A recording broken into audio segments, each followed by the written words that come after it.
I'm eating ice cream again because I'm a normal person with a normal relationship with food. I don't have a problem or anything. What? Cereal? You don't trust these dang spirits? Neither do I. Because frankly, look, if you know anything about anything, then you know that,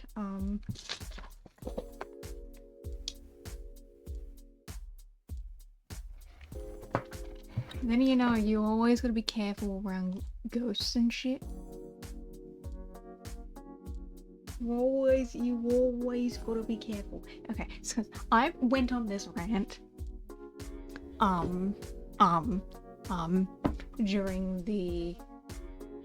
during the Tenma case a couple streams ago. You always gotta be on the fucking lookout with that kind of shit. Fairies? Don't ever trust a fucking fairy. By the way, they consider fairy an offensive term, so don't call them fairies to their face. You can't, no, you can't even call them, because here's the thing.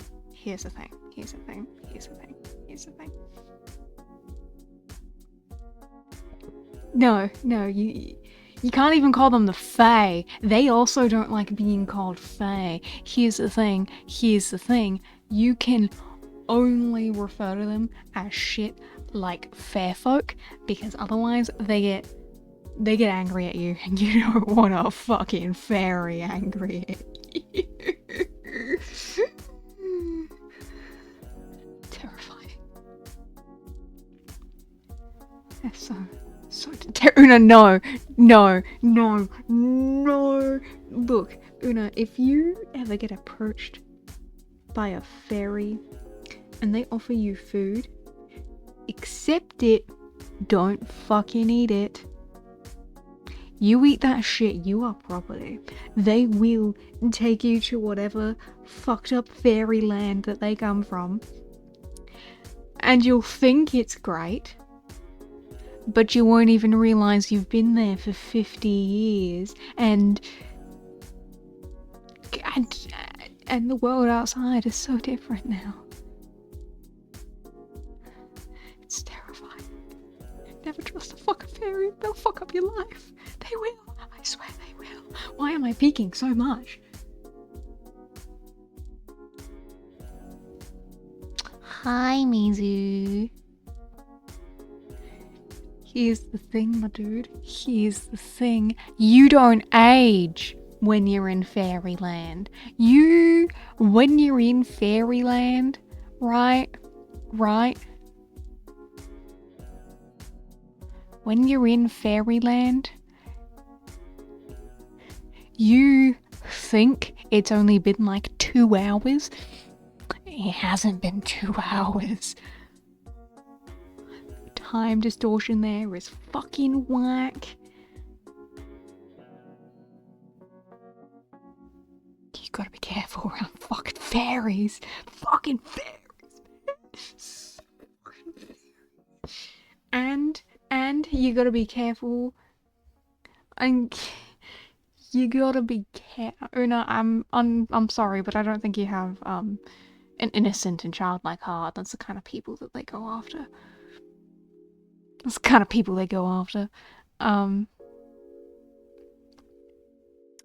You also gotta be careful around spirits in general, yokai, spirits. Look, if a spirit is like of an older person, it's usually okay. But the younger they are, the harder they are to work with. You gotta be careful when you're dealing with like the spirit of a 5-year-old child that died. That's fucking terrifying.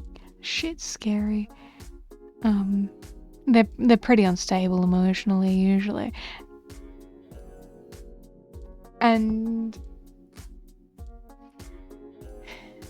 you also gotta be careful about yokai. And like, there are so many yokai out there, so each yokai is very different. My main fears are with kappas.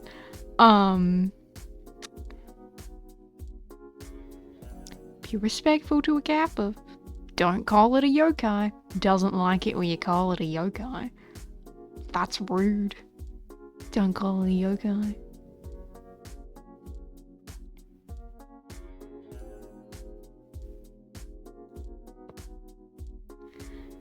Here's the thing with kappa is they consider themselves godlike.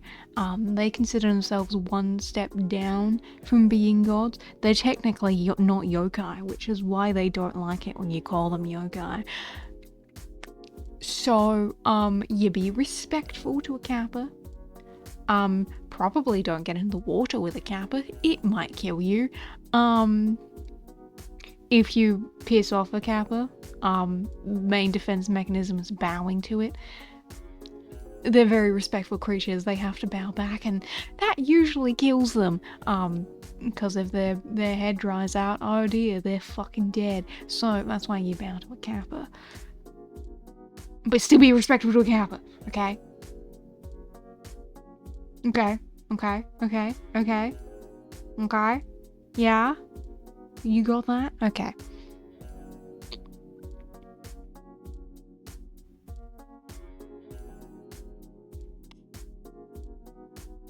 Don't water the kappas? I mean,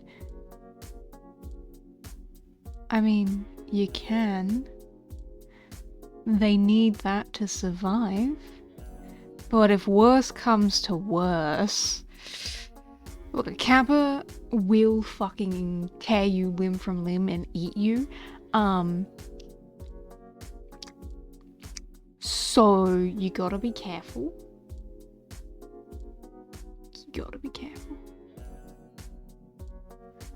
Come here, ice cream. Ugh, made in Australia. I fucking bet it is.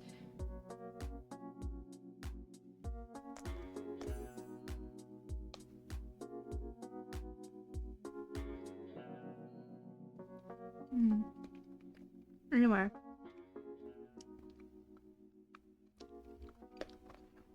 That's my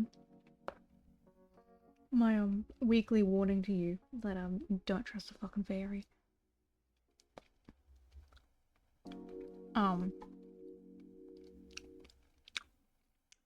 But on another topic, we are starting Spirit of Justice today. I'm excited for it. You're excited for it because we all know that the word spirit implies that I'm getting more spirit medium nonsense. This franchise loves their spirit medium nonsense. I wonder if it'll come up in Chronicles. It probably will.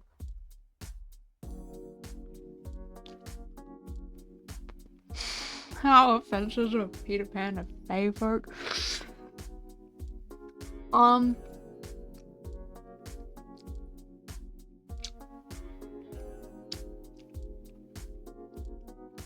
Look, Peter Pan paints fairies in a good light, and fairies like it when you when you're nice to them. They like being praised and stuff. They got big egos. So I think their only real criticism with that would be being referred to as fairies. Though, technically, if we're being technical,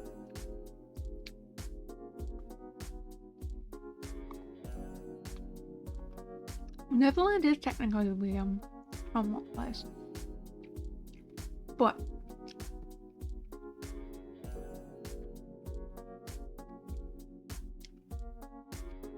see, here's the thing. You're talking about the Disney movie, and here's the thing with that.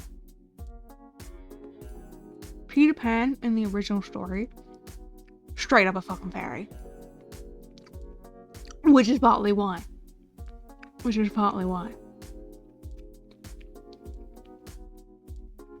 Like, the original story, I'm pretty sure, is this kid getting abandoned by his parents and then getting raised by fairies and then becoming a fairy himself. I'm pretty sure that's what the original story was. It was fucked up. The original story was fucked up, and Peter Pan as a concept, as a concept as a character is fucked up.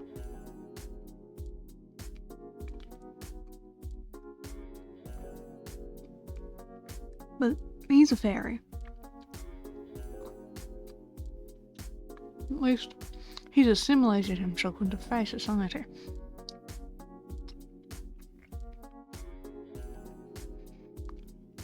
And here's the thing. Fae and fae, the E and the Y difference, two different things. Fae with an E are fairies.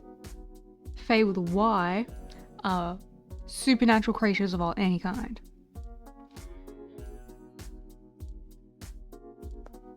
So, you know, mermaids and shit.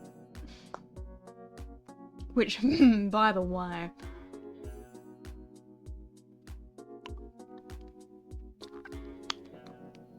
you should also be careful with pretty people you see in the water.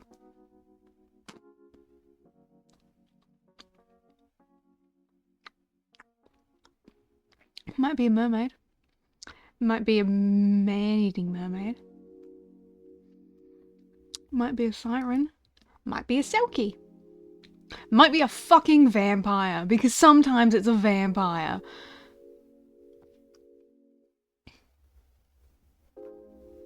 So you're always gonna be real careful. Really, really careful. The hot water demon. Look, Una. I get it.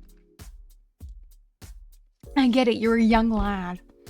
You see a hot person. A hot person that seems to be into you. And you're all over that shit. Don't get in the water. Look. If you meet someone when they're standing in water, don't get in that fucking water. You don't know what's in that water. You don't know why they're standing in that water. Normal people don't just stand in water all the time.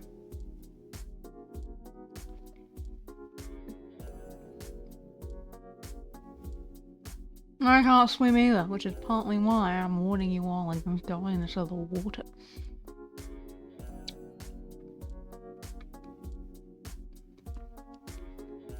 Will-o-wisps, those are the only ones that that I'd say trust at your own risk. Okay? Because will-o-wisps might be helpful, they might be.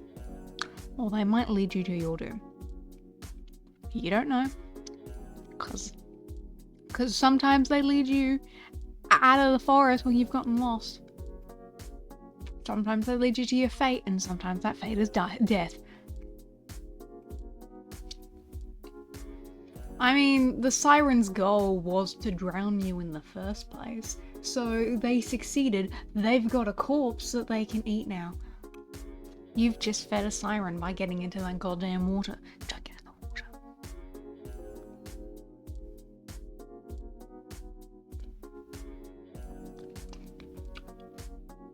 So, you guys might all be thinking, oh, you're Australian. You're scared of getting in the water because of box jellyfish and sharks and fucking cone snails, because I saw a TV show talking about cone snails one time, and now I'm terrified of cone snails. No.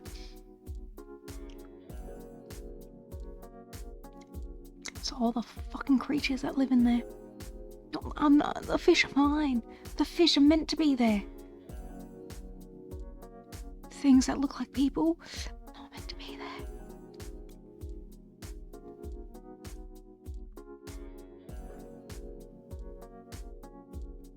Following a wisp might make you break your ankle, dude.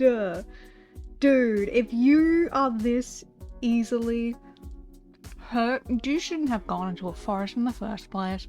Especially not one in Scotland.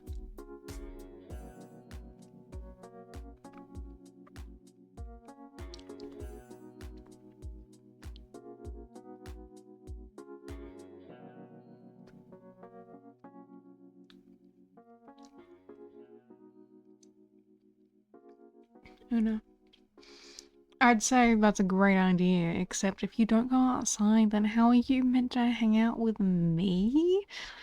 Ugh, it's like you don't even like me anymore.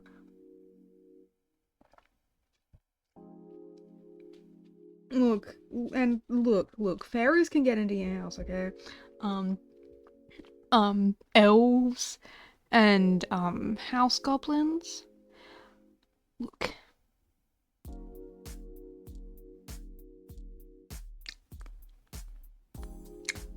House goblins, house elves, they're usually okay. They're usually okay. Most of the time, they might just cause minor mischief, or they'll just clean shit up for you. So if you notice things are really clean all of a sudden and you didn't clean anything, thank the fairies, leave out some honey or something. Don't get in their fucking way. Last thing you want is to piss off the guy who's doing cleaning for free.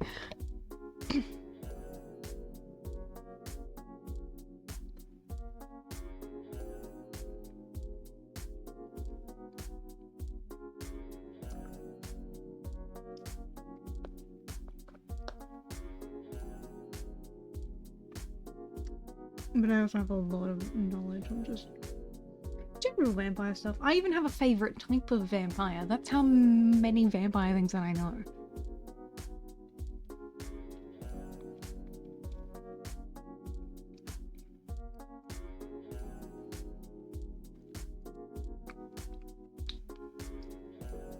Look, honey isn't the only thing you can leave out for things. Fairies like it when you offer them food, especially sweets and cake.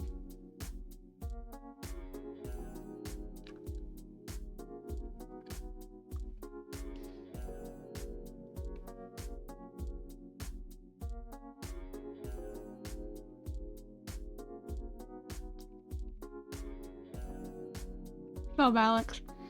We're talking about fairies.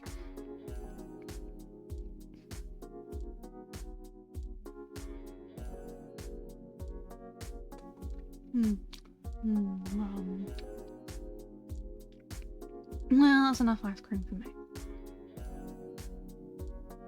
I'm not a huge ice cream person, and yet I bought a 2-liter tub of ice cream.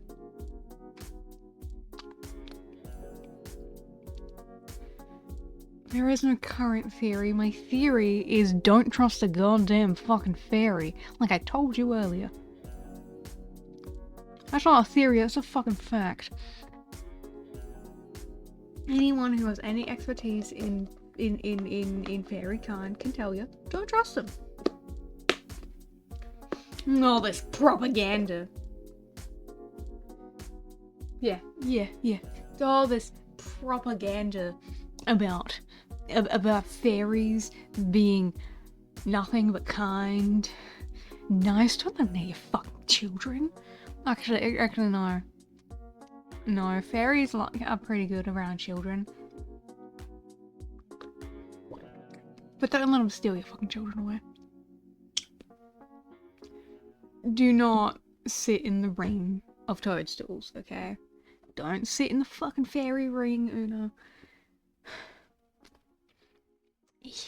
I do all this to ensure your safety. I give you all these warnings and you ignore me.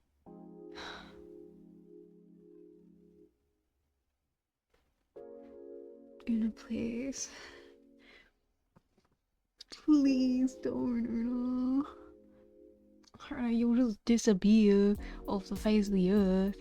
And then, like, what cool guy am I meant to hang out with then, huh? Huh?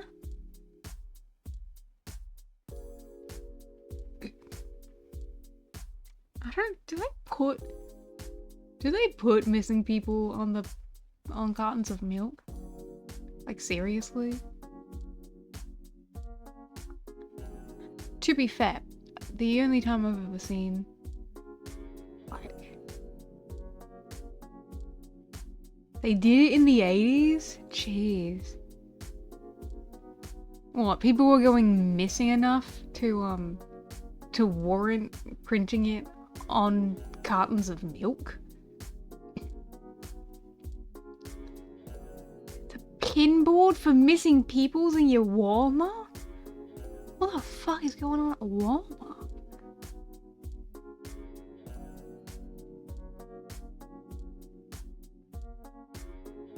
Look, the only thing I've ever seen is this, like, TV screen at the train station that has a list of people that got murdered by some guy, it's the police asking the public if they have any idea who the guy is based on the victims.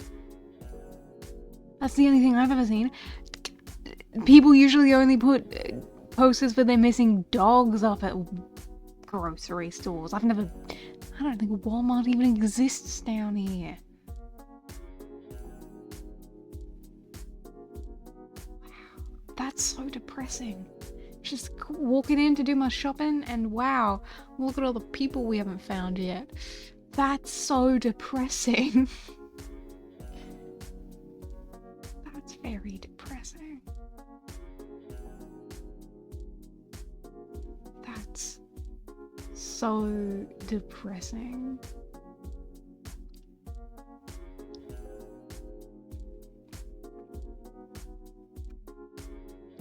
Anyway, I'm gonna put this ice cream back in the freezer so it doesn't melt. Oh, my stomach hurts now. Mr. Nick, my stomach hurts.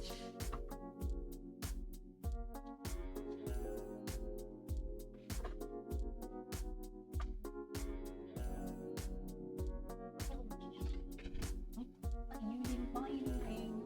Maybe you should take it on the case and then we would have money for actual food, Mr. Nick.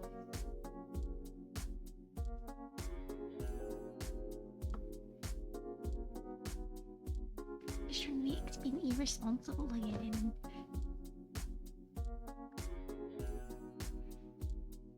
Ugh. Ugh.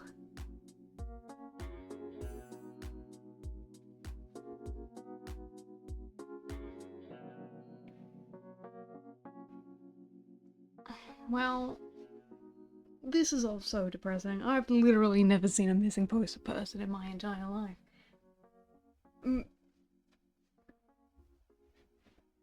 Missing poster person? Missing person poster. That's what I meant to say.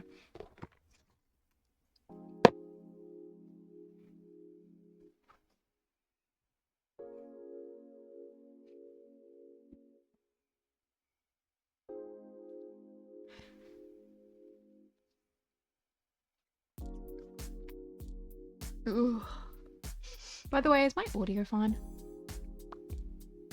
Because last stream, my game audio was so quiet the whole time and no one told me. Guys, if my audio is fucked, you have to tell me because otherwise I won't realize until the end of stream.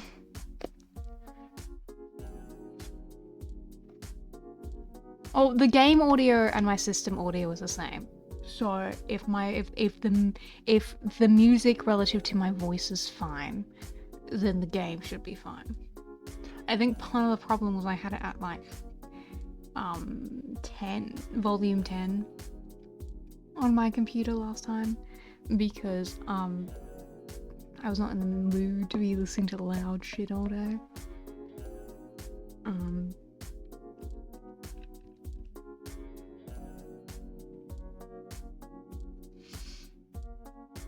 Hi. I'm gonna start the fucking game, shouldn't I? I've been sitting here for half an hour. talking about fucking fairies and shit. Fairies and shit. Nah, here's the thing that I'm talking about. Like, if you went back and watched the VOD from last Friday, you can't fucking hear the game at all. Just at all. That's fun. That was my fault. And it was kind of disappointing because, that was a whole, cutscene at the end, but with voice acting. So, but, who cares? I sure don't. I do. It's reflective of my quality as a streamer, really. Can't believe my game audio. My audio was fucked for one 9-hour stream, guys. 9 hours and my audio was fucked. It was fucked up shit. Anyway, there's a convention this week. It's also Halloween this week. The convention is on Halloween. I might go to it. I'm thinking about going to it.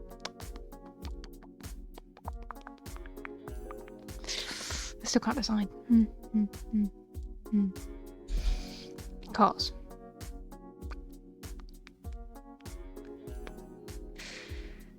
tickets are like $45. I want to spend $45 just so I can spend $200, which I'm sure you all understand. Because I go to conventions purely for Artist Alley, which is why I fucking hate that so many of them are so expensive, and all of the smaller ones that are cheaper I never hear about until like a week beforehand. Like the one that I went to yesterday. I didn't hear about it until my friend sent me a picture of them at the event. And I was like, holy shit, I love that artist. I want their shit. I forgot they lived in the same country as me. So, instead of going grocery shopping, I spent 2 hours going into the city, spending like $100 and then coming back to do my shopping. But I'm thinking about going to the convention. Supernova is, it's Supernova in Adelaide anyway. It's a lot smaller than OzCon and AvCon, but it's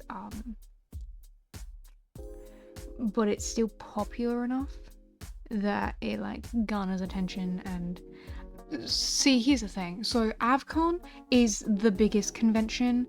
It has the most artists there, the most people attend, but they have shit guests. OzCon, people is like a month beforehand and is like relatively popular. They have a handful of guests. That's the only time I've ever like seen anyone that I cared about, which was only twice because I've only had money twice. But hopefully I can pray and beg and they'll actually invite someone I actually care about more. I won't stop until Ian Sinclair is in this country, I swear to fucking God. But Supernova, pretty small artist alley, usually not a lot of people. I think last time I went to Supernova I bought from like one person and that was it. But great guest numbers. It's usually not people that I give a shit about because it's usually mostly actors. And I don't care about actors, I care about voice actors. But they get a lot of cool people there. Like last year they had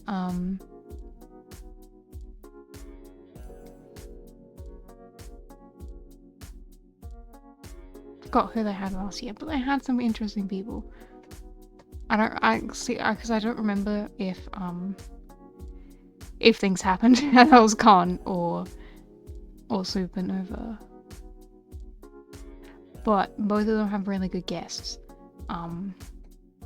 Supernova is another one that I'm praying and begging and invite people that I give a shit about more.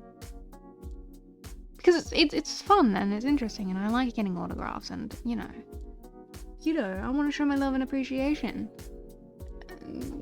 Shit, I guess. Fucking, what am I talking about anymore? See, this is the dangerous thing.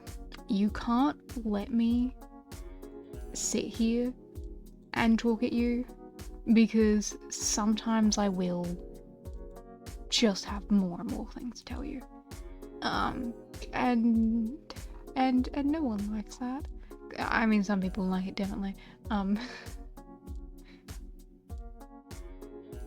You miss going to the conventions? Why don't you just go to a convention then? They happen all the time. Go to a convention. It'll be great fun. You'll enjoy yourself.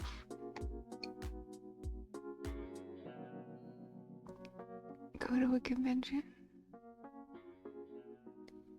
You can't control your impulses, dude.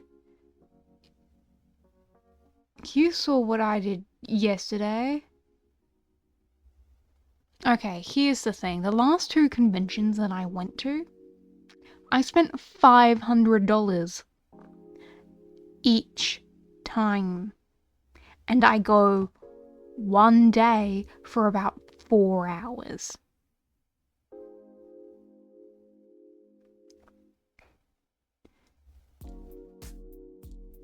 This time, the only reason I'm setting a limit for myself is because I didn't get a chance to save money this time.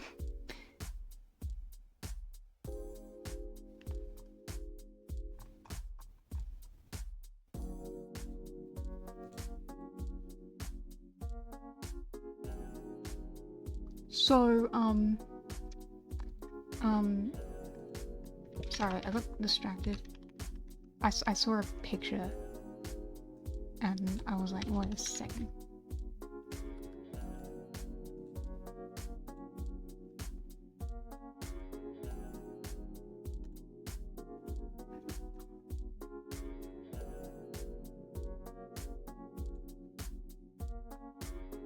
That ain't him! Shit, dude, I gotta play investigations right the fuck now!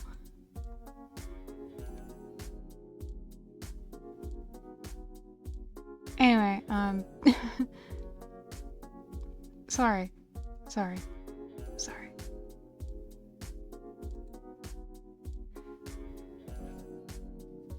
Sorry, no.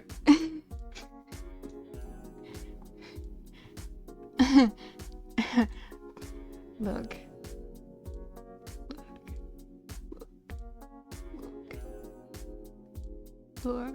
I will play it at some point. I have it on my Switch.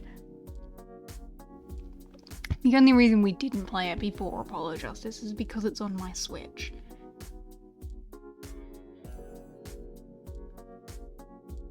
Anyway, I'm sorry. I got distracted because it came up on my Steam as like recommended purchase, and I was like, wait a second, I don't recognize that character. Is that who I think it is? But I won't. It's fine. It doesn't matter that much. God, she's hot. I don't know who you are, but you're hot anyway.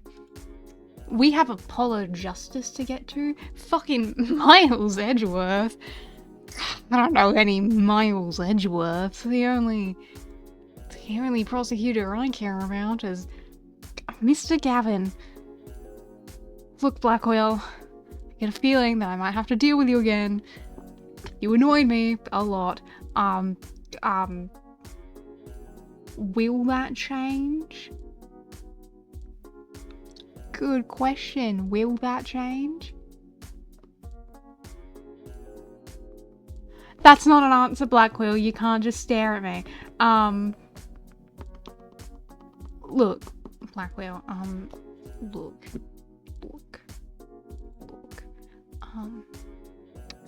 You're cool. You're interesting. You've got, you've got yaoi written all over you. In fact, I've seen some. It came up on my Twitter the second that I met you.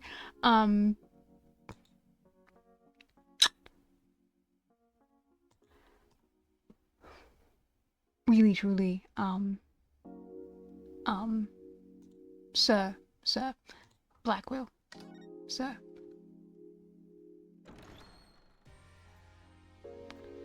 I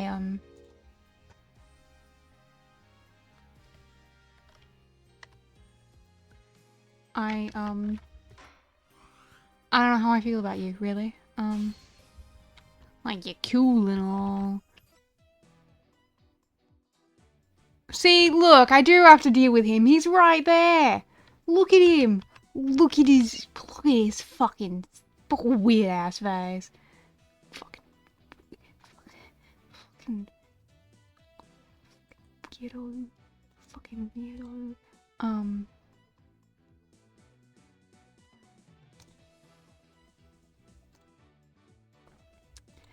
Look, Blackwell. Simon, can I call you Simon? Simon. Simon.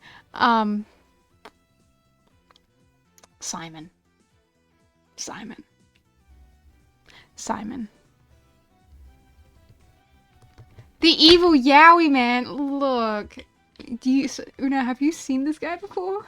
I'd never seen him before I played the game. Have you seen this guy before? Do you know about this guy?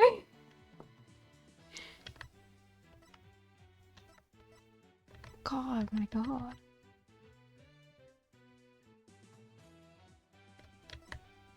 I'm not showing you him. I'm just asking. Okay, so that's what happened. You saw him when you came into my stream one time. Evil Yowie, man. Can't believe you call him that. It's kind of accurate. It's kind of accurate. By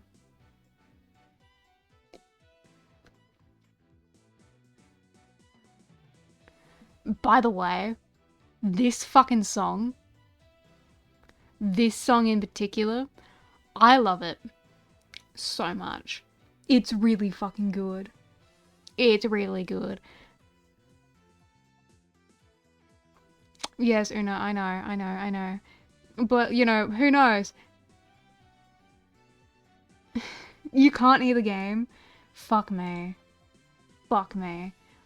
Fuck me, this game is quiet. Is that the problem? How's that? Is that better?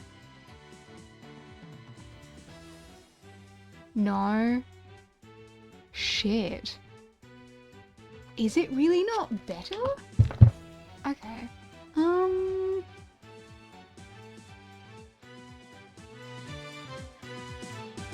This game is a lot quieter than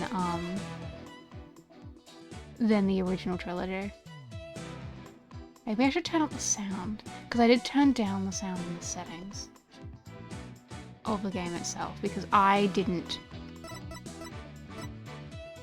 That's better? Is that good? Do you think that's good? Because I do think I turned down the music just a little bit because I thought it was a bit loud. Oh, I didn't. It's completely fine.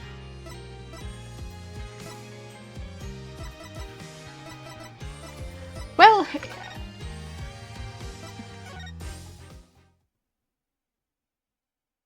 I accidentally closed the game.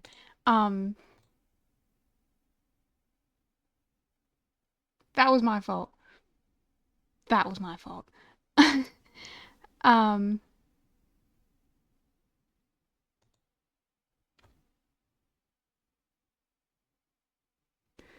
Hi Zedius, how you going? That's what a way to introduce yourself. Hi, how you going? It's me, your boy. A cool dude, actually. Not what I want.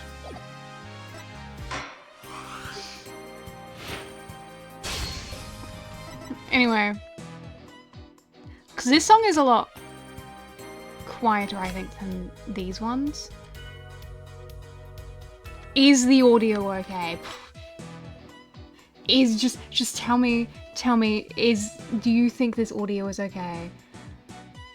because I can turn it up a bit. I just don't want it being too loud because I talk quietly. This audio is good.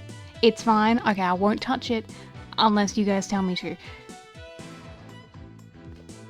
Because last stream, my audio was fucked the whole time. You didn't tell me.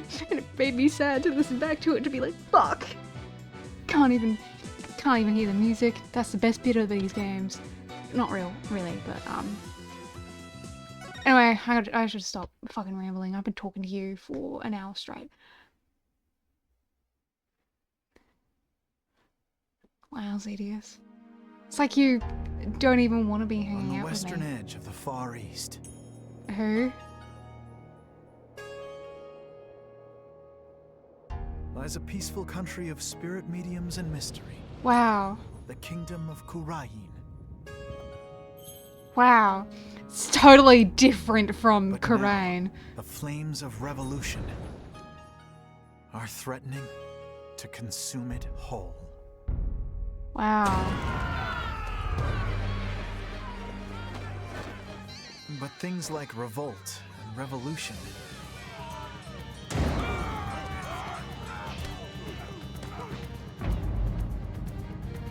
Oh dear. are the furthest Do we things have from to my deal with a mind political first murder? arrived in this land. Please don't tell me we have to deal with politics, Phoenix. You're not cut out for that shit. Wow, I'm just a side character. I'm a side character in my own stream. My feelings are hurt. My day is ruined. I can't believe you'd say that to me.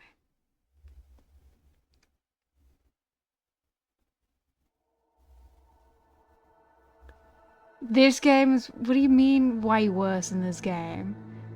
How's this game gonna be any different from the fucking 5 other ones we... Here in Karayan, death is something. Even after death, the soul lives on in the Twilight Realm. The Twilight Realm! From... The priestesses can commune with the spirits of the dead, fear not death, in the name of the Holy Mother. Ow, I bit my tongue. Fear only impurities in your soul.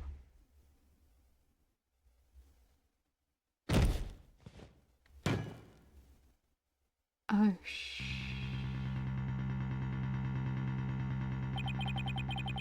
It's blight on my soul.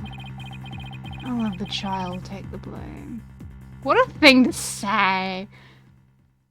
What a thing to say! To anyone, really. Blame a child for murder? Why would you blame a child for murder? Oh my god, it's even more 3D than before.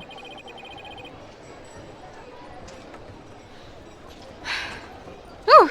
I'm finally here. So, this is the Kingdom of Karayan, huh? What a long trip. I wonder how many hours I was in the air. Shouldn't you know that? But, just look at this place.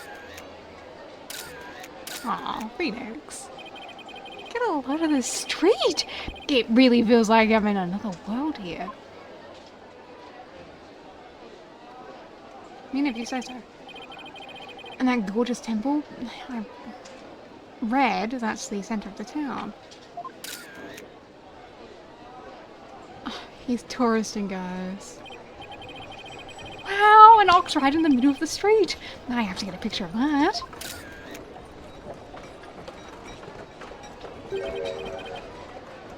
Excuse me, sir? I wonder what kind of bird that is. I've never seen anything like it. It is a pretty bird, I agree with you. It's quite a crest it has on its head. Excuse me, sir? What? Oh, yes. Pardon me, but are you Mr. Right? Yes, that's right. So hope he hasn't been trying to get my attention all this time. Wait a minute, are you? That's right. I'm Alabid Grade. Grade. Gade. Gade. Gade. Okay. Okay. Alibi. The alibi. Alibi. Okay. Fucked if I know how to pronounce that shit. At your service. I'm a monk in training at the temple.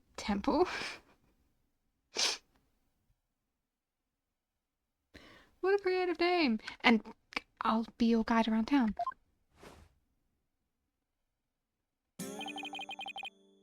His name is I'll be your guide. Wow.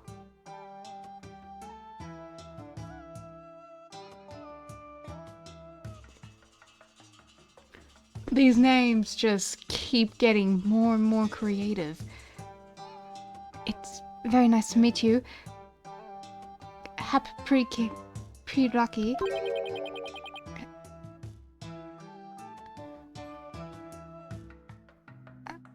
Happy... What now? Happy Rocky. That's how we greet people here in Karahin.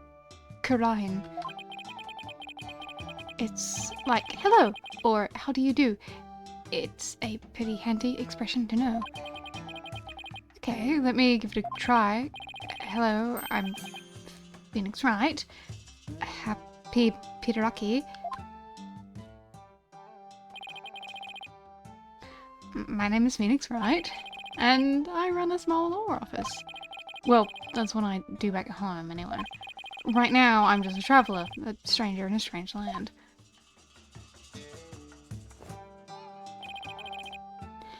Welcome to our country. Welcome to the kingdom of Karain, land of spirit mediums and mystery. Oh my god, you're adorable. This is for you to celebrate your arrival. Yeah. Once you told me what the pun was, I got it. That's kind of been my problem with some of these names, is I've looked at them and I'm like, I've been trying to figure out what word they're trying to play off of, so I know what I'm meant to be saying. But sometimes it's like, well, I don't know what the fuck you're talking about, so I'm just gonna say it however the fuck I want to say it. Which is how I ended up with Psychess. Which is not how you pronounce her name, but that's how I will continue to pronounce it, because that's how I've been pronouncing it for the past 16 hours. Probably more than that, but, you know. Speaking of mystery, what is this mysterious green lump exactly? Allow me to explain. This is a famous Koreanese sweet bun. It's called Magata man, or soul bun. It's shaped like a Nakatama. It's so yummy, it'll send your soul right into the Twilight Realm.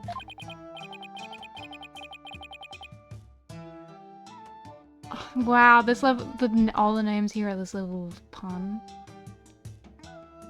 Well, great, because I love a good pun. I'm all here for a good pun. That doesn't exactly make me eager to try it. Oh, come on, Phoenix. Thanks. I think I'll indulge later.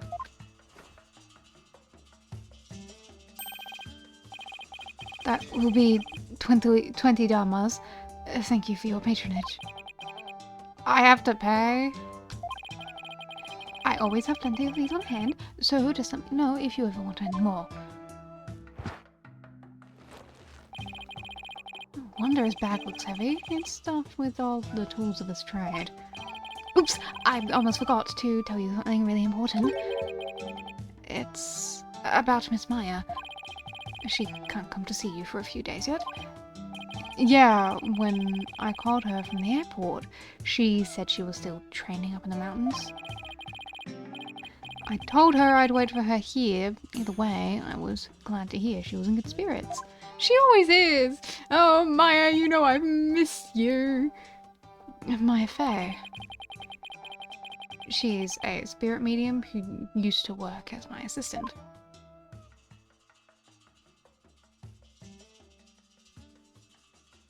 Wow.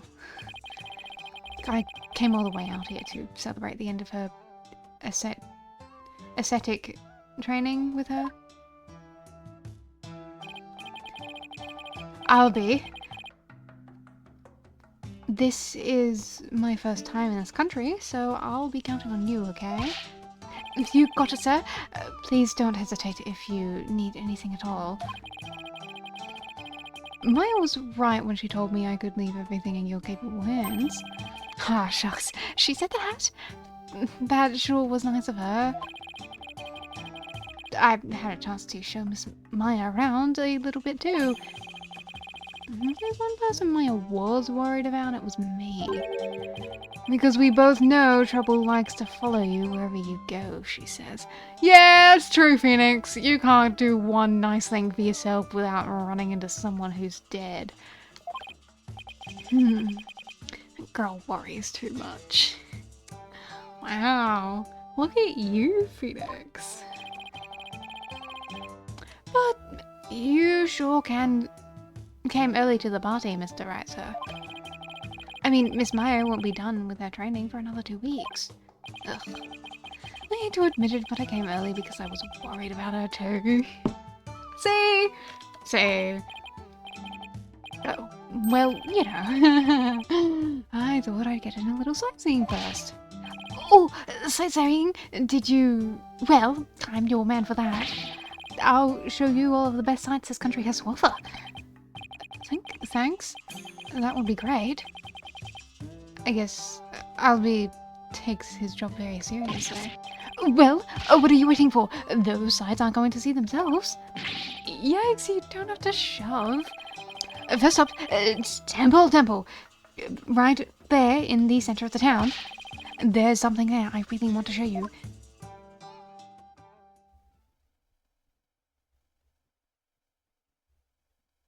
It's gorgeous. I love it.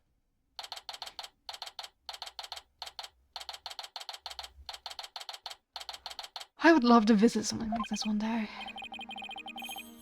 Wow. It's even more impressive up close.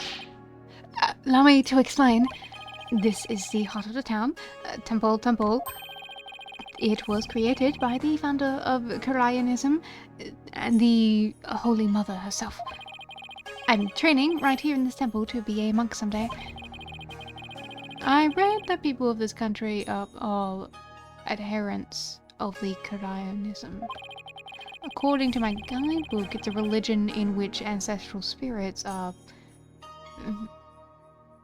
venerated. I love the butterfly motif a lot. The Holy Mother was a great spirit medium who could commune with our ancestors' souls. Spirit mediums become queens to this day, direct descendants of the Holy Mother. Spirit medium rules the entire country, huh? Talk about power and influence. The main thing you'll want to see when you come to Temple is the Dance of Devotion, right? The Dance of Devotion takes place twice, once in the morning and once in the afternoon. This dance along with the Song of Ceremony, is performed in offering to the Holy Mother. The Dance of Devotion has the power... Wow, okay. Okay, I kind of caught a couple of those words. Not all of them, though. Hold it, slow down. I can't remember all of that at once. Oh, I'm sorry. I guess I got a little overexcited. Anyway, the main thing I got from all of that is that you really, really love your country. Well, that sure is true. I like this kid. He pours his heart into everything he does. But see, I guess I just explained about half of what I usually explain. So I'll give you a special discount and only charge you $10 for the tour fee. Thank you for your patronage. I guess he pours his heart into aggressive salesmanship too. Come to think of it, Miss Maya told me she could tell I love my country too. We stood here for about an hour while I told her all about the Holy Mother. Really? An hour? I think that counted as patience training. And she seemed really interested too. She listened to my whole speech. Huh. Doesn't sound like the Maya I know. Miss Maya is so kind and nice. She treats me really well, like a little brother. She's kind of like a big sister to me.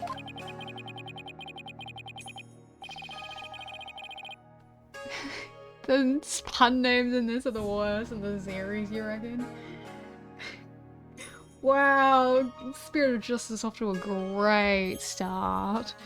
I'm so excited though. I'm always excited to like meet new characters and get with the new cases. It's so cool and stuff. And then by next month. And next month we'll be playing Chronicles, and I'm excited for Chronicles too. Look, a pun is a pun, and I appreciate a pun when I get given one. This is Maya Fey you were talking about, right? Maybe she's grown up since I last saw her. I mean, you did last see her when she was like... what? 20 at most?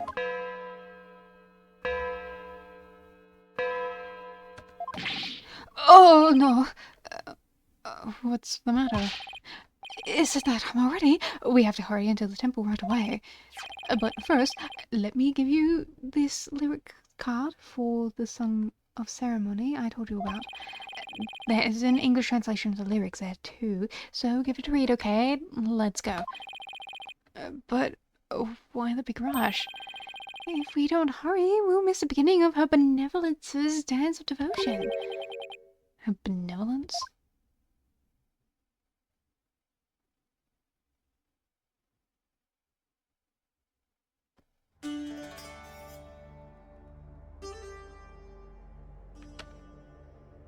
She's gorgeous. I love her design a lot.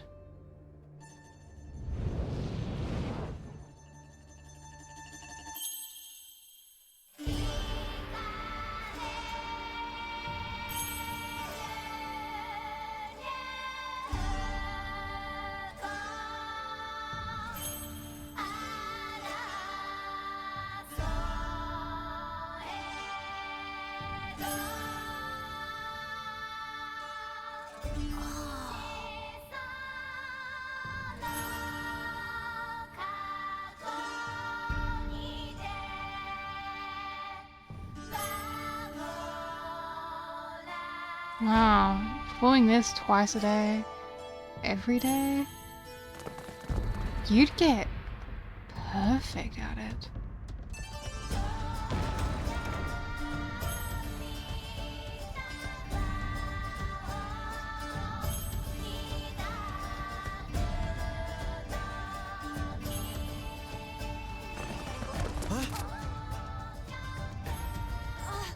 I'll be your guide. You're under arrest for treason.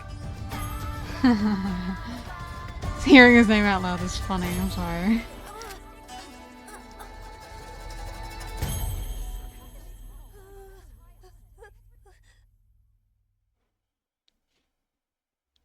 She's so pretty.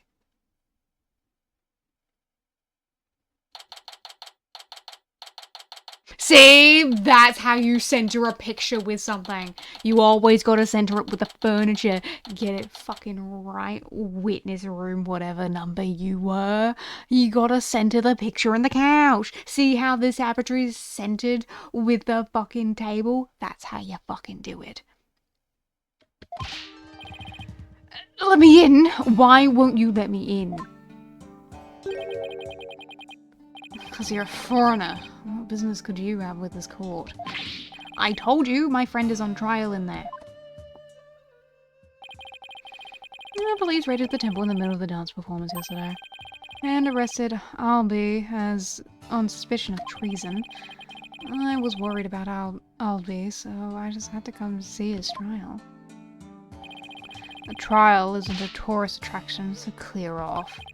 If you want a picture for your scrapbook, take one of me and get out of here. Look, You've got it all wrong. Just great. Well, I guess that's only one thing to do. Why the fuck would you lie about where you're from? Just tell him you're a fucking lawyer. Yes, I'm a foreigner, but I'm not your average foreigner. What? I'm actually a lawyer. I'm back at home, anyway. What? A lawyer? I can't... That's not possible. What's he so shocked about? Well, whatever. Now's my chance. Nothing's wrong with a lawyer. Wait, get back here, you... Huh?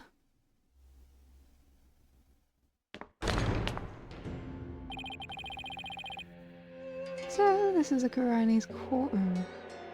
It's gorgeous, by the way. Wait, isn't that her benevolence? What's she doing here in court?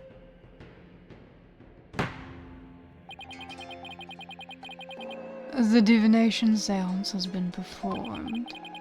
I will now hand down my verdict against the accused. I love the stylization. That's great, that's hilarious. What? Verdict already? But the trial only just started. Guilty? That's gotta be some kind of mistake. Please take another look. Seances performed by Princess Nurefa are infallible. They show only the truth. What right do you have to question her abilities? But I didn't...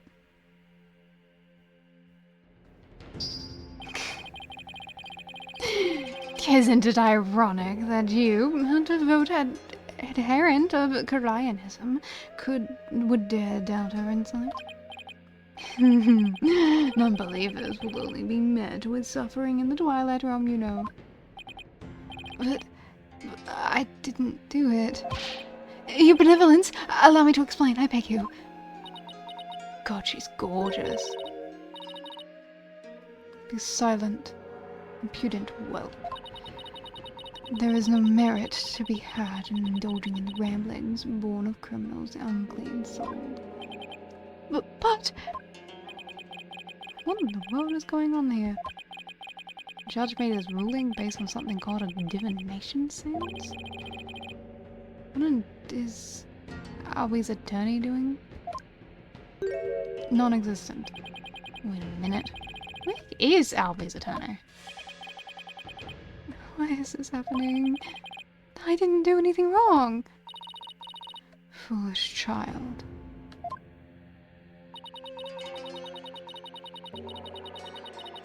Well, she is quite obviously young. But you know, I'll let her voice grow on me if she shows up again. Otherwise, she can have whatever fuck I feel like right now. Doubting the divination seance is tantamount to doubting the Holy Mother herself.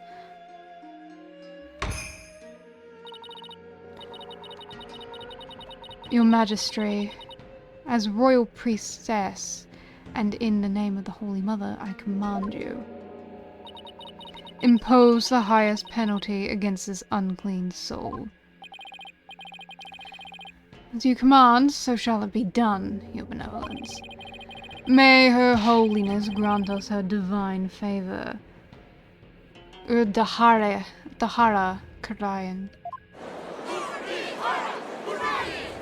I almost got that. Yeah. Objection! What?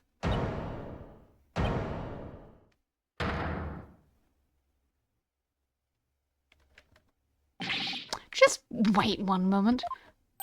You're... Me and my big mouth. I know what. Mr. Wright, what are you doing here, sir? Well, I'm in it now. I have to do this right. Your Honor, it's too soon to give your verdict. This trial has only been underway for a few minutes. Excuse me? What on earth are you? Well, An ordinary tourist, Your Honor, just passing through here. Tourist, are you? Happy Rocky. But more importantly, where is this boy's defense attorney? Defense attorney? Whatever are you talking about? He doesn't need a defense attorney. Wait, what? Of course, you wouldn't be aware being a foreigner and all, but we have no need for defense attorneys here in the Kingdom of Karain. We leave it up to her benevolence's sacred power of spirit communion. Her divination seances determine all. What? But surely you see how unfair that is. What kind of insane court system are they running here? Why didn't you look this up at all beforehand? That seems like something you would have been interested in. You would dare mock me, you bob-headed buffoon. If you value your life, you will leave post-haste. Or shall I summon the bailiff? The bailiff is that big scary dude with a big scary gun, isn't he?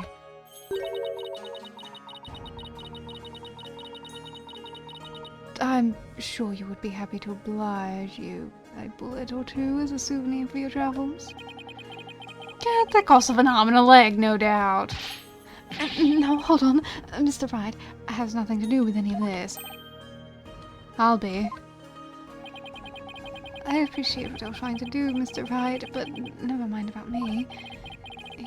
Just go ahead and go see Miss Maya. But forget about me. You have to go now. I'm sure you can find another guide. There are lots more places I wanted to show you, but it looks like I won't get the chance now. I'm sorry. The poor kid. He's trying to put on a brave face, but look how terrified he is. What can I do? Should I do? Stop giving me choices that have an obvious answer. I don't like it. I can't just let a verdict be handed down with nobody standing in Albie's corner. Albie doesn't have a defense attorney, then I'll do it. I'll defend him.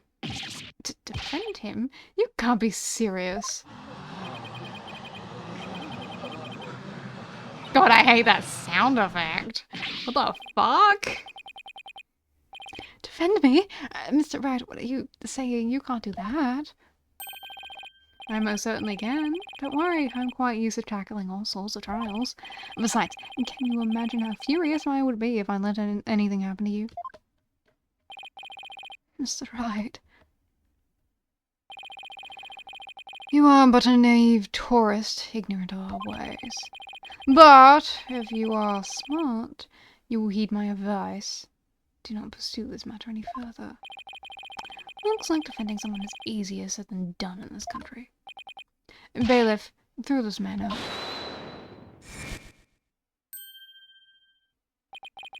Your Majesty, if you please. You have something to say, Mr. Payne? Why not allow it, Your Majesty? Why not have him defend the accused? It could prove very interesting, right, Mr. Phoenix, right? Right. Mr. Whoever you are. Prosecutor, are you acquainted with this traveler? That's Chief Prosecutor, Your Majesty. And yes, I am acquainted with him. He's a defense attorney from my native land. I've had dealings with him in the courtroom before. Heavens to Bitsy. What? Mr. Wright, you're a defense attorney?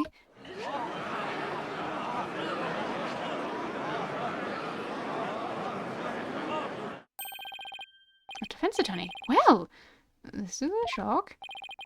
You may be surprised to hear that I have more than 10 years of experience. I guess there aren't all that many lawyers around here. He fled to prosecute in another country. What a fucking coward. Your Majesty, would you kindly allow us to proceed in the manner of my old country? But, Mr. Payne, I've already made a ruling in this case. Call it nostalgia, if you will, but I am most eager to give it a try. But I have a previous engagement, you see, a class together with the missus. Majesty, I agree we should have a whack at it. It sounds amusing. A score of years have passed since we last saw a defense attorney in this courtroom. A score? As in 20 years? What's the deal with this country?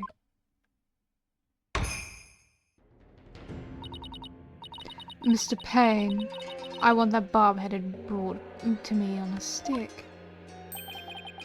As you wish, your benevolence. I, Chief Prosecutor Payne, will see to it myself. Very well, Mr. Payne. If that is what you would know benevolence wants, I will acquiesce. Never seen that word before. As a defense, I hope you're prepared for every eventuality. Every eventuality? What is he talking about? There. Are you satisfied now, Mr. Wright? Yes, thank you, Mr. Payne. And sorry for not remembering you earlier. As Chief Prosecutor, the incredible Payne, as I'm known in this country. And you soon enough just know. You'll see soon enough just why that is. When you're forced to capitulate to me before this very court of law. He does have a quietly inflated ego. I mean, he's wearing a crown, so quite the evolution he's gone through. Why is he so strangely confident? Not only that, but what's with the gallery? Defense attorney will try and twist the truth, you can bet on it. Get him, Chief Prosecutor, trust that defense devil. This is why this is more lawyer hate than even back home. Now, if you would please give your opening argument once again, Mr. Payne. Certainly, Your Majesty. The accused is charged with 2 crimes, larceny and murder. Yesterday, the founder's orb was stolen from the treasure room of Temple. In addition to the theft, 2 other things were discovered in the treasure room. The dead body of Mr. Patrol, Temple security guard, patrol, and the empty treasure box that housed the orb, which Mr. Roll was in charge of guarding. We believe that Mr. Roll was murdered by the thief who stole the treasure. Yes, bad puns. I'm kind of into it. To kill a guard armed with a gun. What a terrifyingly bold act. I couldn't agree more, Your Majesty. Please allow me to submit as evidence the victim's autopsy report and the crime photo. Time of death around noon. His head shows signs of being hit with a blunt object. I see. It's been a long time since we had evidence presented to the court as well. It's kind of refreshing, actually. We may rely on the power of the seances, but our police still carry out investigations. Thus, any proof I provide is indisputable. Oh, really? Well, forgive me if I don't just take your word for it. Yes, I know how the court record works, Phoenix. I've been here just as long as you have. We'll see just how thorough you and your police were, Mr. Payne. What a deplorable crime. The audacity to steal the sacred treasure of Her Holiness, our founding mother. It's a crime that strikes at the very heart of our nation. Exactly, Your Majesty. We mustn't let the culprit get away with these heinous deeds. Indeed, such deeds are best described as treason against the crown. Is this treasure really such a valuable object? How can you even ask such a thing? Of course it is. Well, why, sealed within this treasure is the very soul, the mitama of the Holy Mother. The soul is sealed within the treasure. I think I'll take that with a grain of salt. You don't believe it, do you? Yeah, of course I believe it. Something tells me I'd better play along. This is kind of irreverence is exactly why I dislike a defense attorney so much. Your Honor, Your Majesty? What is it now? This treasure, I've never seen it, so it's a little hard for me to imagine. Could I see a photo of it or something? Of all the outlandish requests, you defense attorneys are truly beyond the pale. He's been getting awfully angry at me. And those veins popping in his forehead.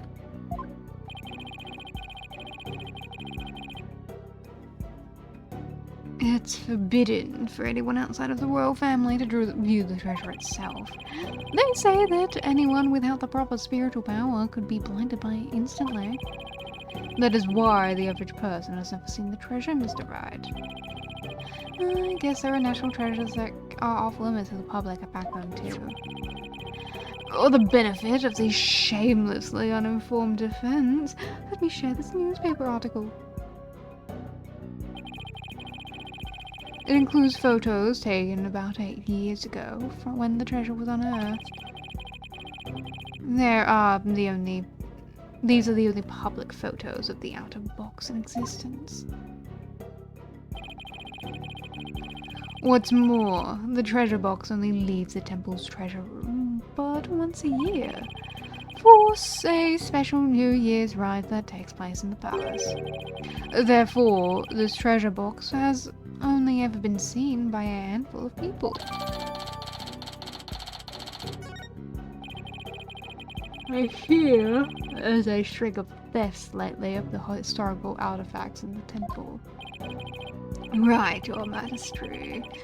Inexcusable thievery of precious national treasures for personal gain.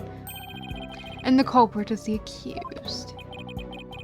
So he used his position as monk in training to get his hands on the treasure, is that it? The accused family is by no means wealthy. And to help with family finances, he works as a tour guide in addition to his ascetic training.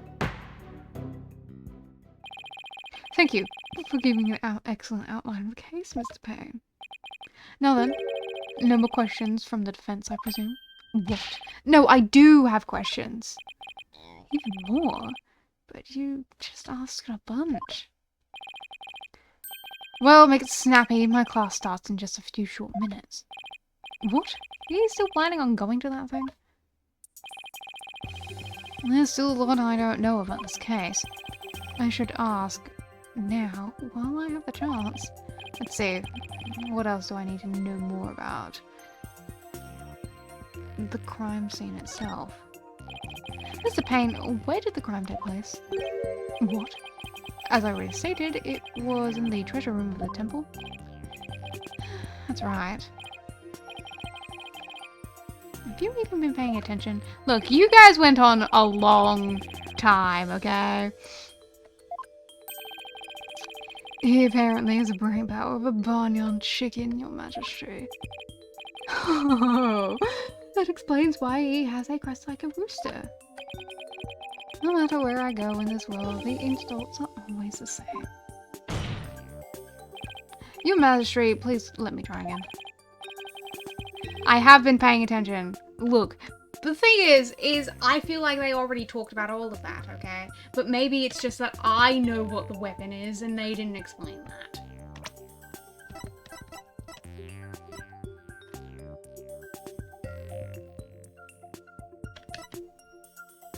Because I feel like they did it. They did. I feel like they answered all of these things. They explained what his motive would be. They explained how he was killed, and they explained where it was.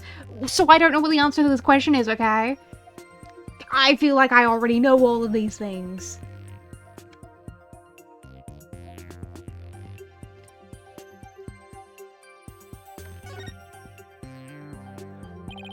Mr. Payne, what was the murder weapon? The murder weapon was the treasure box itself.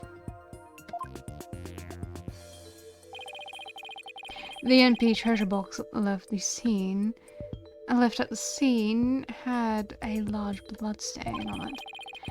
How utterly reprehensible using a sacred treasure box for murder.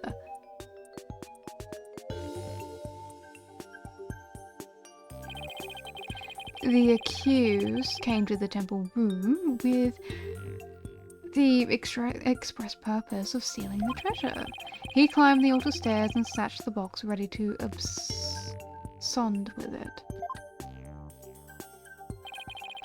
But he was discovered by Mr. Roll, who had come to the room in the course of his rounds. After walloping Mr. Roll on the head with the treasure box, the accused forced the bloodied housing open and made off with the treasure inside. But the defendant is just a little boy. I hardly think he would be able to hit the victim, a grown man, on the head. A very good point, Mr. Wright. But I'm afraid that won't help you. At the time of the crime, the accused was on stairs leading to the altar. How do you know that, though? The accused's elevated position would more than make up for the difference in stature. Not really, not on a set of stairs. Yeah, I guess that makes sense. Mr. Payne, your reasoning is flawless. What an elegant argument. Hats off to you, Chief Prosecutor. Your title is obviously well earned. Well, the accused's guilt is certainly conclusive. Unless there is anything else, I am ready to announce my verdict. Very well. In that case, I find the accused. Just one moment, Your Majesty. Don't you think you're rushing the verdict just a little bit? I told you I have plans to attend to, and it's already started. How did the time fly so fast? He's still stuck on that. We haven't even heard the defendant's side of the story yet. Your Majesty, the defense asserts its right to cross-examine the defendant. Huh? Did I say something funny? Cross-examine the... What do you mean by that? What? What do you mean, what do I mean? I seem to have some dim recollection of the process, but I can't quite recall. And little wonder a so-called defendant hasn't been questioned in over 20 years. Should I even be surprised anymore? Anyway, I demand we let the defendant, or the accused, tell his side of the story. Is that really necessary? Of course it's necessary, Your Majesty. What I'm gonna do? I see why. I say we allow the boy to speak, Your Majesty. Though, I doubt he'll have anything of relevance to say.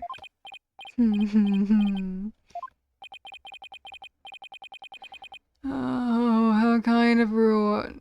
How kind of you, you real pain in the ass.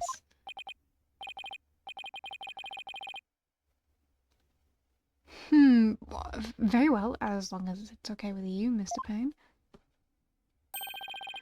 I'm already hopelessly late for my class anyway. In that case, the prosecution calls the accused back to the witness stand. Oh, but before you do, I'd better call my wife and apologize for missing out class. Any objections? Go for it, Your Majesty.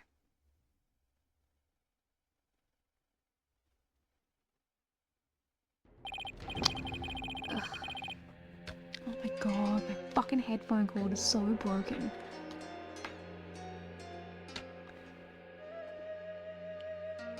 Just, can you play nice for like 10 minutes? No?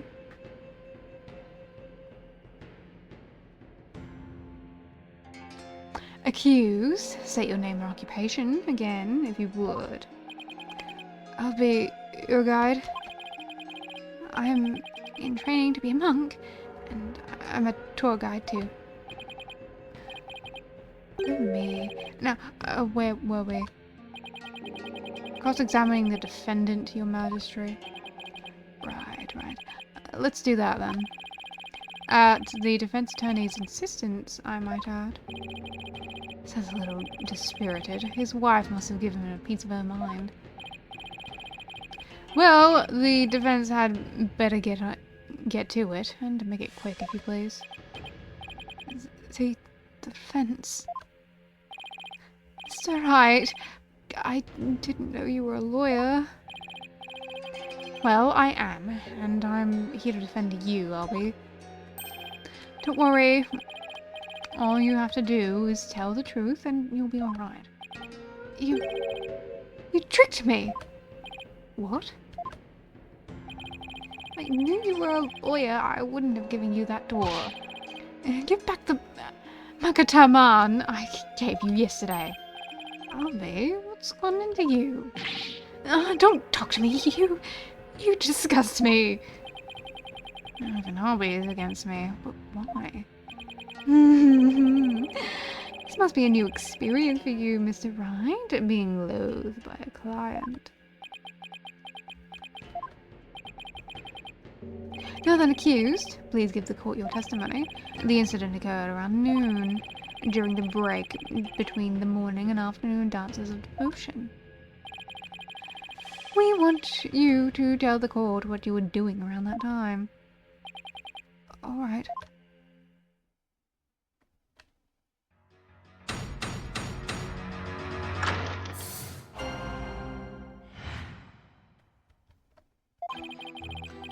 I didn't kill Mr. Roll.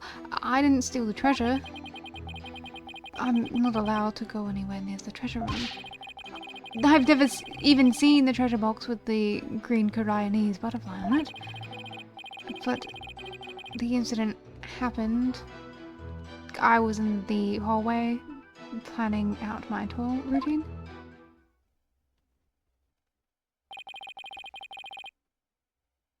Were you well acquainted with the victim? Yes, he used to chat with me whenever we ran into each other in the temple. Mr. Roll was a monk in training when he was a kid too, you know. I bet Albie looked up to him. But he had to give that up and go to work when his family needed money. That's why he became a guard. But at least that way he could still stay on at the temple. He was so proud when he was put in charge of guarding the treasure box. He even got to carry the box to the palace for the New Year's rite. The victim's parents apparently both died relatively young. So Mr. Roll had to support his younger brothers and sisters as well. But even with his job as a security guard, I'm sure things couldn't have been easy for him. Sounds like his circumstances and Albie's were very similar. Mr. Roll encouraged me to never give up. Albie, you train hard, and make sure you become a monk one day. Don't end up like me, he'd say. He was always cheering me on in my training and in my tour guide business too. Why in the world would I kill a nice man like that? Yes, I see. You express yourself well. Defense, now that you've heard the accused's account, are you finally satisfied? If so, let's draw without this expeditious conclusion. But your majesty, I haven't even cross-examined the defendant yet. That wasn't the end of it. It's been so long I don't rightly recall what this cross-examining thing is all about. A judge who doesn't know what a cross-examination is? What a fresh hell is this? I really do wish I could remember how it works. Should a refresher kind of... I don't need one! It'll be fine. I better save my breath. Judge doesn't exactly seem like the model student. He'll just have to watch and see how it's done.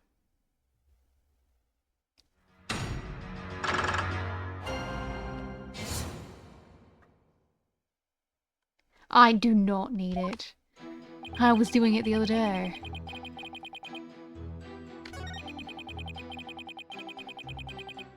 You're not allowed anyone near it. Are you sure about that? Hold it! You just described it pretty well. A box with a butterfly on it. Yeah, you can see it in that newspaper article. Look. See? There's a relief of the Kurdanese butterfly on the treasure box. Oh, the design here is carved on the back of the box. I see it now. It's a sacred butterfly said to carry the soul of Mitama, of the departed. Its wings form a loop that cradles the Mitama and carries it to the Twilight Realm. As you can see, there's even one depicted here behind me at the judge's bench. Oh, what do you know? There it is. Well, it kind of looks like he's about to be carried off to the Twilight Realm himself. Anyway, I've never even seen that treasure box besides. When the incident happened, I was in the hallway planning my tour around. See, here's the thing. You say you ain't even seen the thing with the blue rainbow falling on it.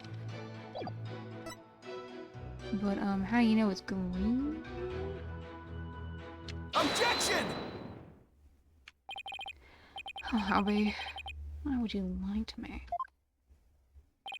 So, you say you never laid eyes on the treasure box, is that right?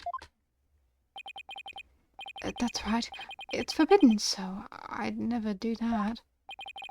In that case, how did you know it was a green butterfly on it? Huh? Because I saw a picture of it in the newspaper article. Nope, take another look. These photos are in black and white. You couldn't possibly tell what color the butterfly was from these pictures. Hold on. This bag... Did it just move? Polkunka! I beg your pardon. Polkunka is a word in Kurdanese that people use when they're surprised. You just exposed a lie! So this is the power of cross-examination, is it? I should be the one shocked here by your shocking lack of understanding. But just a moment. If the accused was lying, then that makes him more suspicious than ever. Ugh. And this just makes things worse for me than ever. Albie, are you hiding something? Please give only true statements. I can't help you if you don't tell the truth. Darn. I just can't seem to get him to open up to me. So, accused, you have seen the treasure box with your own eyes after all, haven't you? Well, maybe I did take a peek one time a long time ago when I was cleaning the treasure room. But you weren't in the treasure room at the time of the incident, right? Of course I wasn't. Objection! That is a lie. You were most definitely inside the treasure room at the day of the incident. And I have proof. Does? We found this on the floor of the treasure room. It's a scroll entitled Notice and contains a list of temple monk duties. These instructions pertain to the day of the incident. And what exactly is that supposed to prove? The accused's fingerprints were found on the scroll. What? Oh no! Oh, where is it? It's not here! I must have dropped it somewhere. Indeed, you must have dropped it when you were busy murdering the victim.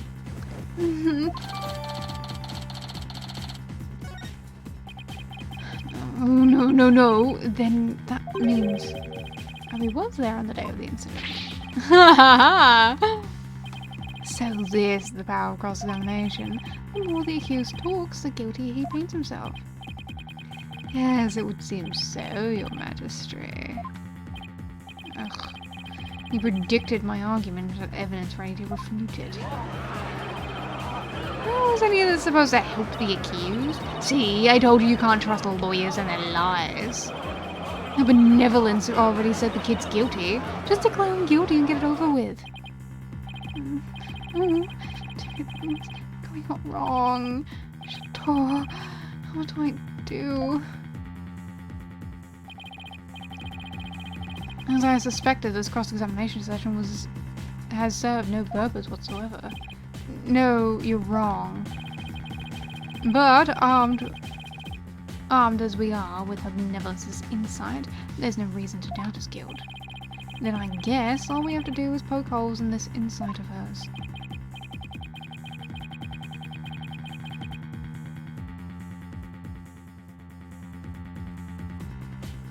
Any idea why they hate him so much? I'm sure the story will tell me eventually. But also, they do kind of love, the whole,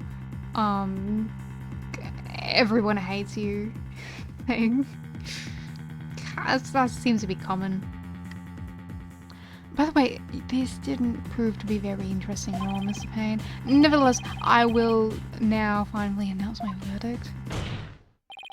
Wait just a moment, Your Majesty. I haven't seen the divination seance for myself yet. As a defense, I have the right to check it. Is that really necessary? I have to get home and apologize to my wife. I guess she really did give him the business. Your Majesty, I enthusiastically support having Mr. Wright see the seance. You do? Why is that, Mr. Payne? Don't you want to see it? See the lawyer be utterly crushed by the power of the seance? And then watch him tearfully beg for mercy? Well now, I'm sure it'll make up for not getting to go to the class with your wife. It certainly does sound worth seeing, and it'd give me a juicy tidbit to tell the missus. I've been reduced to a juicy tidbit. Well, for an interloper, I imagine you do have to see it for yourself to be convinced. It's certainly unprecedented, but let's have the divination seance performed again. But then, right after the tearful begging, I really do have to be going. The only tearful begging is going to come from the prosecution when we're through. How pitiful the defense looks like, scrambling desperate for a foothold. Blissfully unaware that defeat and despair are all that await him.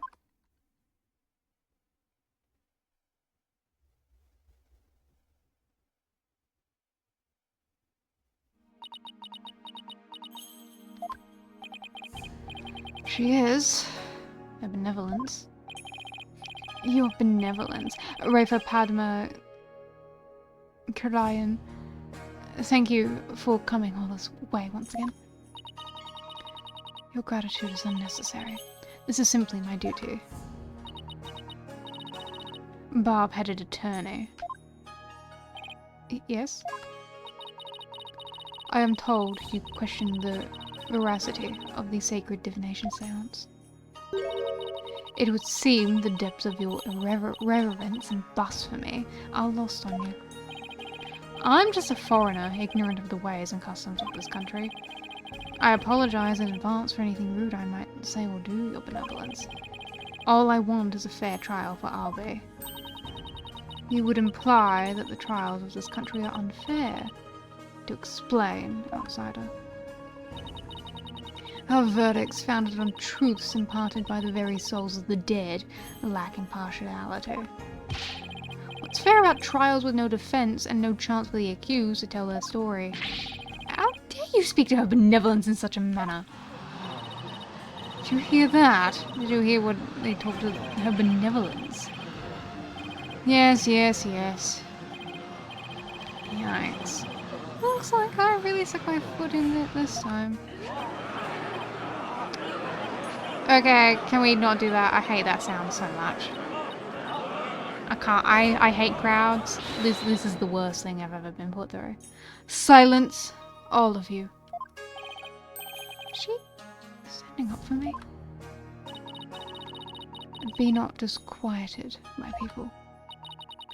He merely expresses his opinion.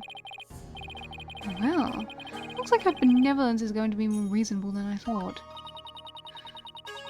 Attorneys are ghastly creatures, with souls stained black by brazen untruths. The words of a lowly worm, such as that, are not worth troubling yourselves over. Alright, I take that back. None of his prattlings can sway the truth of my insights. Rest assured, he will soon see the error of his foolish ways. Now then, your benevolence, the divination seance, if you would. Certainly. None.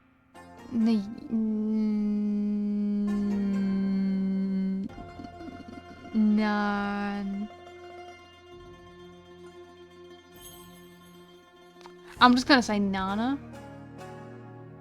Pretend that Y is silent. My robe.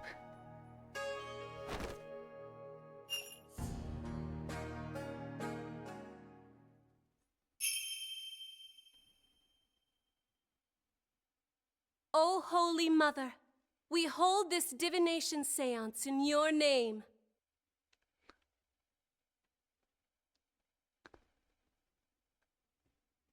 Let the eyes of everyone here be clear, and our ears be unstopped. O dance of devotion, guide the victim's soul to me, so that we may receive their final memories in the pool of souls.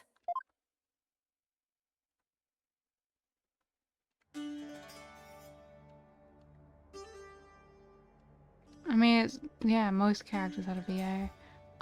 It is cool to have, like, a bit more voice acting.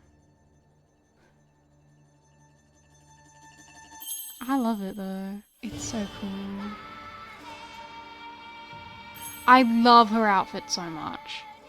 It's gorgeous, and I love it.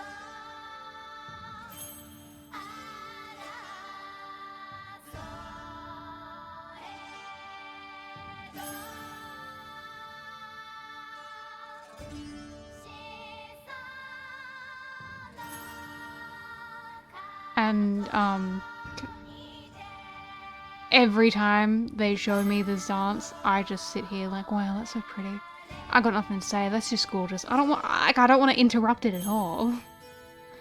It's just so pretty. That's gorgeous, look at that!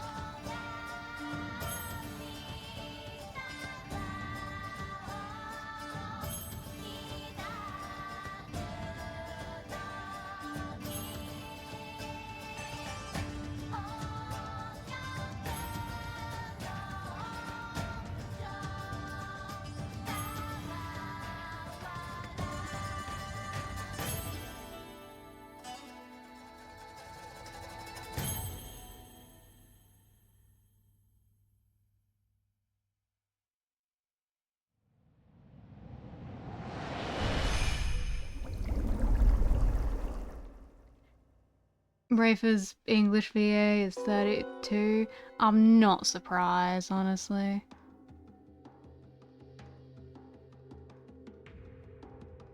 Incense, Song of Ceremony, Boy's Voice.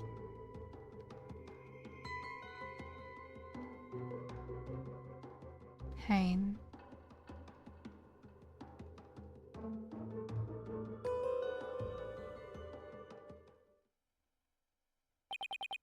What just happened? Image appeared in the pool.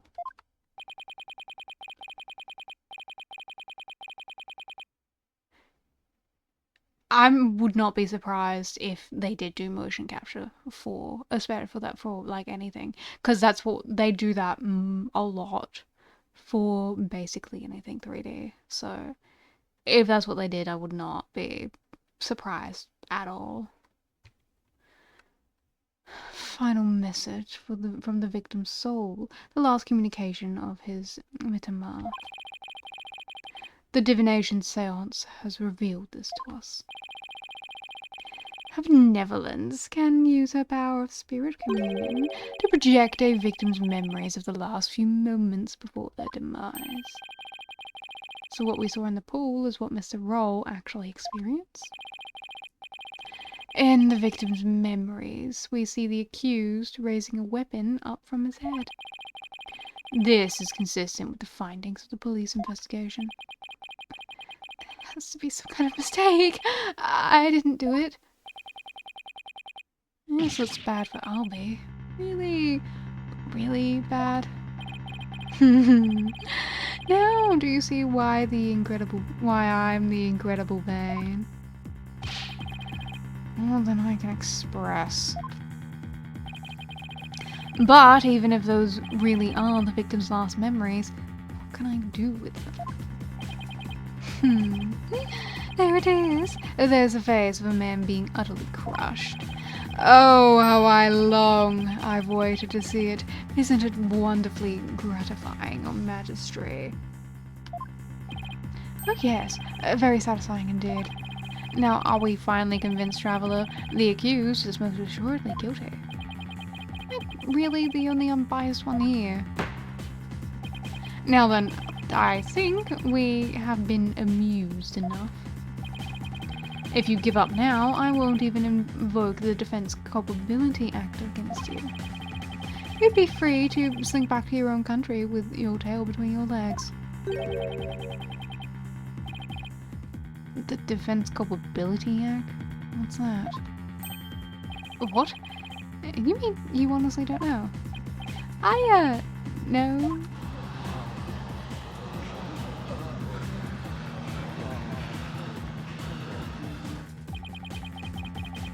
What's with this, all the hubbub? Well, not only is he lying, black-hearted lawyer, he's also an imbecile. Your Majesty, I believe you'd better explain the Defense Culpability Act to him. Yes, I think I'd better. The Defense Culpability Act, or DC Act for short, is as follows. In the name of Her Eminence, those who would support criminals will be deemed just as guilty. In other words, if you help the accused by defending him and he is found guilty, you will receive the same sentence as he. What? What kind of insane law is that? Under the DC Act, many an attorney have been convicted and met with a grim fate. Some went to prison, others received the death penalty. That's why there are so few in our country today who admit to being an attorney. That's as it should be. The history of our courts proves it. Attorneys are black-souled creatures who tell any lie to save the accused. Thus, attorneys deserve to be exterminated. What are you guys, Daleks? God, I've never felt so much hostility coming at me from so many sides. What could have happened to make everyone feel this way? God, are we really going into politics in this game? The other games are politics adjacent. This is straight politics.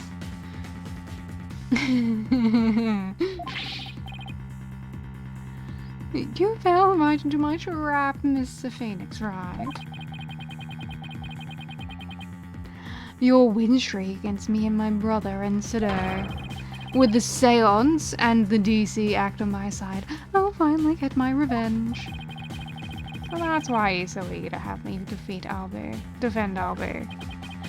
Chased out and humiliated back home, fate brought me to the foothills of Karayan. I thank my lucky stars that I'm chief prosecutor here now. Defense, know that if I rule that the accused is guilty, you will go to prison too. That explains Albie's reaction earlier. Defend me? Mr. Wright, what are you saying? You can't do that. Your Majesty, isn't a prison sentence a bit lenient? After all, we're talking about treason. One should pay for such a crime with one's own life.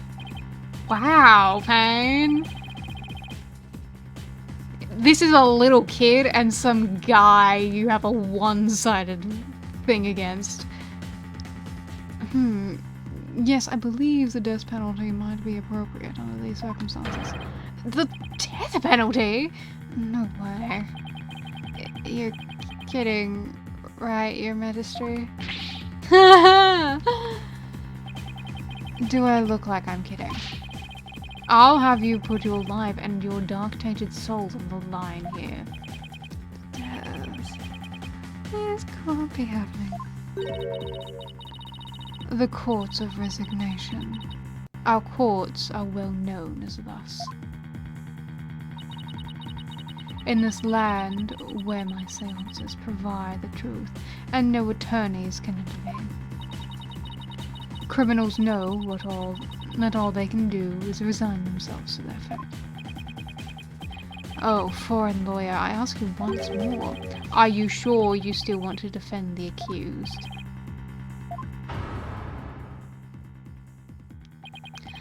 There's Maya to think of in all this too. I can't just lay down my life.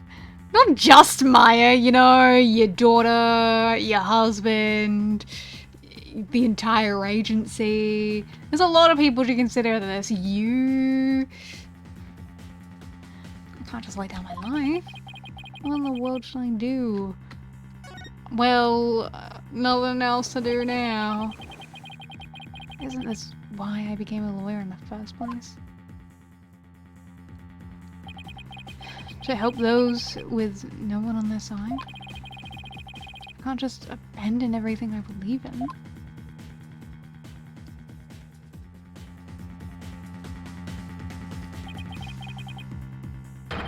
All I can do now is stand firm and fight.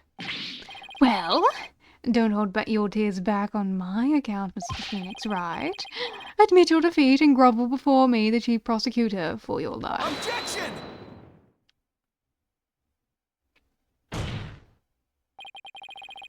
Even if it means being subject to the Defense Culpability Act. I will defend Albie. What? But Mr. Wright? The defendant insists he's innocent, and not even a divination seance should be accepted without examination.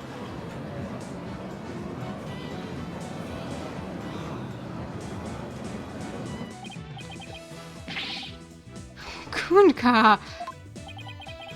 But if I'm found guilty, I'll get the death penalty too. Even knowing that, you still want to defend me. I don't know what happened in the past, but it looks like everyone in this country considers lawyers to be liars. So I can understand if you don't believe me. But I still believe in you and your innocence. So all I have to do is keep believing and find the truth. That's all there is to it.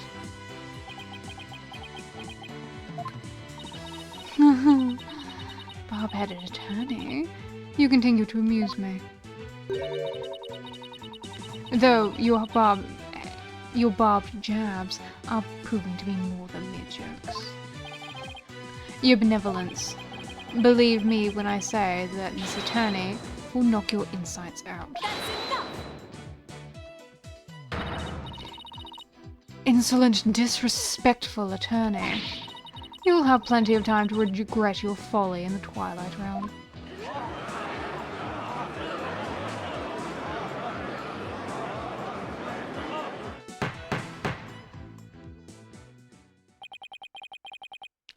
Not a wise move, traveler. Not wise. wise at all. You should have taken the chance I offered to save your life. But you have made your choice. The Defense Culpability Act will be applied to this case. And with this verdict, you'll both soon be parting with your heads.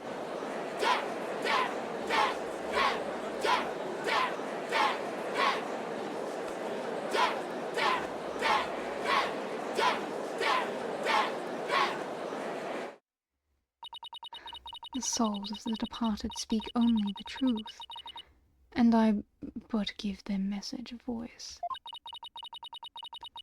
If you think my insights contain falsehoods, I challenge you to prove it.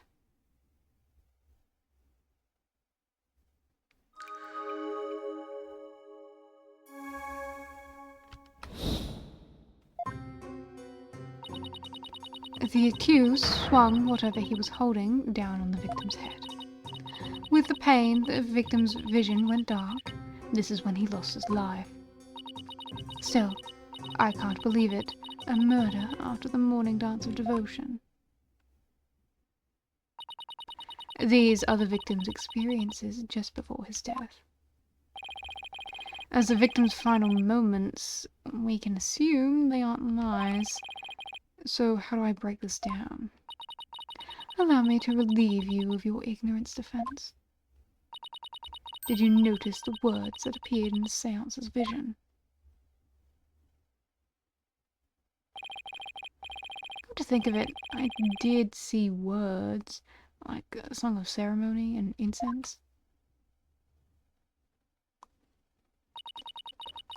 The victim's final memories are not limited to sight alone. Sight, smell, taste, sound, touch. All is laid out in the pool of souls. So what Mr. Roll experienced was with his 5 senses appear in the vision as words, right? Precisely. And by examining these sensations, we can perceive the victim's final moments with unparalleled clarity. Works for me. I can use all the extra information I can get. Now, to find a contradiction between her insight and the seance vision. Your benevolence, I ask that you please show the seance vision again. Very well.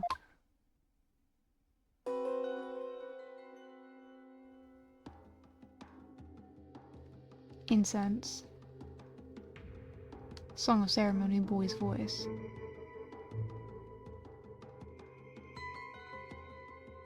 Boy's voice louder. Pain.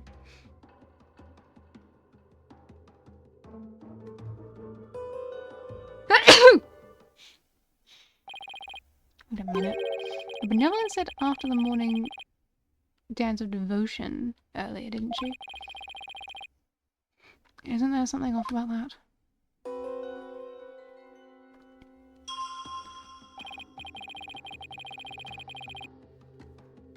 A and D to make your way through the insight.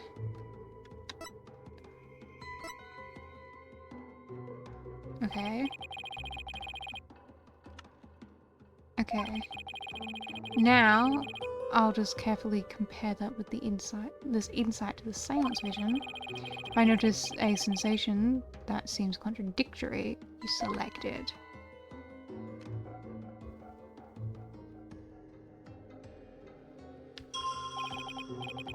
This is it. This is the part of the vision that contradicts the insight.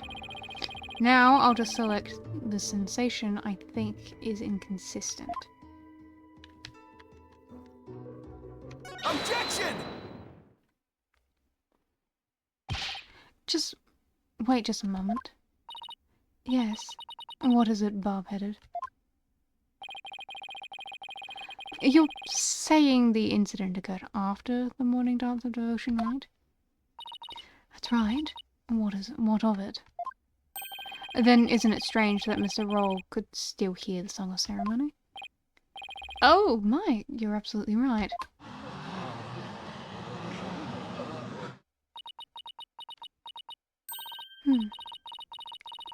Is that all that troubles you? Huh? What the victim heard was just a practice run of the song of ceremony. Practice run? What are you talking about? Mr. Payne, if you would. Certainly. Allow me to explain. The incident occurred in the interval between the morning and afternoon dances. During that time, the singers are practicing in the performance hall. Precisely. I was there as well, so I can corroborate this statement. I see. So, what the victim heard was that practice session. Ugh. There goes my contradiction. Okay, so they were practicing in the performance hall. That must be the room where Albie and I saw her benevolence's dancing. However, Mr. Payne, I admit one detail troubles me. Ask away, your majesty.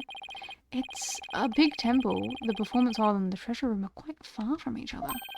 Could the song really be heard all the way in the treasure room? He's right. It is a very big temple. Well, how about it, Mr. Payne? Your Majesty, have you forgotten? There were speakers in every room of the temple, including the treasure room. Oh, that's right. Speakers? For what purpose? Are you serious, Mr. Wright? They're to broadcast the sacred music of the performance hall throughout the temple. That's why the victim could hear the song of ceremony in the seance vision. It was the practice run going on in the performance hall, heard over the speakers. Thank you for your explanation, your benevolence. That makes perfect sense, even to a feeble-minded old man like me. Think nothing of it. Now, if you wouldn't mind, could you please alter your insights for this? Very well. Cue swung. The song of ceremony the victim heard was a practice run through the temple speakers. I think I'm getting the hang of this. If I point out any inconsistencies, she'll update her insights accordingly. So if I keep pointing things out, maybe I can knock all of her insights out after all. I'd better find another inconsistency, no matter how small. It's a bit hard to focus on the insight when the seance vision going. I'll try using... Okay, so I can press Z to pause it if I need to. I pause the vision. I think I can use... Okay, and use M and B, like when you're looking around, to have a look at other things. I'll try using the Mitima mark. So the red flash. Speeds rewind. Okay. Now that I know how to get through the seance visions, it's time to find inconsistencies between the insights and the vision. Okay.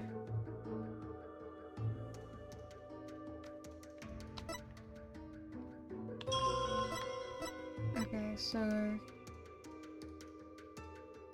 The cue swung whatever he was holding down on the victim's head. The pain, the victim's vision went dark and he lost his life. The song ceremony the victim heard was a practice run through the temple speakers. Okay.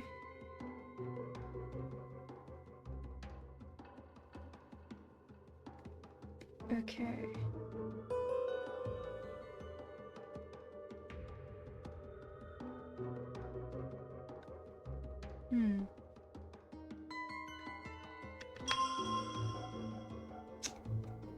It's very vague, so I'm like, okay, what do you want me to look at then?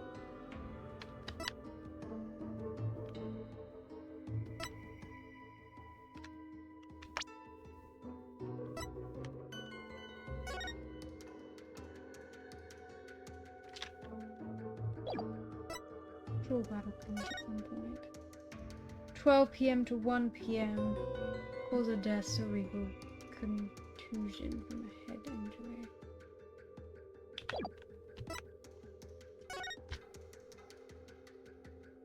Interesting.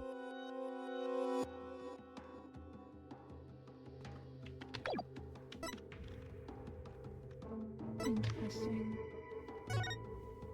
April 23, due to the growing number of thefts around the temple, will be tightening security throughout. Therefore, all of the hallway shutters will remain shut for today's dance of devotion.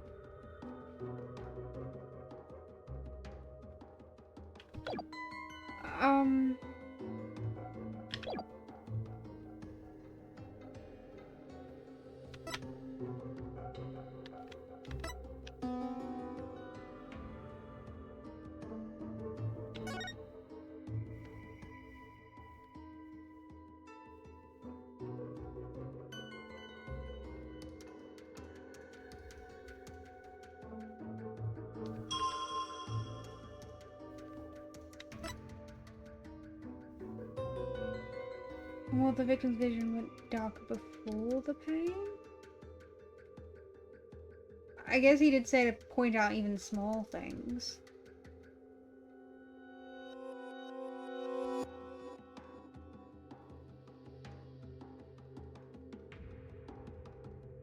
So,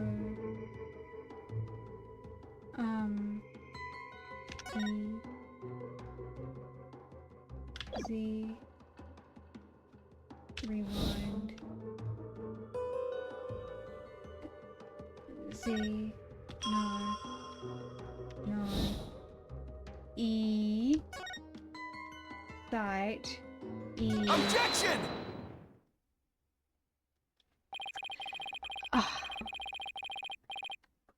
You're saying the victim's field of vision went dark right after he was struck, correct? Of course, as anyone with eyes can see.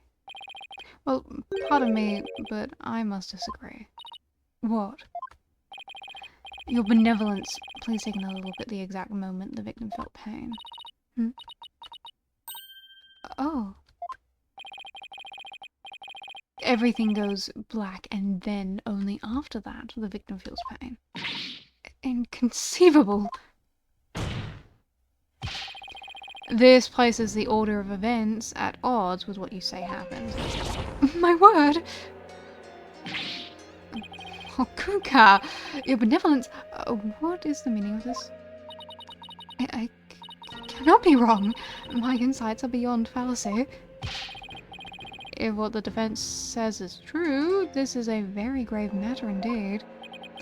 Please forgive me your benevolence, but I'm afraid this contradiction is something we simply can't ignore. Now, let's not get too hasty, your majesty. I think I can clear this up. You have something to add, Mr. Payne? 1,000 apologies. It seems the prosecution has failed to make one tiny thing clear. And what would that be? On the day of the incident, there was a power outage. A blackout in one part of the temple. And as I recall, the crime scene was in that sector. The power outage must be why the victim's field of vision went dark. I apologize for neglecting to tell the court this detail. I'm afraid it slipped my mind. Or rather, you knew all along, and are only letting it slip now when it's convenient to pay. The power outage knocked out both the lights and the speakers. Oh, there was a blackout there, wasn't there? Well, now, that explains everything, does it not? What do you mean, your benevolence?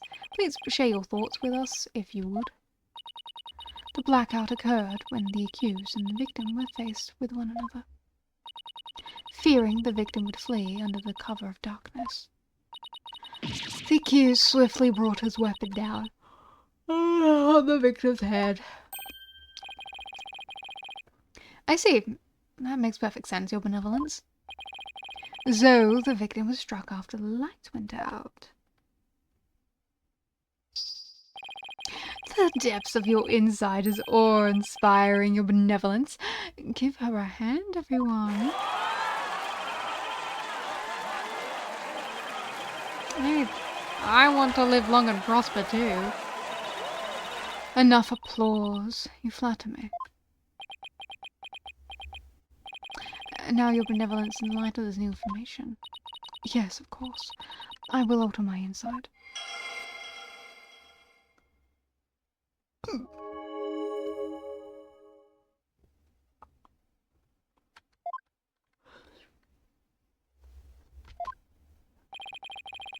So much more inconsistency.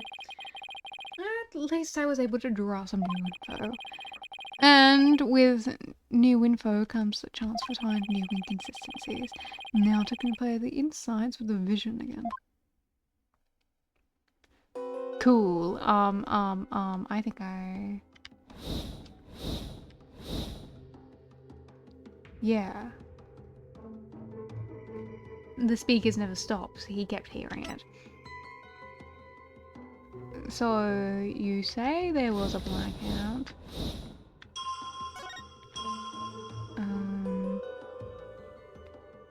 E. Objection! Yes, I finally found it. This is gaping all I've been looking for. Your benevolence, as impressive as your spirit communion power is, it's not infallible. You never know when to stop talking, do you? I hope you realize your words are an insult to all adherents of Karayanism. Defense, watch what you say. If you don't mind your tongue, if you don't mind that tongue of yours, you won't have one left to mind. It's certainly not my intention to insult spirit mediums, but maybe I'm not the one who needs to learn when to stop talking.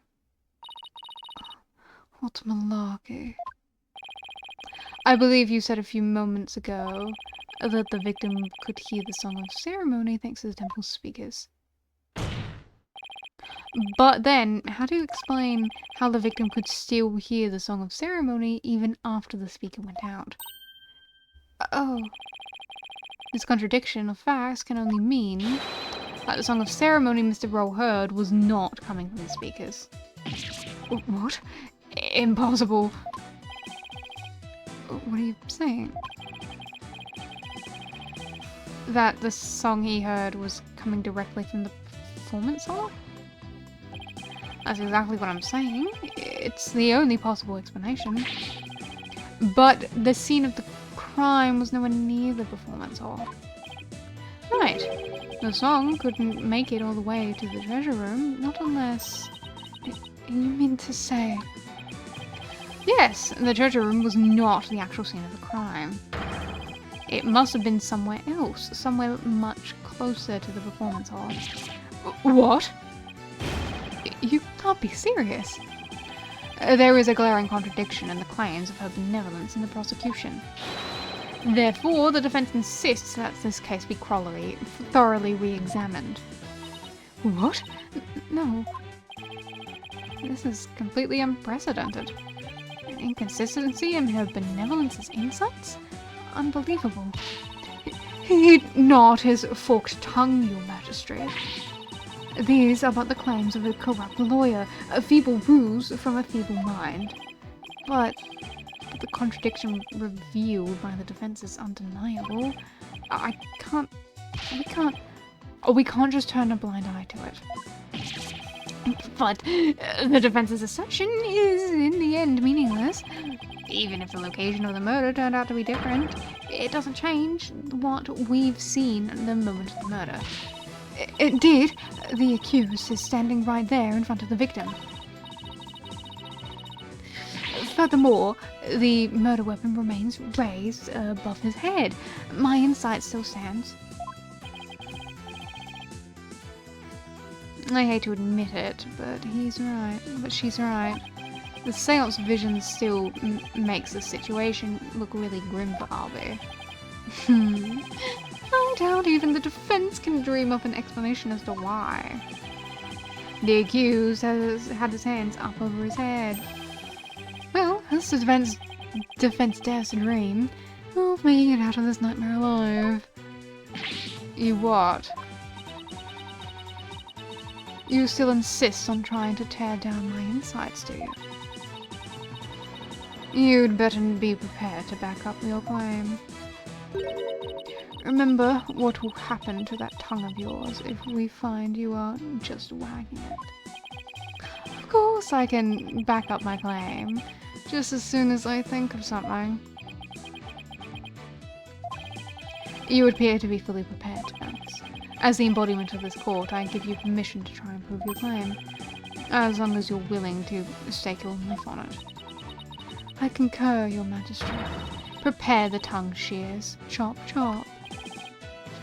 Chop, chop.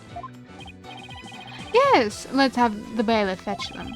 I think I saw a suitable pair in the basement. Chop, chop. Stop, stop. I hear that lying lawyers have several tongues to spare. I'm sure he won't miss one. Yikes. These people are actually serious. I'm rather attached to my tongue, think Phoenix, think.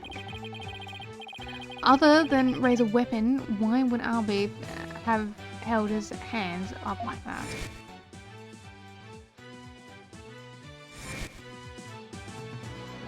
Ah, so that's why. The reason the defendant had his hands up over his head can be explained by something in the crime photo.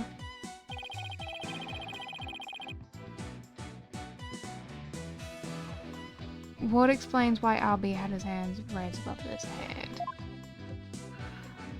The gun is, the gun? Take that! As in the Seance vision, I witnessed the defendant raise both hands over his head yesterday. You did? Where did you see such a thing? When the police had their guns trained on him as they made their arrest. Oh, are you saying... The victim was a security guard, and an armed one at that. The defense proposes that the victim had pointed his firearm at Albie. And that's why the defendant's hands were raised in the air. Oh, good God!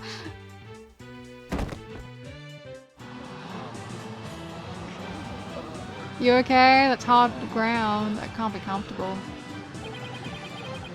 Who would have thought the Seance vision could be interpreted that way? This is not possible. It can't be. Not bad for a total knockout. How dare that lawyer devil go against her benevolence? He's no better than the traitorous snake. Traitorous snake? Dirk? What is that? No, I can't believe it. Contradiction in one of my insides. Has to be some kind of mistake. I won't accept it. That's right, your benevolence, and I won't accept it either. It goes against all we hold sacred. Throw him in jail immediately for lease majesty. Majesty? What?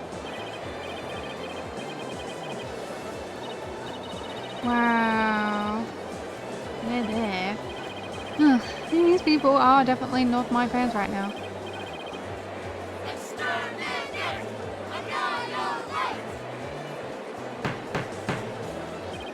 Peace! Give me peace. I said peace. Now, everyone, please calm down. Is he? Your Majesty, please assign this black-hearted attorney a suitable punishment. No. I can't charge him with lese majesty. What? What? But why not, Your Majesty? He was simply following the proper procedure for defending the accused. There's nothing unlawful about that. But Your Majesty, don't you want to wrap this trial up quickly? Why not just give your verdict? Then you can go home and make it up to your wife. We can't end the trial now. Not when we just learned new information about the case. What? Your Majesty, Not you too. You would honestly entertain the idea that my insight contains a contradiction. Truly, it is shocking. In the 20+ years since the DC Act went into effect, such a thing has never occurred. To be honest, I didn't want to believe it either. But with his life on the line, the defense pointed out an inconsistency.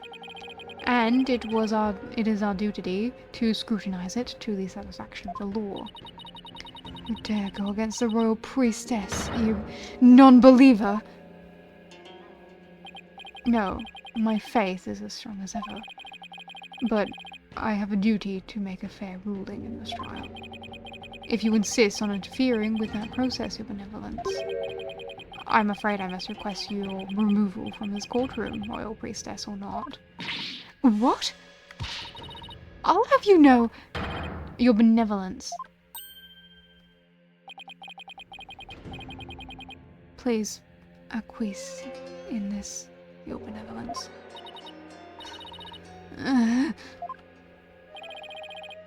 If looks could kill. I won't forget this offense, barbed head. I do not admit defeat. I won't. Bailiff, please see her benevolence out. Your Mitamar will face due retribution in the Twilight Realm. The demons there they'll pluck the barbs right off your stupid head. I hope your suffering will be super duper painful. And I hope they throw you into a lake of burning fire. Yeah, and then...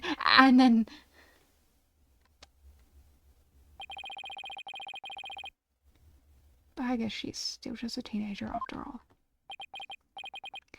Now then, defense, Mr. Light, was it?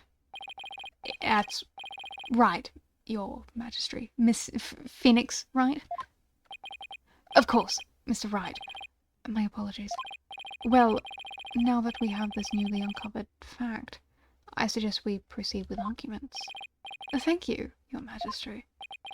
Yes, but do not misunderstand me. This doesn't mean I trust you completely. I'll be keeping a close eye on you, so don't even think about lying to this court. I understand, your majesty. Phew. Maybe now we can finally run a real trial. Arguments, your majesty. Very well, I accept your challenge. Huh? What's with him? Oh, the look on your face, Mr. Wright. It's just too hilarious. It's so funny, Mr. Payne. The defense still doesn't get it. The truth on Earth is going to bury him in his case instead. What do you mean by that, prosecutor? I told you, it's chief, prosecutor. Yes, because that's the thing to focus on right now. The defense is digging its own grave. Consider this, your majesty. Why would the victim, a security guard, point a gun at the accused? Oh. Oh, indeed. Because the accused was about to commit a theft.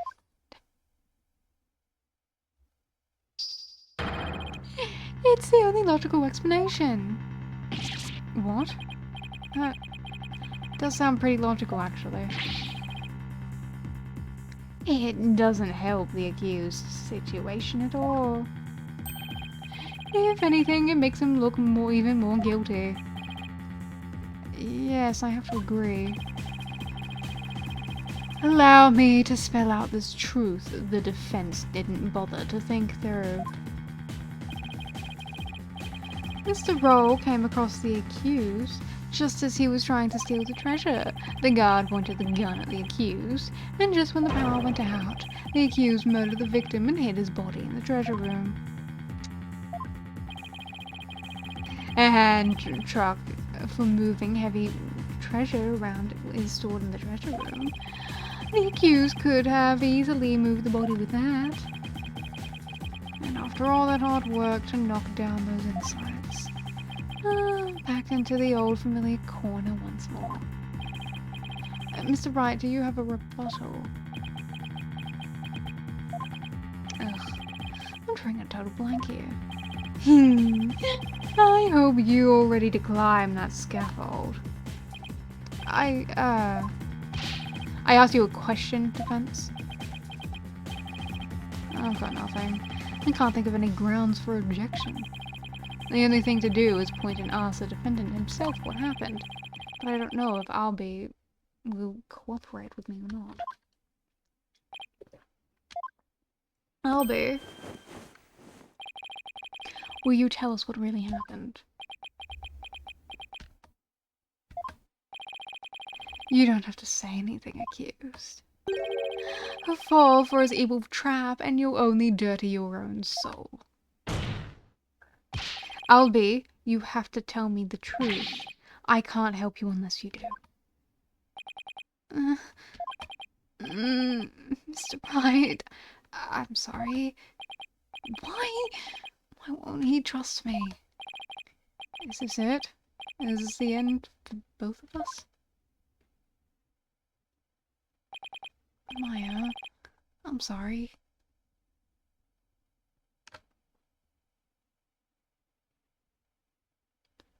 I never met a real lawyer before. Everybody always told me they're bad people who help dirty criminals go free. I never thought a lawyer would actually try to help me, would actually believe in me, risk his own life for me. I never would have even imagined it. I'll be. So, that's why I lied. To try and save myself. But I'm not going to lie anymore. If you believe in me enough to put your own life on the line, then I'm going to believe in you too. What? Allow me to explain.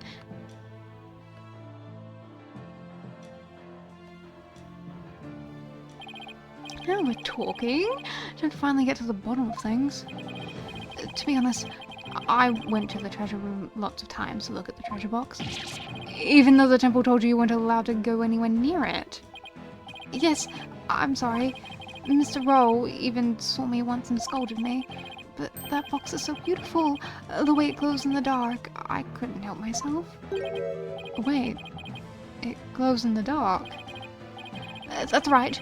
It's covered in this special mineral called fluorinite that makes it glow. It's absolutely breathtaking. It's really a shame they don't put it on display for the public. Can you imagine how many people would go on night tours of the temple if they did? If only he applied such passion to telling me the truth earlier.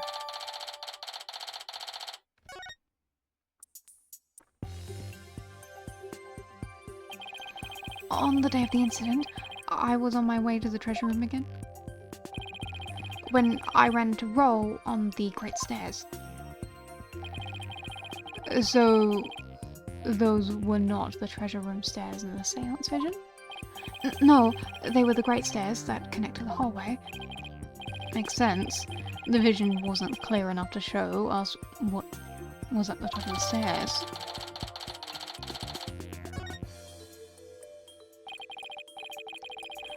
All of a sudden, Mr. Roll drew his gun and threatened me with it. I quickly put my hands up. Mr. Roll, he acted so scary. For some reason, he had his scarf over his mouth. I couldn't read his expression at all.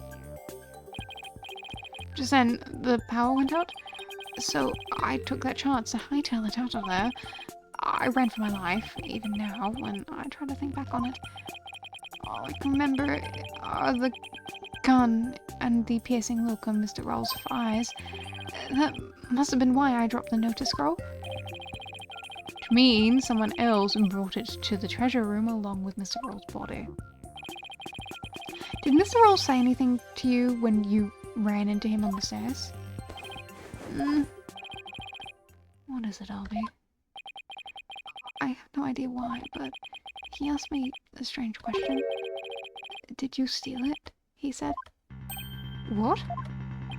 I'm sorry I didn't say all of this before. I didn't think anyone would believe me.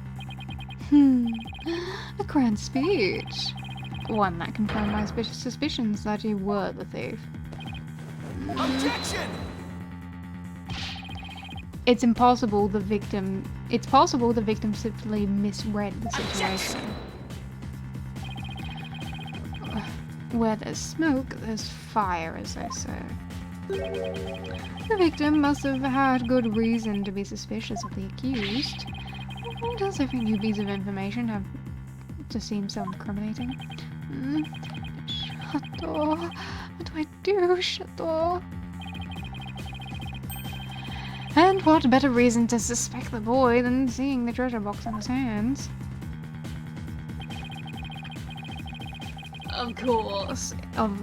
In the course of his rounds, the victim must have noticed the treasure box had been stolen. And then, after that, he ran into the accused. I'll be your guide. No, that's not what happened. Therefore, the one who stole the treasure and killed the victim can be none other than the accused. It's a guy. The tiny thing.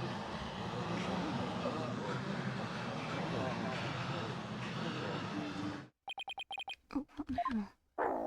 Oh, hi, Shadow.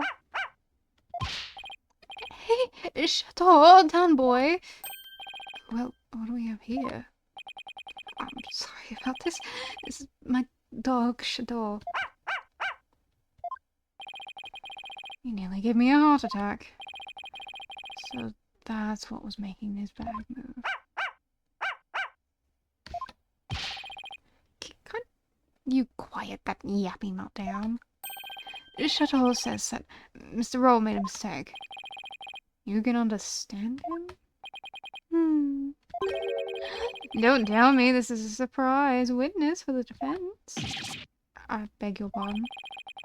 You're not thinking of cross-examining an animal, are you? Of course not, Your Majesty. Not this time, anyway. Yeah. Phew. Well, I'm glad to hear that. I thought I'd have to reassess my assessment of your sanity for a second there. I think I'd better reassess my strategy and fast. I have to somehow show that somebody else could have struck the victim, or we're sunk.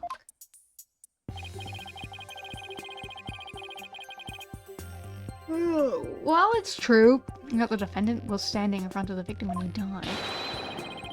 It doesn't mean somebody else couldn't have struck the victim at that time. If you're going to go that far, then I hope this means you have another angle to approach ready.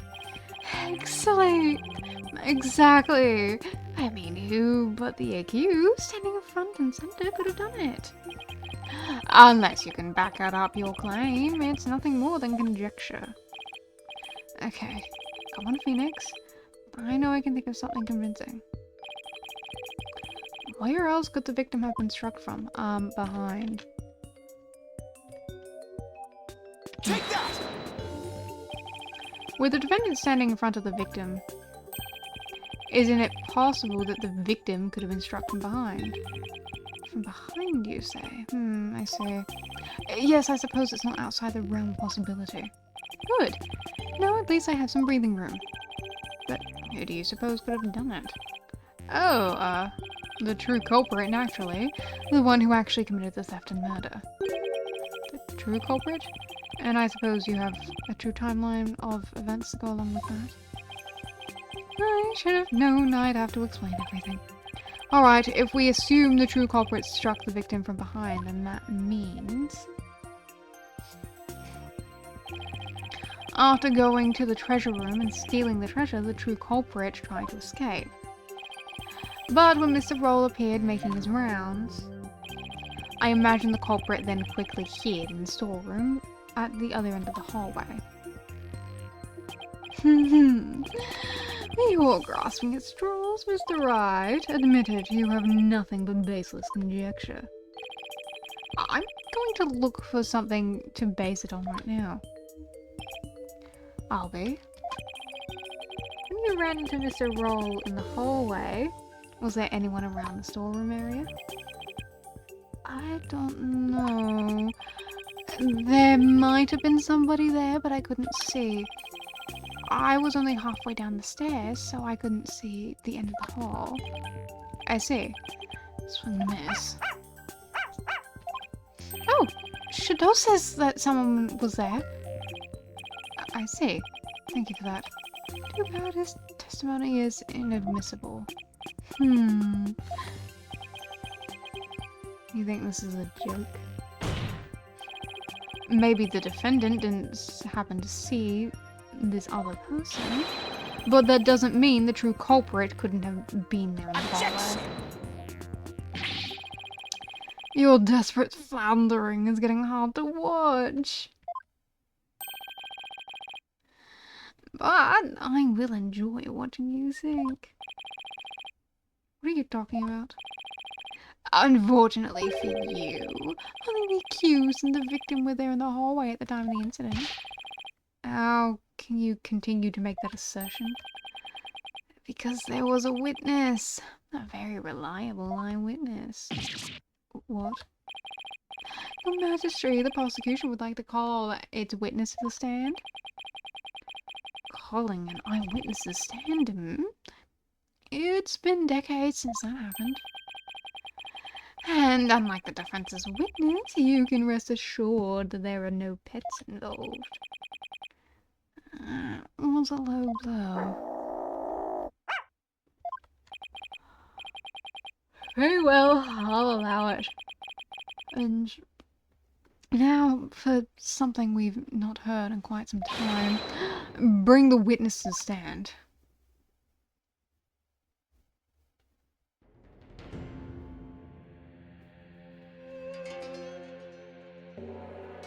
Sup, my dude? Witness, please state your name and occupation.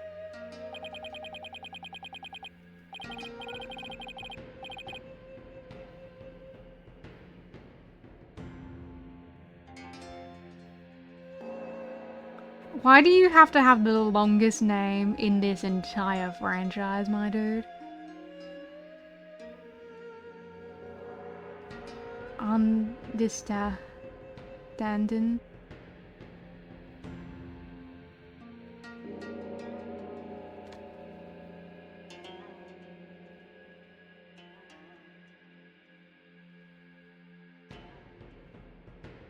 I hate this so much.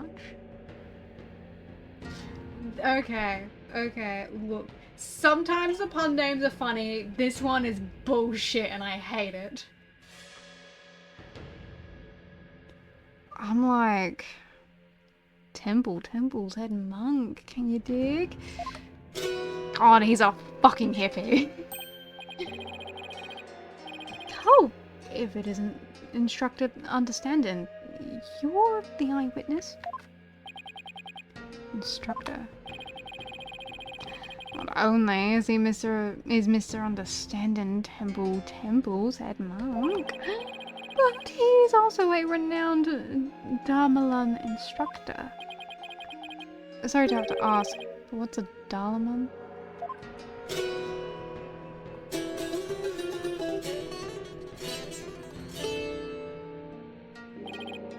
Check it! Here she is! My sweet serenader, my one and only. Groovy, right?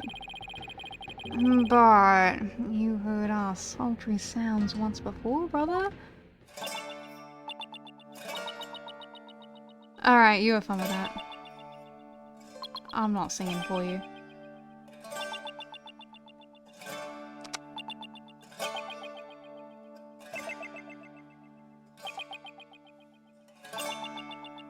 Thanks. You done now? Thank you. That's the song from the Dance of Devotion. Right on, brother! The Song of Ceremony!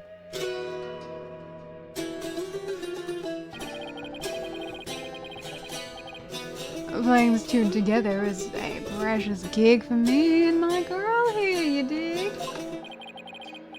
Song of Ceremony. Song that was playing at the time of the murder. Oh, Holy Mother, may the righteous sounds of my Dalaman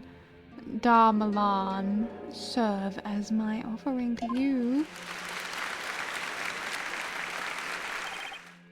Wonderful. A great performance as always. This is my thing, you know, my bag. I make instruments speak, baby.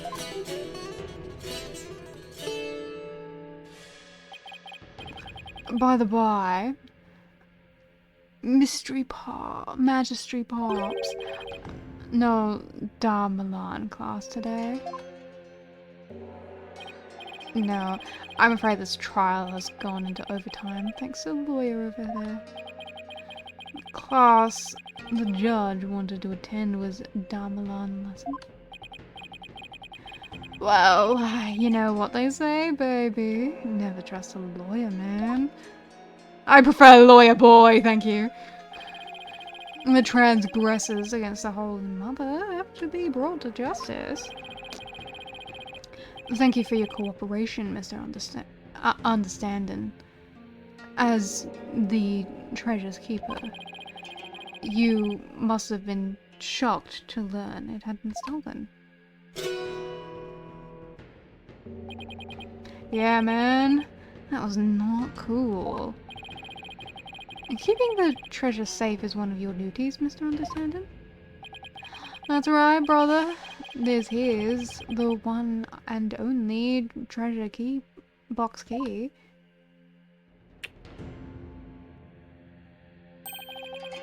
And I keep it on me at all times, can you dig? But the sneaky thief went and cracked open that sucker anyway. Total bummer, man. So that's the key to the treasure box, is it? You know it, baby. It's called the Magatama key, and it's a historical artifact to boot. It's been passed down from head monk to head monk at Temple. The Magatama key, huh?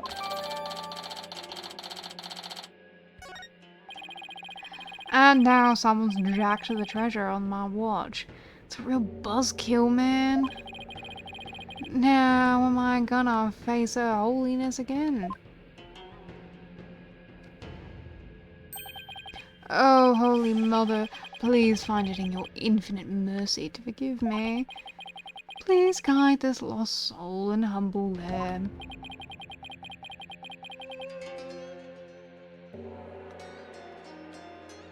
Why do I always get the far out ones? Mr. Understanding, you witnessed the accused and the victim heading to the treasure room? You know it, baby. Best believe I scoped that tiny transgressor. Would you please give the court your testimony regarding what you saw? To bring justice against the transgressor, man. Yes, of course. I'll do all I can. In the name of Her Holiness, I vow to sing naught but the truth I swear to bring hit me.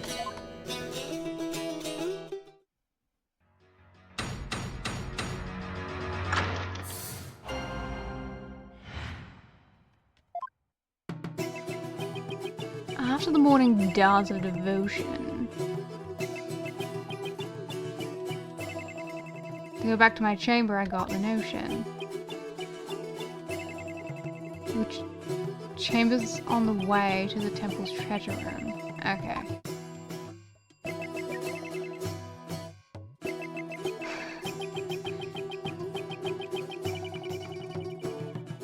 Okay. Okay, so you can hear anything if anyone goes near the treasure room. That's what you're saying. And Arby was the only one that you saw. Okay. Before the blackout, you saw Roll. And only Albie. To the the treasure room. Okay. So only Roll and Albie went to the treasure room, that's what you're saying. Didn't need to put into song, mate. Tell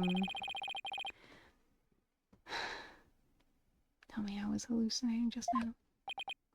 Like, can you believe Mr. Roll bit the big one after that? Harsh, man. I share your sentiments. You were the one who discovered the victim's body, weren't you, Mr. Understanding? What? You found the body as well? He really is a key witness, then. That's right, brother. After the blackout, I went to reset the breaker and give the power back to the people. The circuit box is near my chamber, so I'm always the man for the job, you feel me?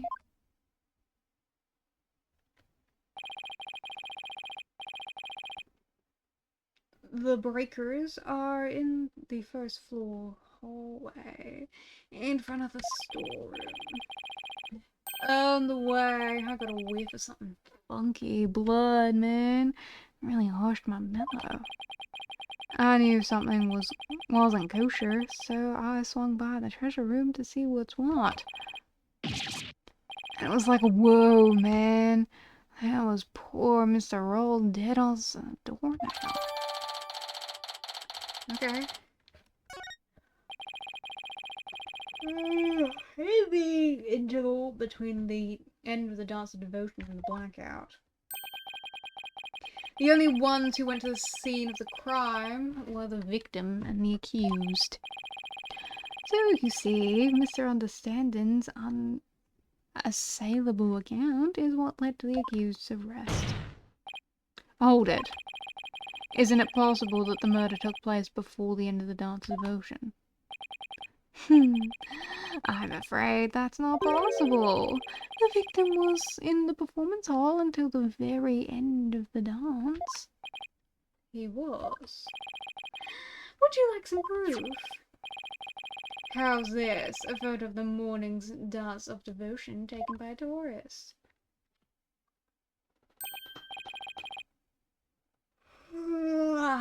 My, what graceful dancing.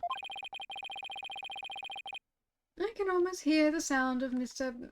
Understanding's Dharmalan now. That's right. There's Mr. Roll on duty.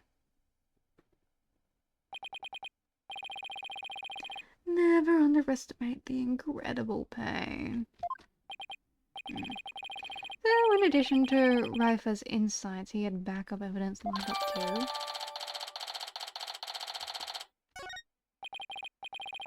As head monk, my monks in training are like my own kids. Like family, can you dig it? Oh, I should have taught Albie better, man. For Her Holiness, the Holy Mother. Oh, Albie, confess your sins, my young brother. Monk, understanding, I didn't kill Mr. Roll, so I don't have anything to confess to the Holy Mother. What? Bogus, little man. Your face is weak, like a wet paper bag. Can you feel me?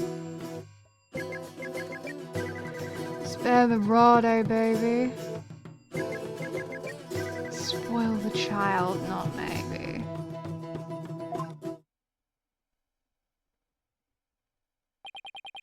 Her Holiness is a magnanimous son. If you confess your guilt, she'll forgive you in the Twilight Realm. I don't suppose she could forgive him in this realm first.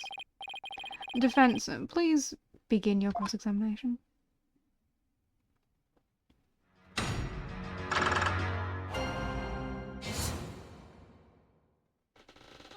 Okay. You went back to your chamber after the dance of devotion in the morning. And your chamber is near the treasure room. You can hear anyone going past to the treasure room from your room. Albie was the only one before the blackout.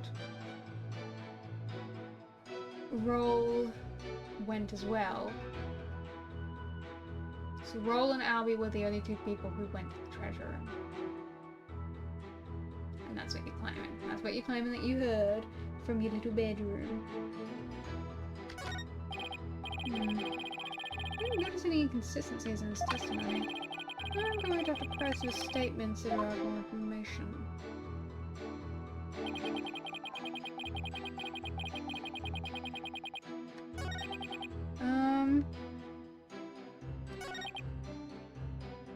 Hold it! Even from inside your chamber, you can still hear what's going on outside. Temple is a groovy old building built from Mother Nature's finest. You can hear a pin drop through the wooden walls, you dig? In an old building like that, I guess the walls must be pretty thin.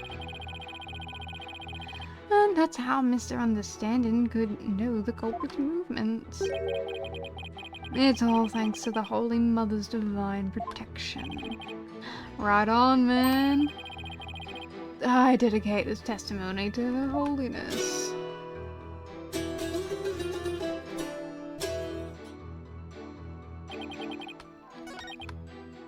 Hold it!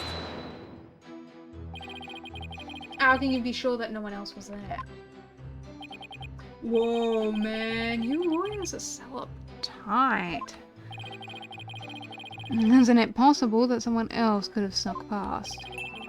The answer, my friend, is squeaky wooden floorboards, maybe? They make such a racket, not even the quietest cat could sneak by me, you dig? Yes, that makes sense. And all of that just now was simply more of the attorney's unfounded suspicions, I see. That's the truth, baby. It's all that I see. The truth is all. That's everything. Words of wisdom, words of truth. Baby truth, forsooth, phone booth.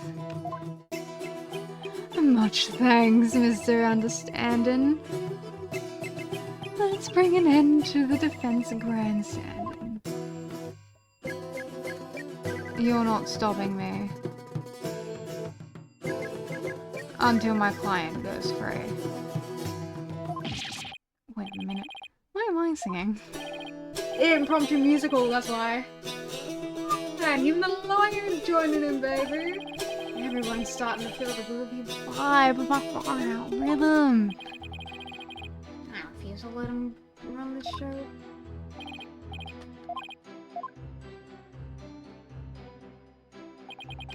Okay. Hey.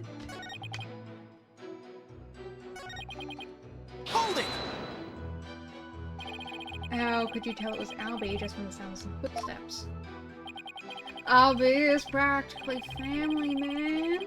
Smooth groove of his shoes are easy to pick out. But how do you know he went to the treasure room? Didn't you think it was possible he went to the storeroom at the other end of the hall? No way, man. I saw him with my own two eyes. You saw him? Ugh.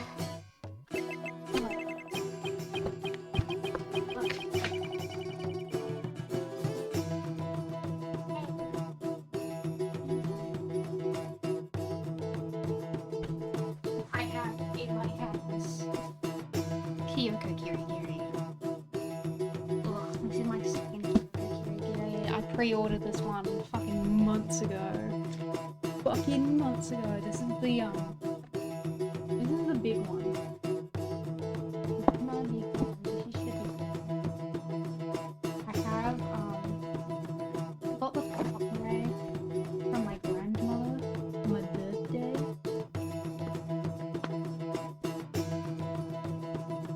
Ugh. But this one. Yeah.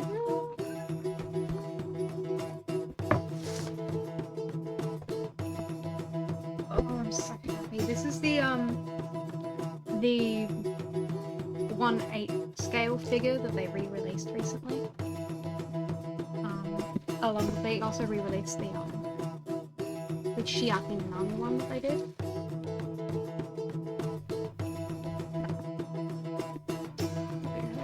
She's so pretty.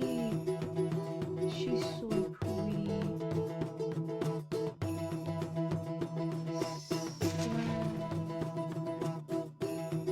I need to find somewhere to put her. I don't have any shelf space for this shit. And yet I keep buying figurines. Hello, Monica.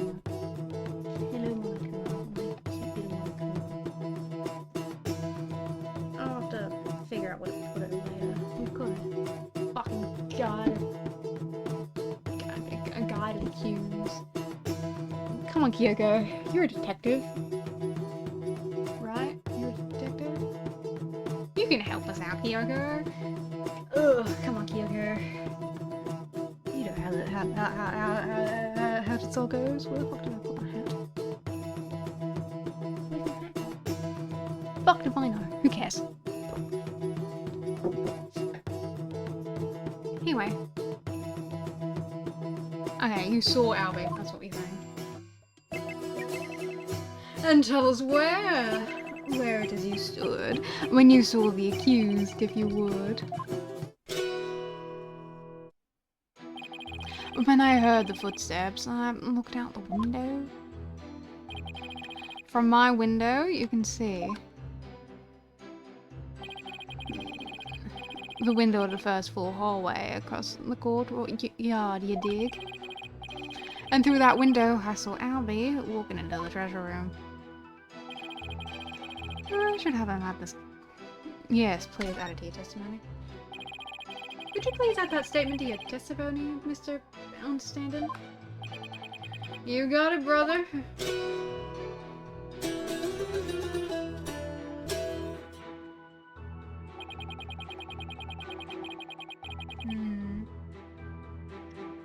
So wait, what do I have?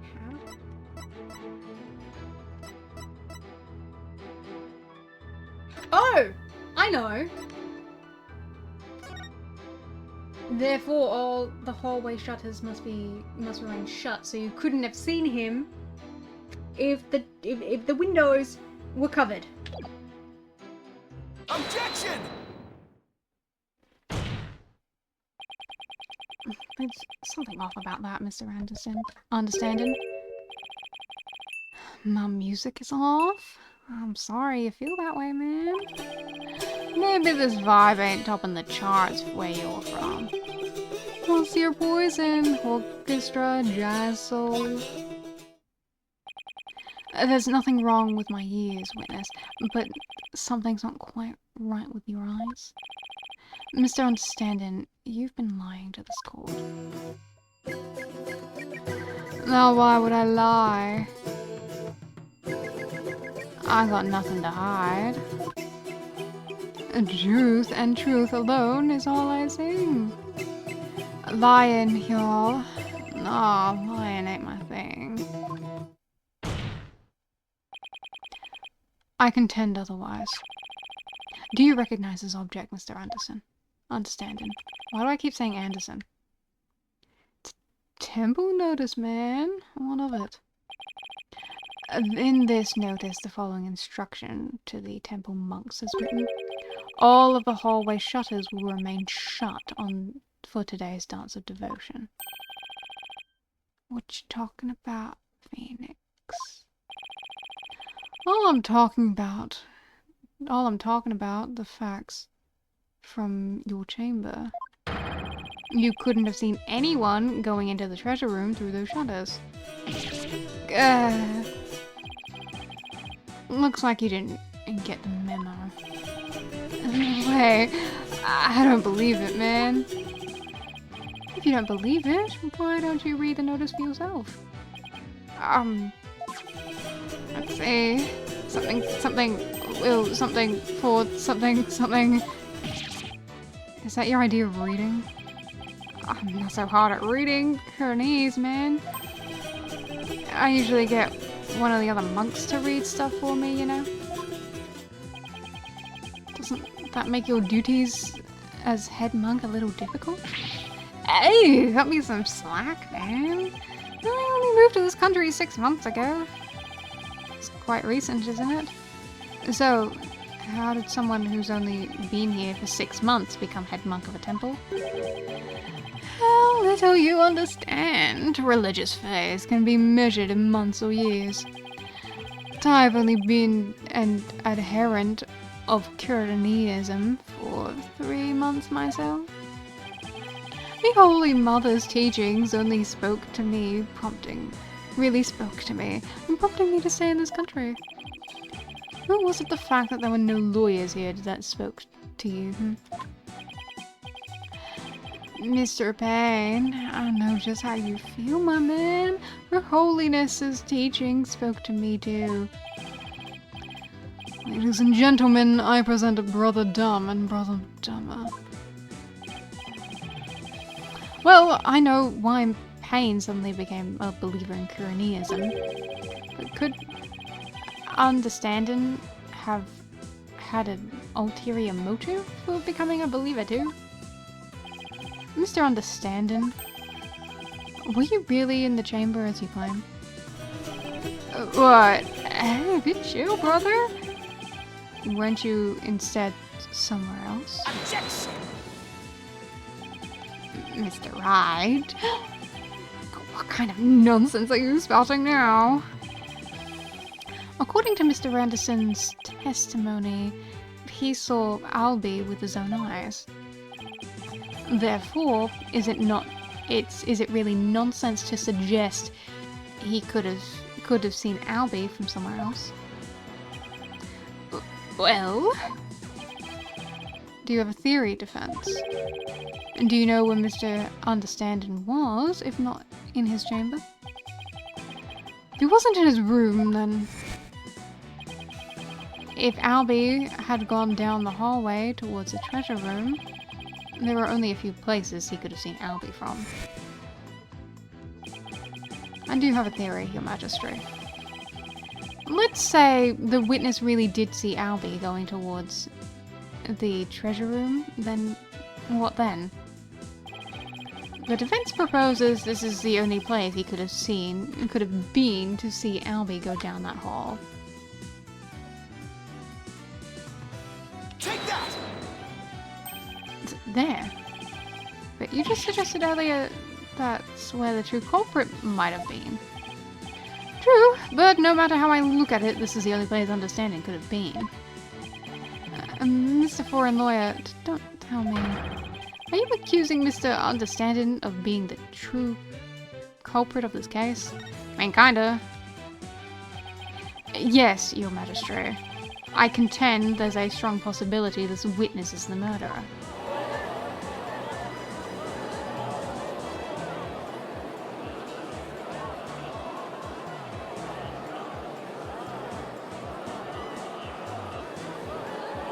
Objection! How dare you be so disrespectful? First you criticize her benevolence, his insights, now you accuse a head monk of murder. Objection! This is the only place a witness could have been. If he was here, he could have struck the victim down from behind and moved the body to the treasure room. That's nothing but groundless conjecture. And there's one more thing. Do you remember what he said in the opening argument? The opening argument? During the argument, it was suggested that Albie used his position as monk in training to get his hands on the treasure. That's right. What of it?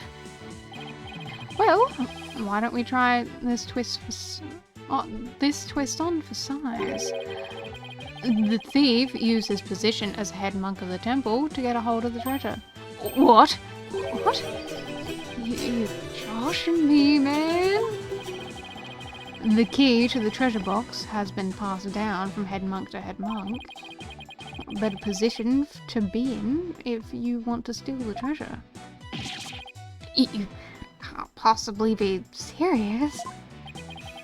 Does this mean you're claiming that Mr. Understanding's oath of faith is nothing but a lie designed to get him too close to the treasure?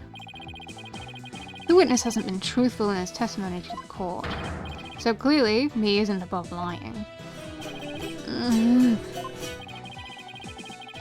Didn't you swear to the Holy Mother that naught but the truth would you bring? In light of that, I don't think it's unfair to call your faith into question. This is ridiculous. And are there no limits to what this lawyer will say? I mean, lie is such a strong word. Maybe it was just a mistake?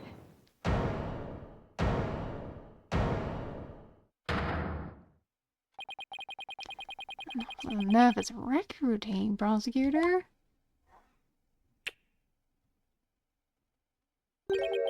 You're just embarrassing yourself, man. What? Oh, what was that, Mr. Understanding? Lawyer man. You really are the lowest of the low. You've gone and said something I can't forgive. Called my belief into question, my faith in the Holy Mother. And nobody gets away with that.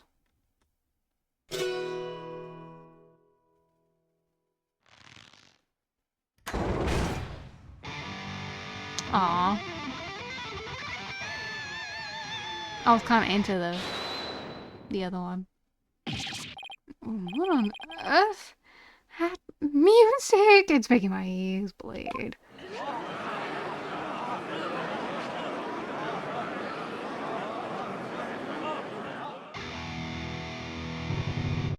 This is the music of my soul.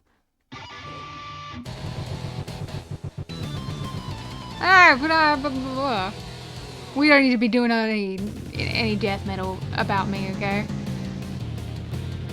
Twilight Messenger, can't you tell? Take this lying lawyer straight to hell.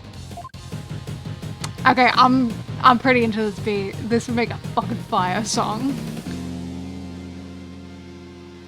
Wow, guillotines, guys, come on.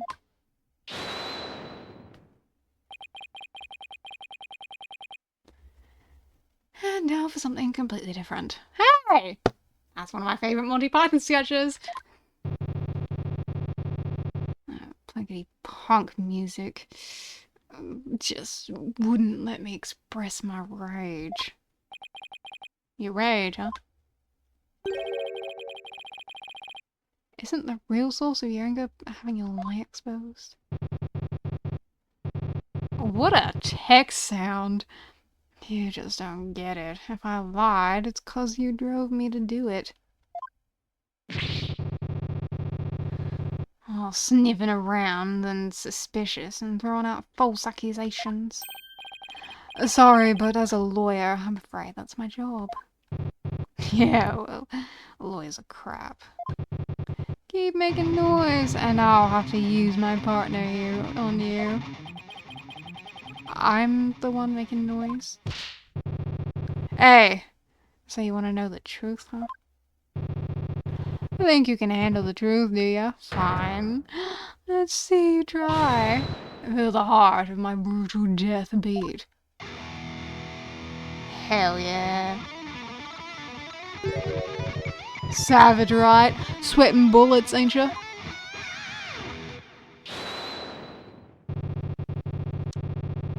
The screams of my soul are gonna make a mosh pit out of this peanut gallery.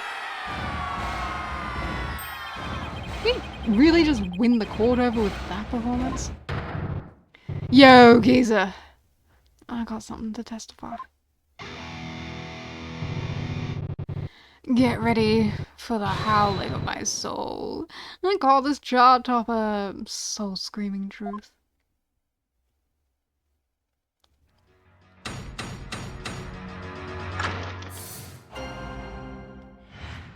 Yeah, it is called... Yes! They actually called it Soul Screaming Truth, I was hoping.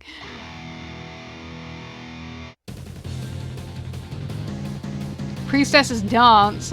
had come to an end. To the music storeroom, I did wend.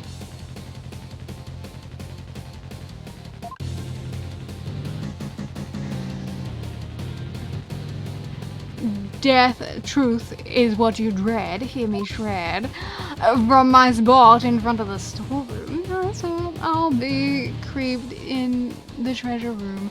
I'm fucking into the song. And trailing from behind, hound on the scent. I saw patrol. After Albie he went. Me and my girl, innocent and sweet, back by the storeroom, can't be beat. Then out went the power, ticket to midnight, blacker than the blackest black, robbing all sight. Fuck yeah, dude! So you can fucking look. Can I have the sheet music? Just give me the instrumental. Give me the WAV file. I'll put it on YouTube for you.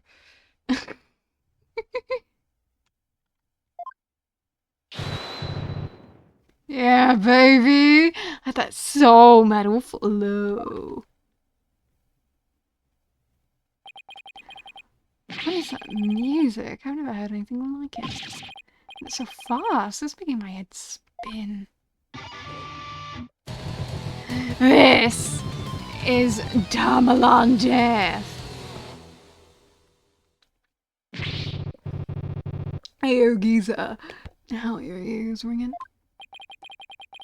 I don't know much about music, but I've got chills, and they're multiplying. Hey, you scared lawyer man? I prefer lawyer boy, thank you. Run away, fast as you can. What a wonderful rhythm. The perfect accompaniment for further deliberations.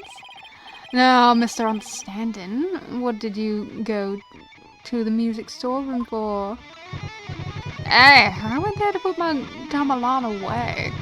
She's my precious partner. Gotta give her the good rest after playing in the riot. But then, why did you lie before? Because you'd send me to hell. Huh? We all know about lawyers and their lying lawyering ways. Am I right, people? If I admitted I went to the storeroom, he'd have drummed up a false charge on me. I didn't want to get sent to hell. What do you say? That's right, that so would have happened. Now I see why that Defense Culpability Act was passed. You feel me, Karayan? Is it too much to ask for a low-key trial? Now, are you bugs ready to rock or what?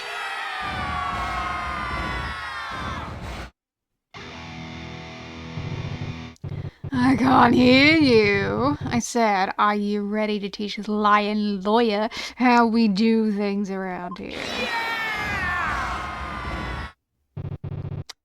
Alright. Then, I'm gonna lay it down one more time. The screaming truth of my soul.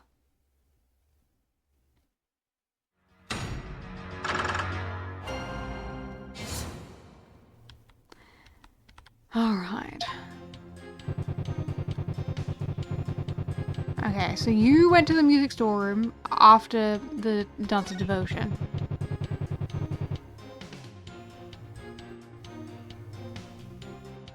Okay, that's useless information to me. Okay, so from the storeroom, you saw Albie go to the treasure room.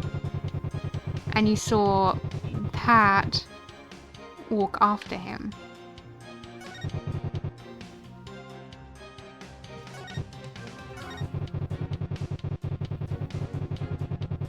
And you and the guitar were in the storeroom.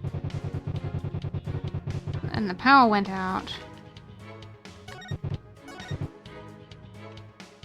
Hold it! Something tells me this is going to be a spectacular waste of time, but what do you mean by hound on the scent? That's not what I was going to ask about, but okay. What? You don't get it? It's always the same, y'all. Lyrics questioned without mercy. The more famous the song, the greater the controversy. It wasn't your lyrical sense I was questioning. I say hound on the scent like a hunting dog, because, you know, Ro was a god, and... here we go. The inspiration came to me suddenly like a flash, and... that's okay. You don't have to explain your lyrics anymore. Hey, you're the one who asked. I knew I shouldn't have asked. Mr. Understanding, you're still in the stand, so please stick to your testimony. You can explain your lyrics to me later in the down the line class. Fine. Have it your way, geezer. Show must go on, slash and thrash.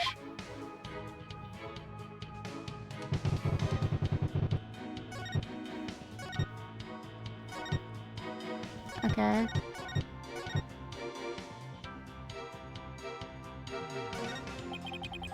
I only understood about half of what this guy is saying.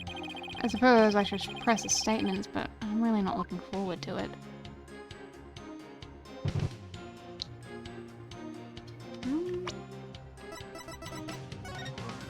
Yeah,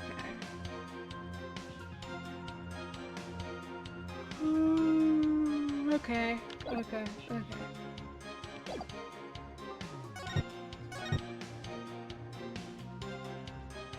Hold it! How did Albie appear at the time? On the thing of it, he was glancing around all shifty-like. You could tell he was up to no good. Shady, I tell ya. What's that saying about people who live in glass houses?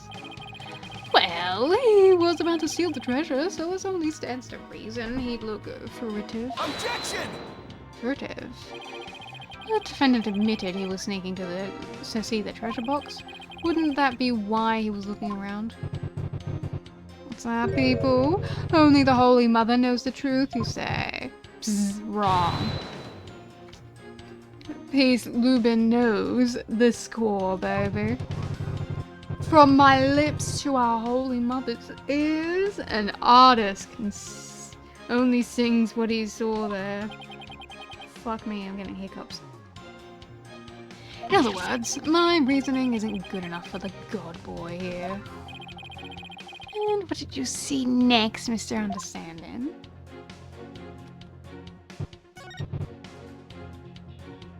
Hold it! What exactly were you doing in the music storeroom?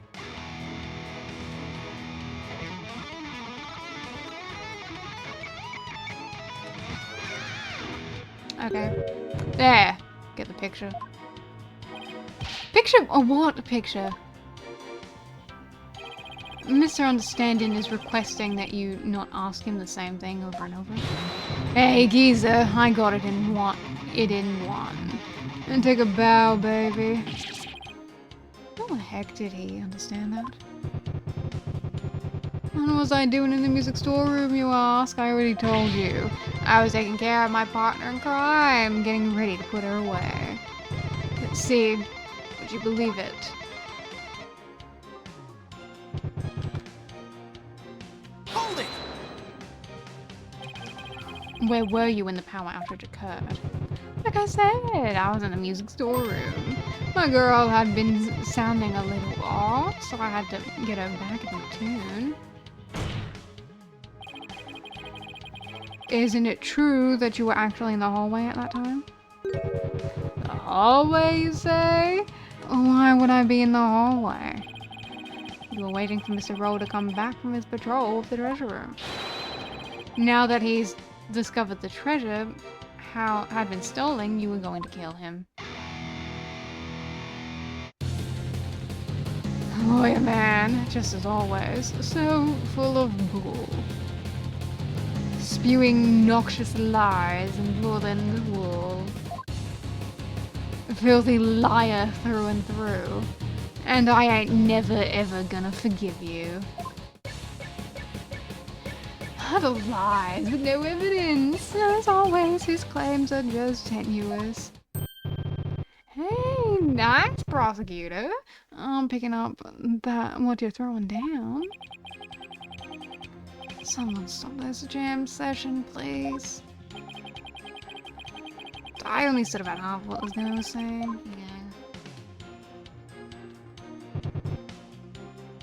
Hold it!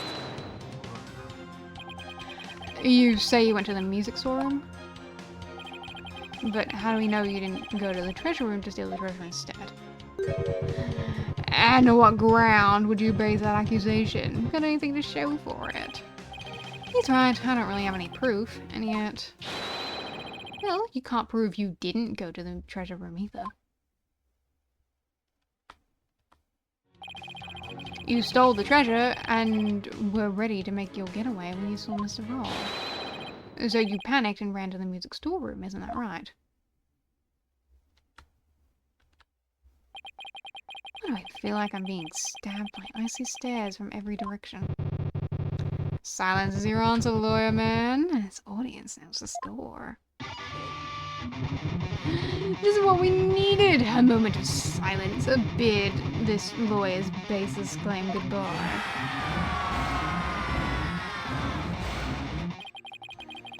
Why do they have to hate lawyers so much in this country? I said it before and I'll say it again, lawyer man. After the priestess's dance, I went to the music storeroom. You've made your assertions clear, defense, but your argument is rather unsubstantiated. That's not good. That's a funny piece, Lubin understanding. Nevertheless, the possibility is still there. You can't deny the witness could have killed the victim under the cover of darkness. You're forgetting one very important thing, huh? It seems you've forgotten that the outage happened by chance, not design. Oh, that's right. Oh, that's alright. Did forget about that. It's not like the witness planned the outage, so we could take advantage of the darkness. And without darkness, it would have been hard to sneak up behind Mr. Roll and kill him. You're right, even I would notice someone coming up behind me. Well, defense, what do you have to say about that? What can I say about that? Mr. Wright, your claim is completely without merit. Unless you want to argue that the witness somehow magically made the outage happen. Well, maybe not magically, but... Wait, that's it. I contend the witness could have made the power outage happen, with no magic necessary. What? You have a theory, defense. All I had to do was make use of something shown in this diagram. What did the witness use to make this power outage happen? The breaker itself. You just gotta trip the breaker, right? Take that! The witness was in the storeroom. The circuit box is on the storeroom end of the hallway. There's nothing really magical about turning off the breaker, wouldn't you say?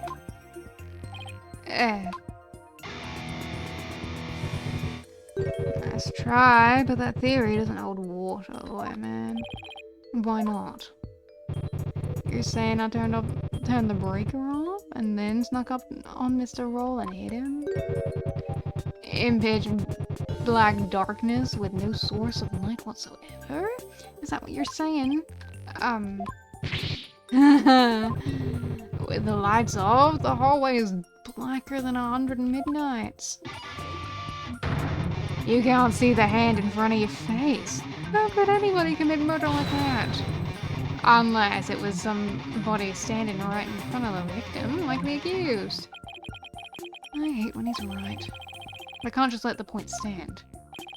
Well, maybe the victim was holding something that served as a guide. A guide through the darkness. Something that's more than a little vague, wouldn't you agree? You ain't gonna move this room with a half-baked hunch like that, bro. You gotta hit him hard, really make him feel it, you hear me? Just like my verse, baby.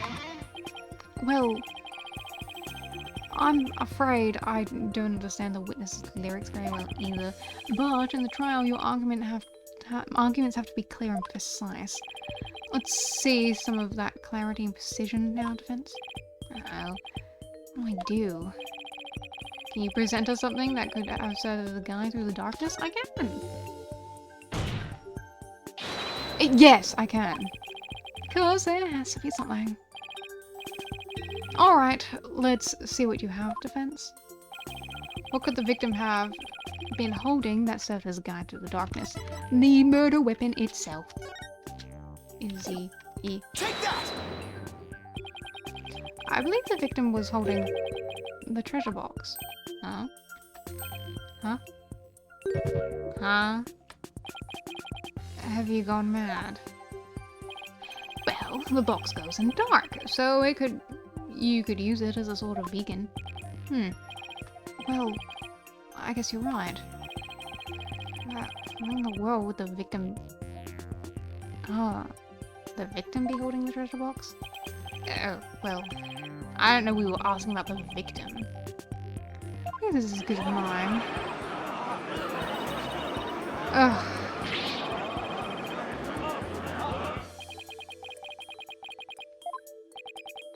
Defense. Are we going to be needing those tongue shears after all? No, Your Majesty. Yeah, man, do it, do it. Then we can jam out those lawyer's shrieks of pain. Better get those screams of agony out now, lawyer man.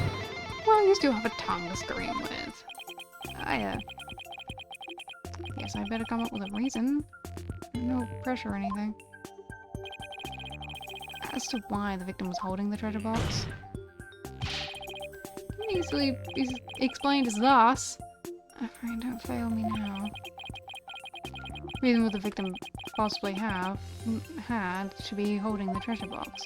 The victim was holding the treasure box because he was...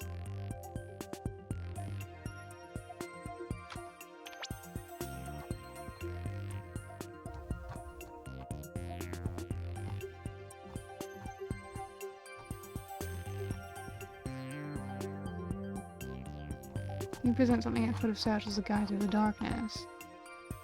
What could the victim have been holding? Why did we...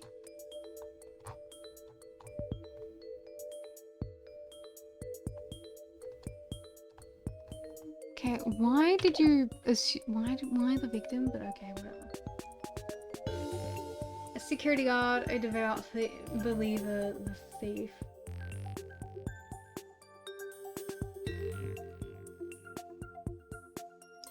He could be.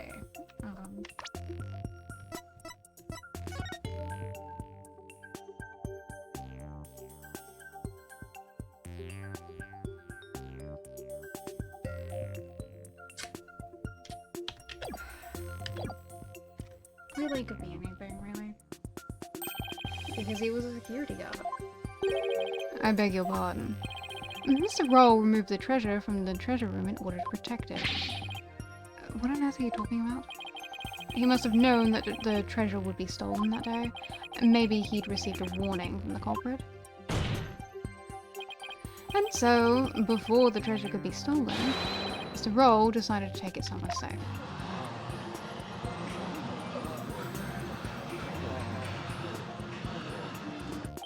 Oh my. How thrilling. Objection! Your Majesty, don't let the defense's forked tongue deceive you. If the victim had even an inkling of a potential theft, surely he would have let the temple authorities know? Oh, you're right. He never mentioned a word of anything like that to me, and I'm the head monk. I'm suddenly not so confident about my answer. Whew, I just came dangerously close to having my soul sullied by the lawyer's lies. But I'm not lying. I guess I better try again. Reason. The victim was holding the treasure box because he was the thief? It's an idea I just happened to stumble upon. But I think it might just be the answer. And would turn this whole trial upside down.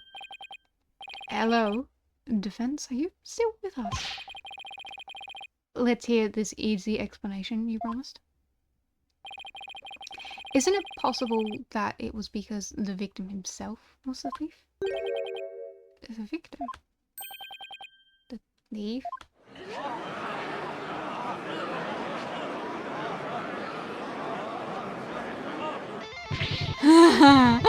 What kind of bull he's blowing now? Magistrate, this guy's off his rocker. If the victim was a thief, everything we've learned so far would all make sense. And it would give us a completely new way to interpret the victim's actions. After the morning dance of devotion, Mr. Roll went to the treasure room. He grabbed the box that contained the treasure and started to take off with it. But then he ran into Albie on the great stairs. That's why Mr. Roll pulled the gun on Albie. Then, when the blackout occurred,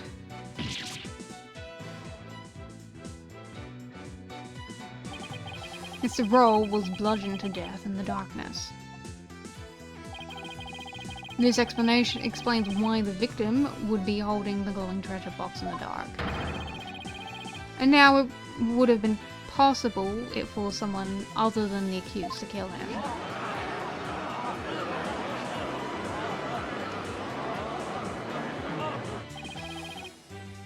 Do you have any idea what you're saying?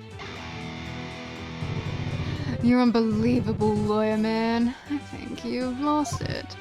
Oh, that's the craziest thing I've ever heard. Roll, trying to roll the temple. That devout believer, that pious Cornelius. I won't allow you to disparage the victim's departed soul with unfounded allegations. I hope you're prepared to back up your claim. Of course, your magistrate. Oh, really? In that case, can we assume you have proof? No. Proof, huh? Do I have any proof? But I can't back down now. Yes, I have proof. In my dreams. The proof that Mr. Roll was the thief may have been left behind on a certain piece of evidence. Very well. Let's see your evidence. Be ready to stand behind it. Footprints, fingerprints, I'll take anything at this point. I need proof. Something that would have been involved in the theft. And that might have some trace left on it. Might have been the thief, would it not be the thing itself?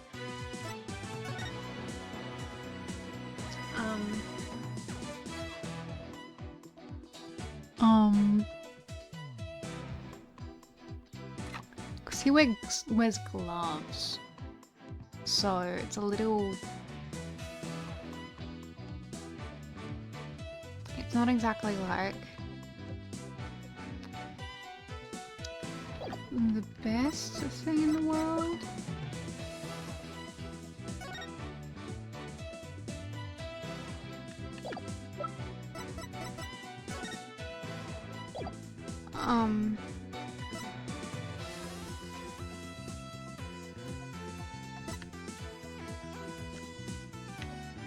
Take that!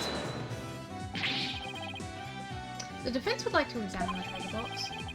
There might be trace evidence on it that would show the victim had held it. Might? You'd better hope you turn up something more definitive than that, defense. Yes, sir, your magistrate. Very well, bailiff. Bring the treasure box.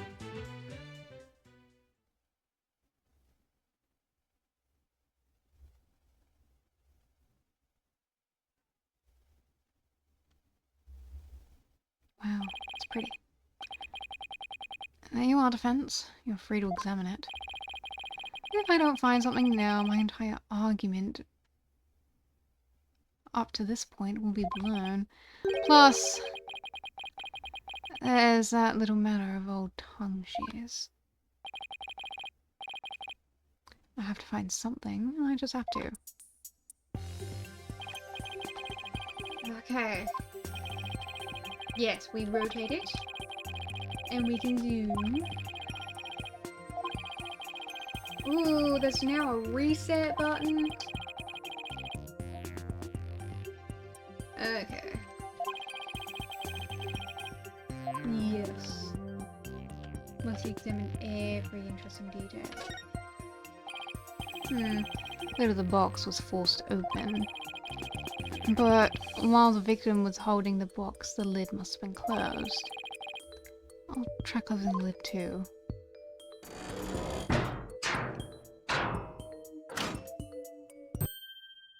Hey. What?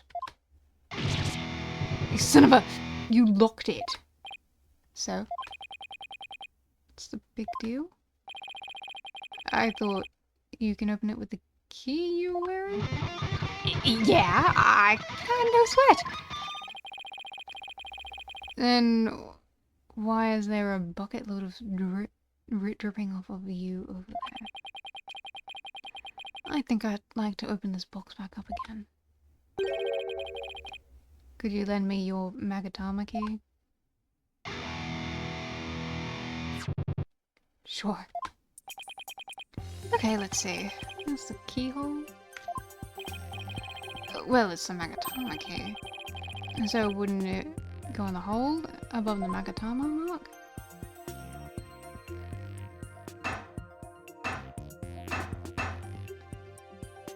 Huh?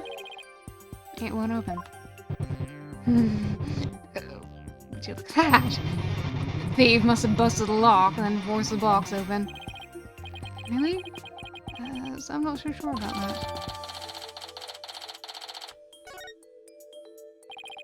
In any case, I'd better take another look to find proof that the victim was holding the box.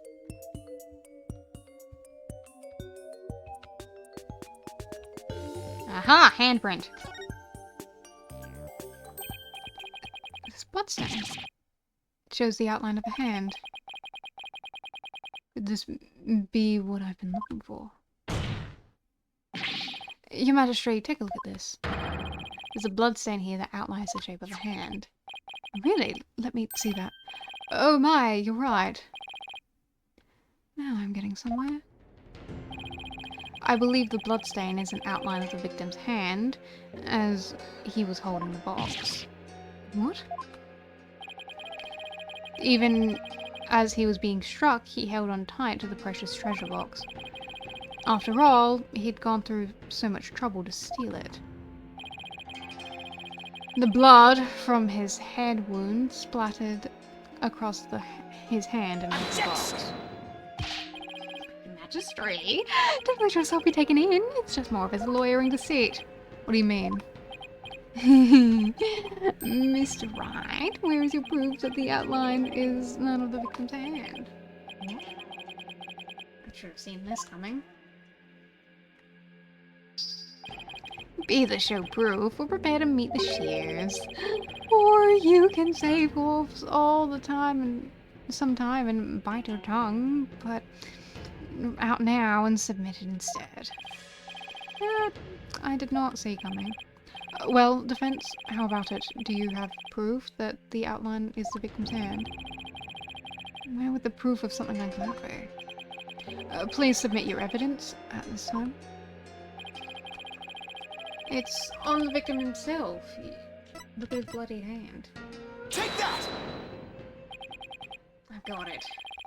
This is the evidence that's going to save my beloved tongue. Mr. Payne, despite your claims about my forked tongue, it so happens I have proof you require. You do? It's right here in the crime photo. It is, where? Defense, please point it out. His bloody, bloody hand.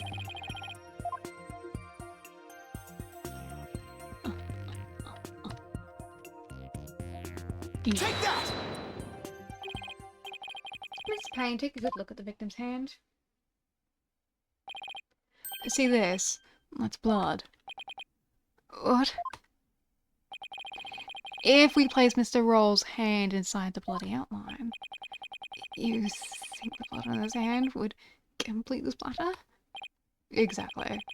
Here goes nothing. And if they do form one complete splatter, it could prove my theory correct. Then the victim really was holding the box. I'm willing to bet my life on it. The defense reasserts that the victim was the thief who stole the treasure box. You can't be serious.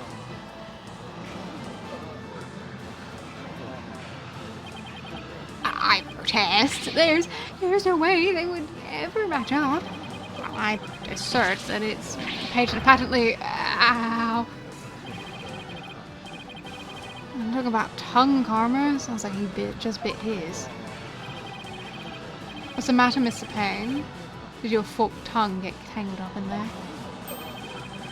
What about you trying to submit your own tongue to the court? Wait, you...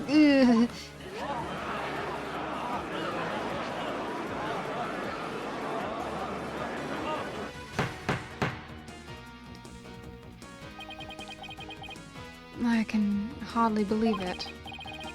Apparently, not everything out of the defense's mouth is a bluff. Of course not, Your Majesty. His tongue doesn't lie. And I'd like to continue using my tongue in the future too, if you wouldn't mind. He never has to know it really was a bluff. No, not Mr. Roll. Can't believe it. I'm sorry, Albie. I know it's upsetting news. He must have needed the money badly, probably supporting his family. After all, he even gave up his dreams of becoming a monk to help them. Oh, so that thing Mr. Roll would say to me. Albie, you train hard and make sure you become a monk one day. Don't end up like me, he'd say.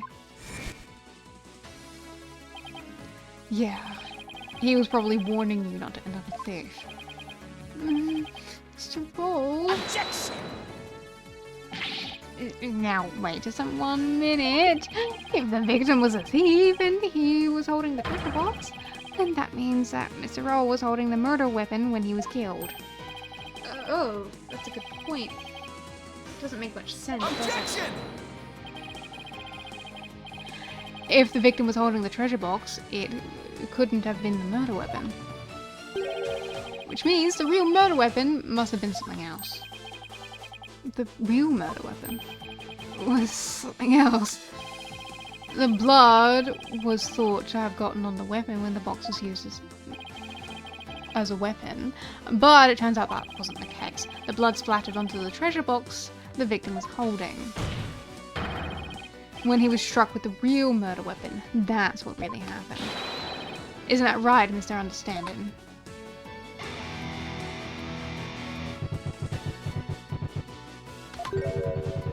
Are you insinuating I'm the one who used the real weapon?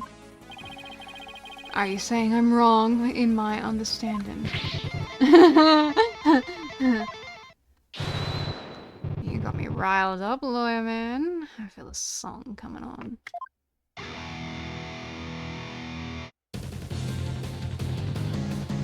Looking for a weapon that just doesn't exist. Pathetic lawyer man. Drop into the abyss.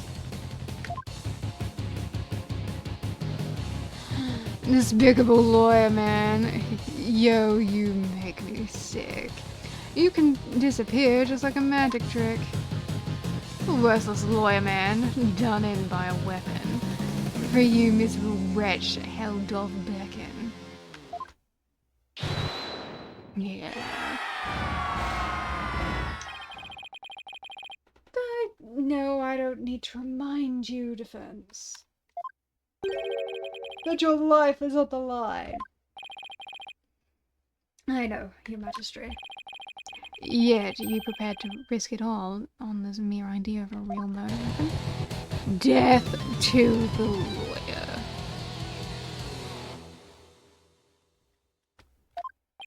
One day I'll learn how to do a metal scream, I swear. This is it. The moment of the truth. Come back down, not now. Yes, Your Majesty. I'm confident the real murder weapon does indeed exist. What's up, old clay, Mr. Right? Now let's see you back it up. Show us which piece of evidence points to this real murder weapon. Gladly. If I knew which one it was. What would somebody like Understanding use to bludgeon someone? Now then, defense, please submit your evidence to the court. Yeah, let's see it, lawyer man. See the thing that shows what the real weapon you say I used. The classic bluff, classic bluff, classic bluff.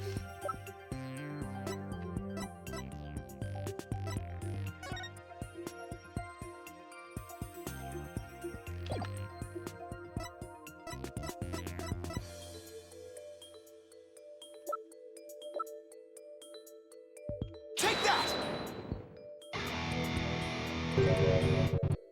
Nah. No, I was just curious how it played into this.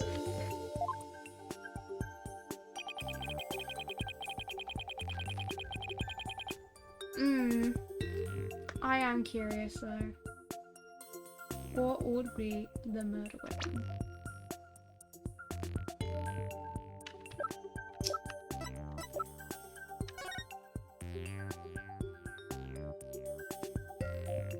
Would I present this photo and point out his guitar? Cause like, if that's what we're saying, dude.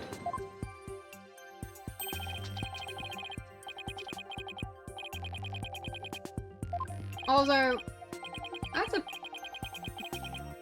Can I point out? That's so heavily outlined. That is so heavily outlined. Yes, Pain, I don't give a shit whatever you have to say. I don't give a shit. I don't give a shit. Can we stop talking about tongues and stuff?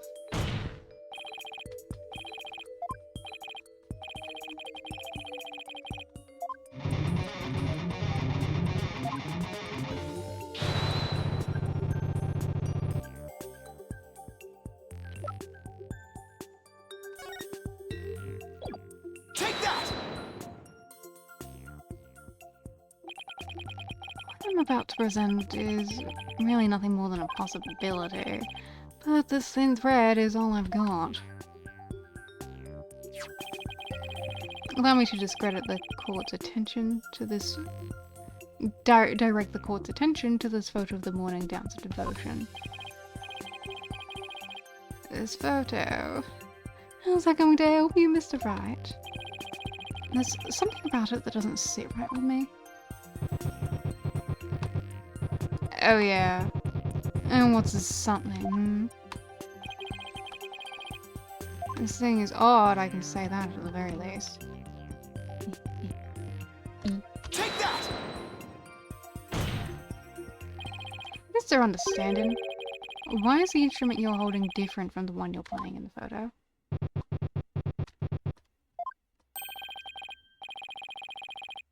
Would you look at that? They're completely different shapes. I believe you said your Damalan was your one and only. Well, Mr. Understanding, what do you have to say to that? I got nothing to say. Then allow me to answer for you. They're different because the one in the photo is no longer in playable condition. Not after you used it to bludgeon Mr. Roll to death. What a picture.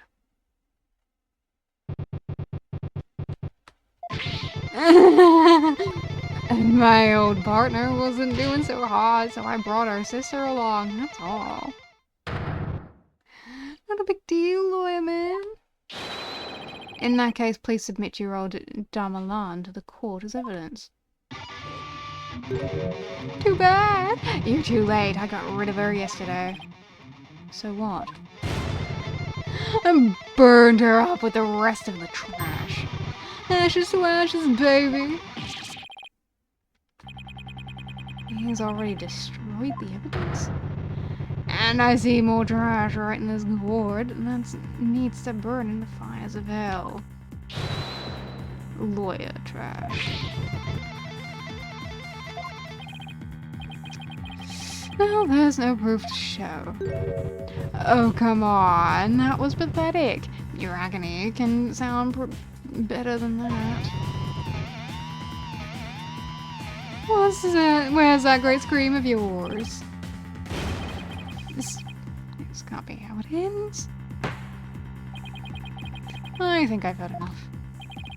Seems the defense is unable to produce the evidence it needs to prove its assertion. But your magistrate, that's only because the witness destroyed it. Evidence is everything in court. Don't tell me you've forgotten this most fundamental principle of our profession.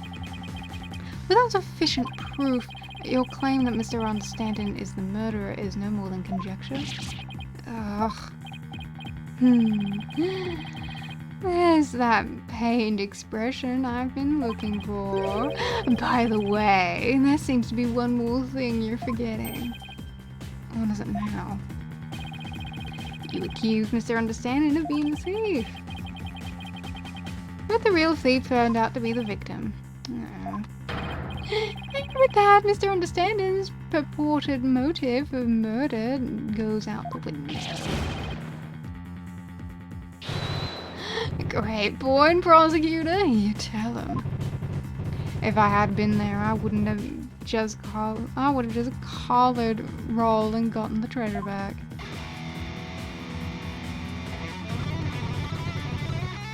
There wasn't any reason for me to kill him now, was there? There's no good counter-argument to that. Sounds to me like Mr. Understanding has been completely wrongfully accused. Unfortunate as it may be, I think it's time to hand down the verdict in this case.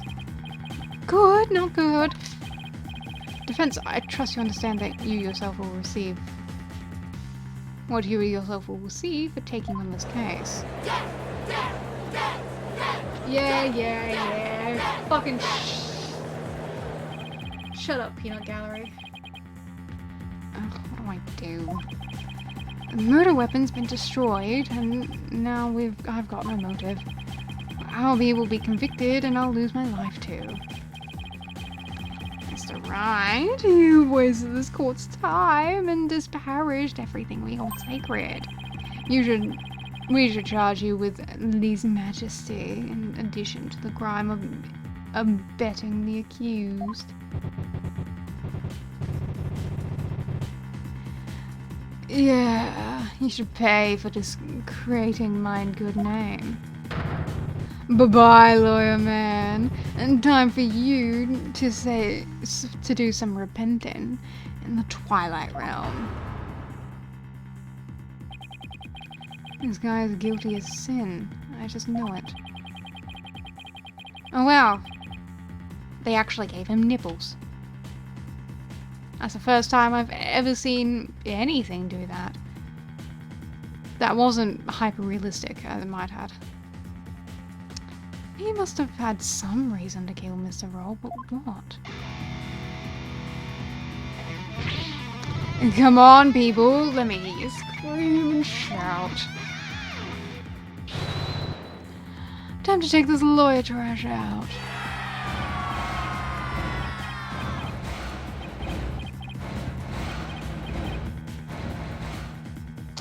Yeah. I think to do it at a time like this is to turn my thinking around. I shouldn't be trying to figure out what Understanding's motive was. I should be thinking about what kind of situation would give him a motive. Did you steal it? He said. We know that Mr. Roll was a thief, and that he had gotten his hands on the box. So then why why in the world would he ask Albie that question? What about the treasure box would have prompted him to... Defense, what's gotten into you? Now I get it. Now it all makes sense. Like, Pokunka, man. What you trying to say? Muttering and squealing to yourself. Sounds like you knocked something loose upstairs. Your Majesty, please hold off on your ruling for just a little while longer. Tell me you're going to start begging for your life now? No, Your Majesty, that's not it. It's just that I realized something important. We've been operating under the serious misconception this whole time. Misconception, you say? That's right. I mistaken notion about the treasure box. But could this really be true? If so, there's still a lot to figure out. Very well. Let's hear what you have to say. Thank you, Your Majesty.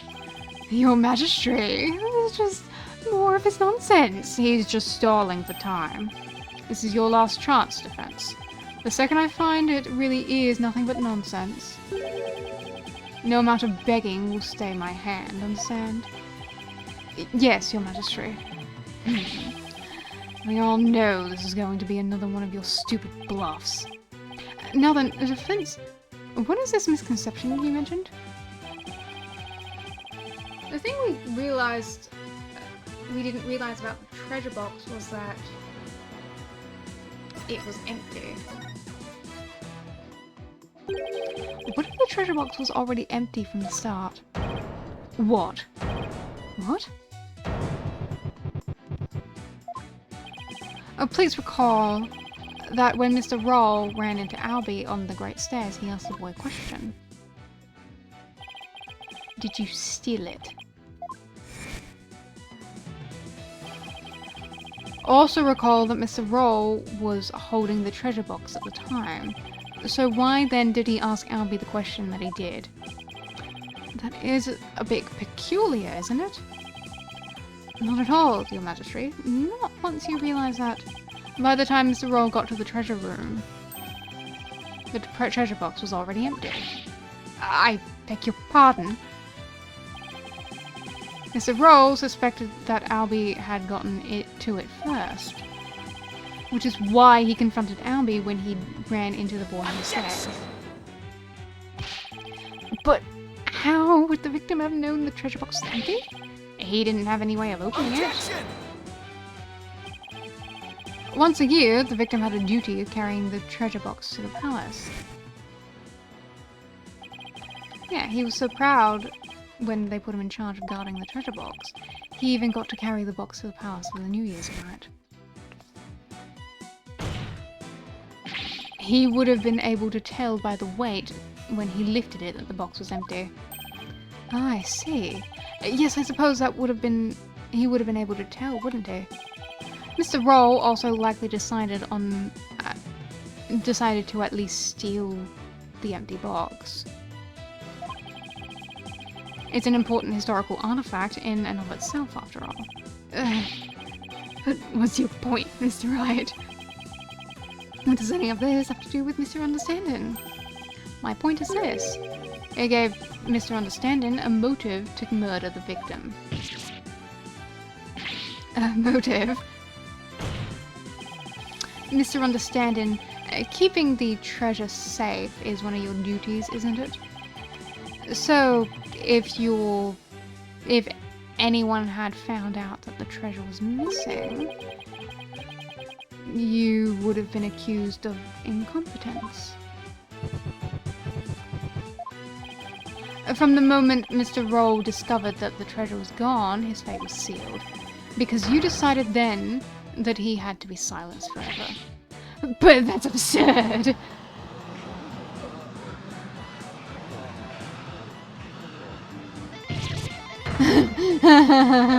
Can you believe the stuff that's coming out of this guy's mouth? This is all just a colossal joke. So then, what really happened to the treasure? had been stolen long before the incident occurred by Mr. Peace Lubin understanding himself. Mr. Right, will you stop on nothing to accuse Mr. Understanding? Your Majesty, please don't listen to these trumped-up charges. The defense is grasping. Objection! The treasure box can only be opened with Mr. Understanding's hold. Who else could have stolen the treasure? Objection! As I said, the accused stole the box by forcing it open. Treasure by forcing open the box. Your Majesty, I call for a swift ruling. I'm not ready to give my verdict yet. What? The defense has successfully presented a new possibility to them in this case. Yes! Finally, a tiny shred of hope. Mr. Understanding, would you care to make any statements in response to the defense's claims? Ah!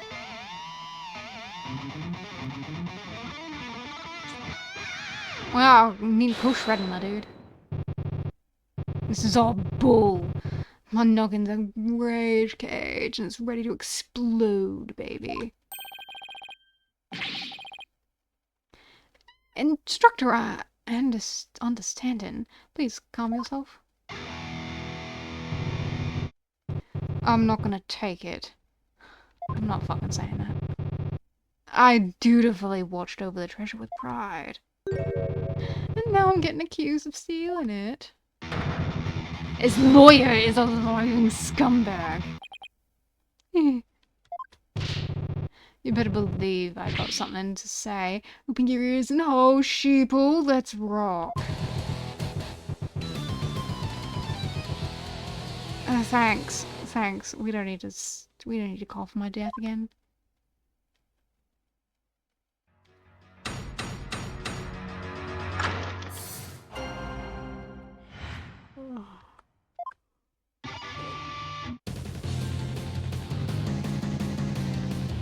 Steal the founder's orb. Me, I did it. His lying lawyer's insults know no limit. All this time, I guarded the orb faithfully. Sacred duty to the Holy Mother, easy to say. Hands unclean, the accused did the deed. Force the box open, no key did he need. Lying lawyer, condemn him to hell, kick him, throw him into a prison cell.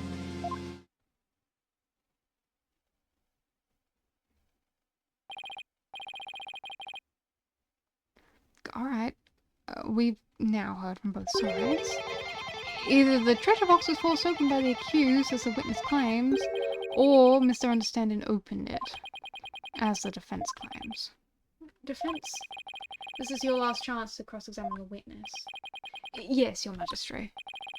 If you are unable to prove your assertions by the end of this cross-examination, then the DC Act will come into play, and both you and the accused will lose your lives.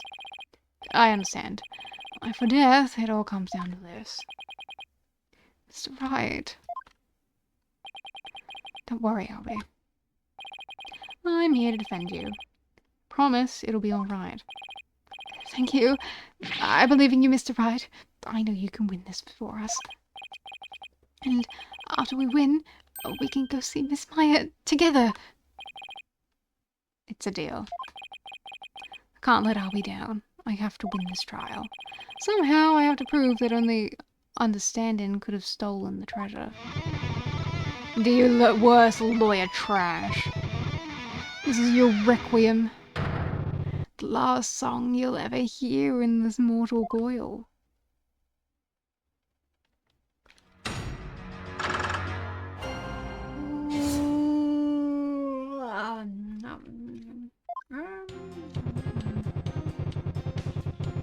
Okay. I guarded the orb faithfully, a sacred duty to the Holy Mother. Tired? I don't know. I woke up at about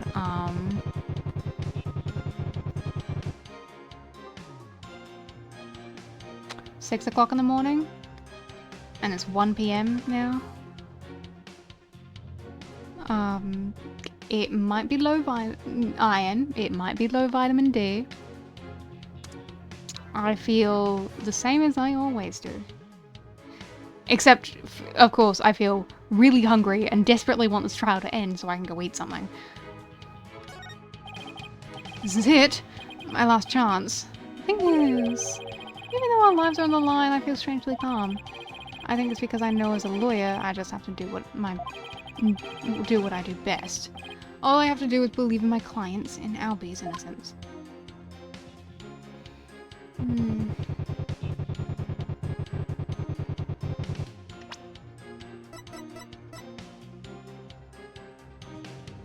Not even like a Tama key can open it.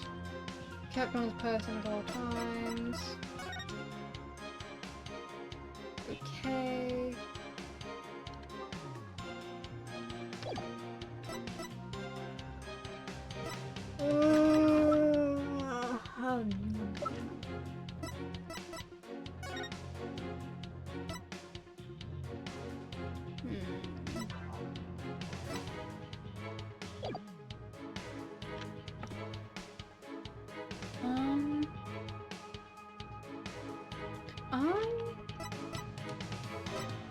Okay.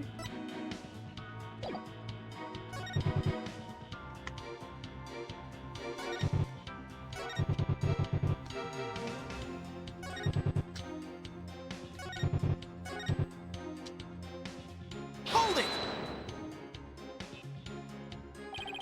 The defendant didn't force the box open, that's a lie. In fact, you're the one who opened it, isn't that right?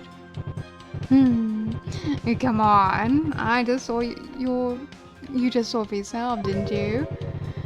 The lock was busted on account of the box being forced open. Oh, yeah. Well, as you prove right there. Ugh. Score one for the middlehead. Look, if the accused really didn't try to force his way into the box, then how do you explain why the lock was busted and wouldn't open for you earlier? How do I explain why the box couldn't be unlocked? Maybe a different way to open it or a different key.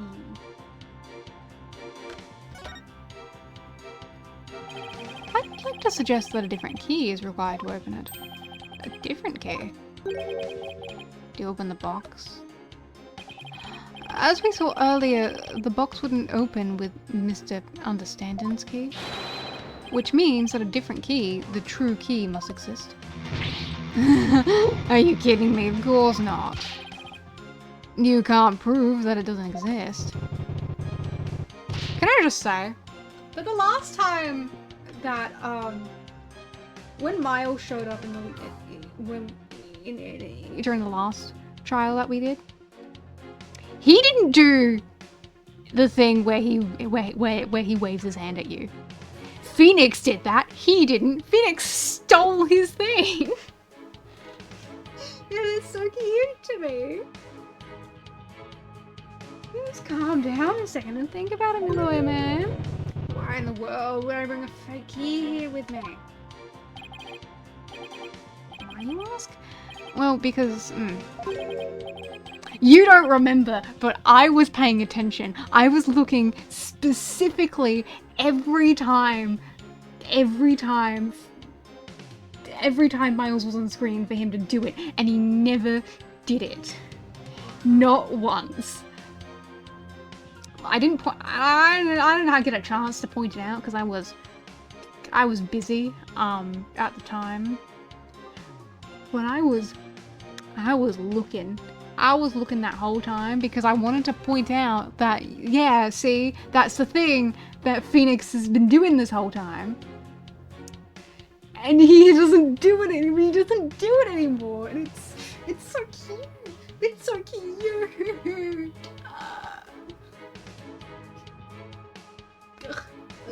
Ugh, this is why they make out. Well, I guess you got me there. Looks like the babbling brook you call a mouth's dried up as Source's defense. Darn. I messed that one up. Okay. Hold it!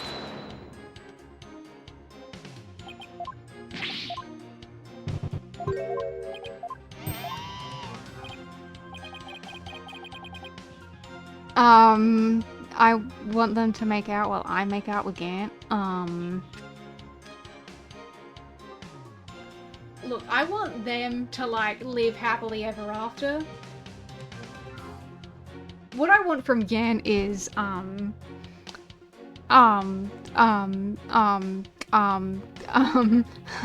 hi, sir. So, can we, you wanna, like, go out sometime? What?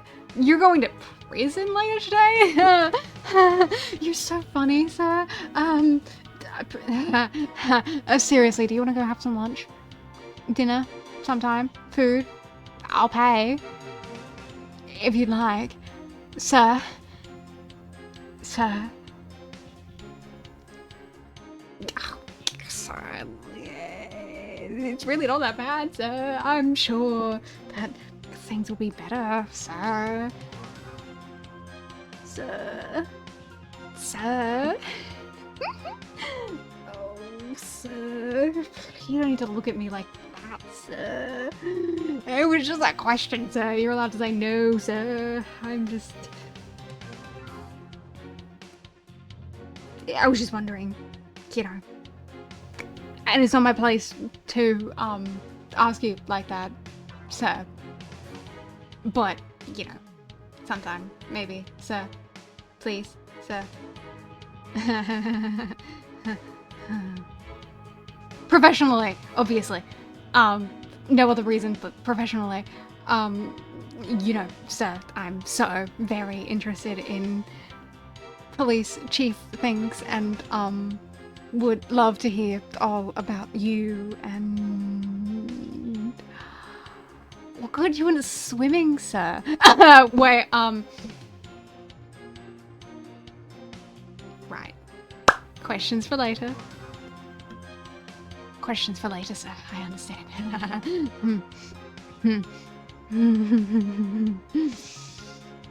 Oh, you're well much too kind, sir.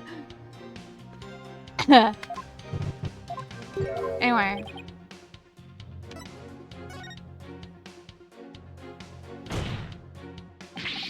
There's a different way to open it. Huh? What are you talking about?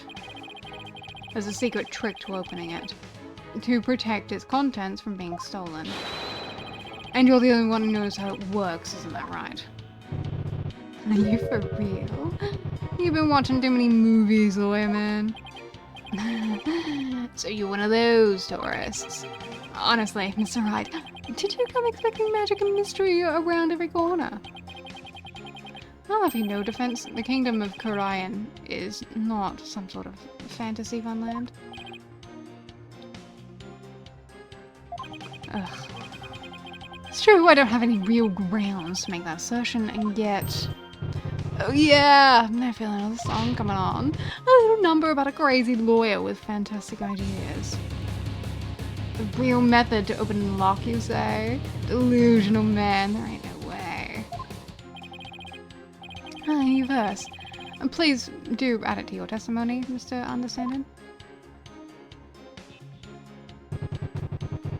Okay. There ain't no other way.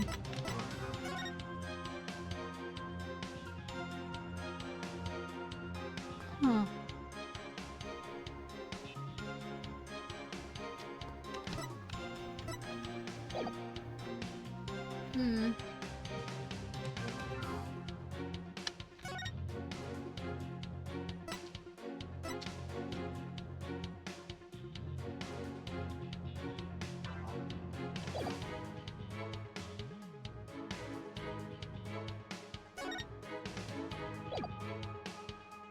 Well,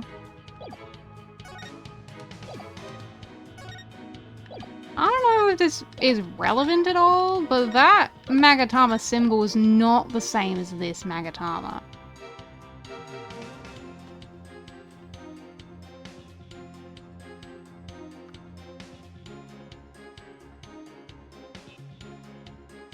I don't know if that's important, or if that's just me. It feels a little important, though.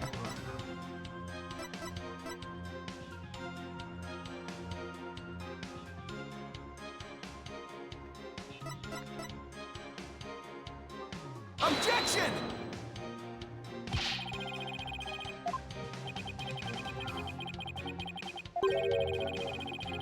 I don't like that you don't skip the text when I press enter twice. Can you just do that from now on, please? I miss when you used to do that for me.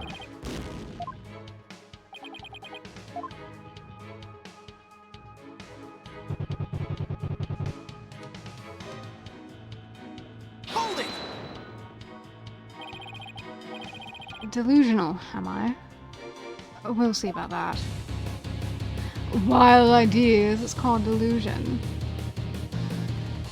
Mixed up lawyer, drowning in confusion. Indeed, the defense's sinful wrongdoing has made him lose touch with reality. Let's hear it. What it would be, but the sin is more to fantasy. Nothing, because I'm not delusional one. I just know there's gotta be some secret trick to opening the treasure box. Oh, really? And where exactly is this secret hidden? Secret is obviously hidden in the...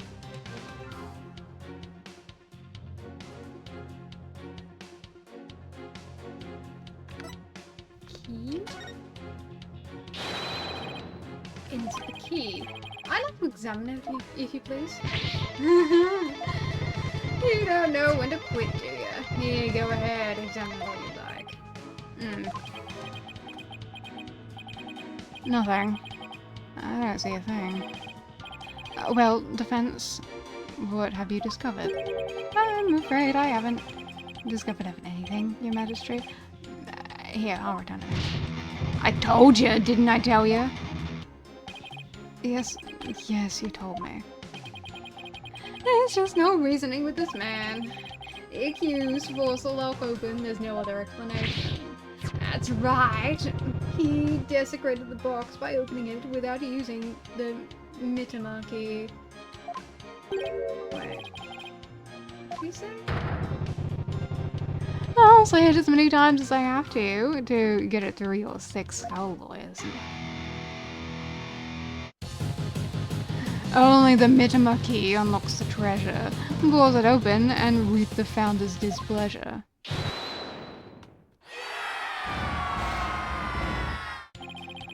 For the forgetful defense's sake, could you please add that to your testimony? If I have to, I'm confident in your brain, lawyer man.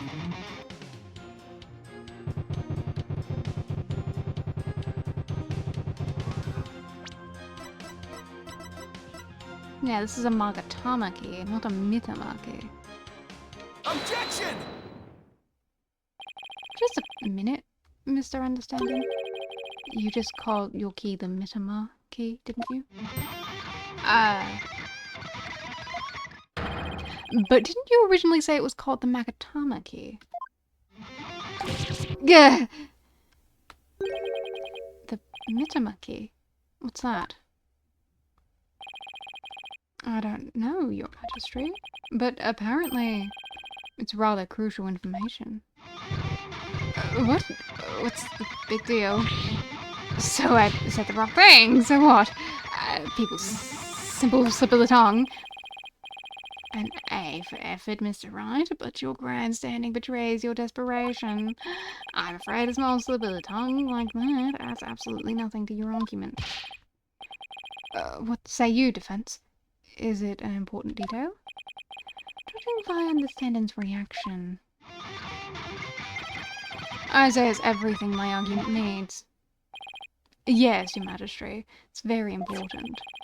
This key is apparently not the Magatama key, but rather the Mitama key. And I believe this discrepancy holds great significance for the defense. No, man. Just a meaningless mistake. Insufficient. Insignificant. You're riding the crazy train to nowhere, lawyer man. Your Majesty, please don't pay the defense any heed. It's all nonsense. To tell the truth, I'm not really clear on what the defense is driving at myself. However, I am eager to find out. What? Defense, you will explain yourself like your life literally depends on it. Because it does. Now then, is the name of the key an important detail? Yes, it's an absolutely important detail, I think. Because the Mitama key is connected to the Founder's Orb. I see. Very well, in that case, please show the court the grounds on which you are basing this claim. The grounds, Your Majesty? You can, of course, show grounds, can you not, defense? Of course! What else can I say? I have to come up with something, anything, even if it's just a bluff. The Mitama key. Mitama, There has to be something somewhere that ties Mitama and the orb together. Don't keep me waiting, defense. What evidence shows the connection between the Mitama key and the Founder's Orb?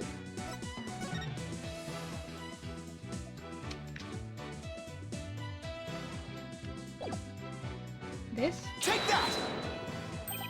What's that? The Song of Ceremony?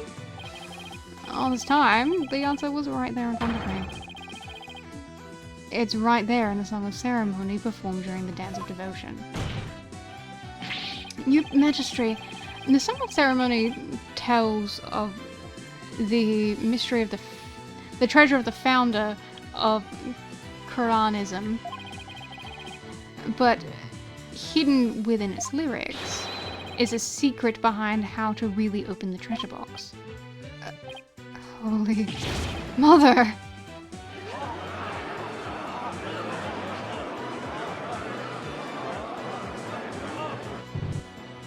Well, at least your washing machine didn't eat your sock and it was instead your jacket that ate it. I'm glad you found it though. Everyone hates losing socks. But how can that be, defense? The Song of Ceremony contains the following lyrics. When the butterfly embraces the Mitama, the favor of the orb is bestowed. I believe the Mitama here refers to the Mitama key. Well, yes, it is the same word, but that doesn't mean... We've been calling this key the Magatama key, and that's why I inserted the key into the lock with the Magatama design on it. But that was obviously not the right way to use it. And I suppose you know the right way? I do, Your Majesty. To use the key properly, you have to first...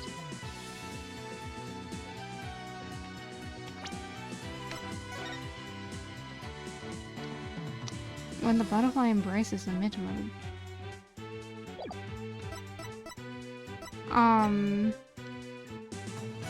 That's a good question.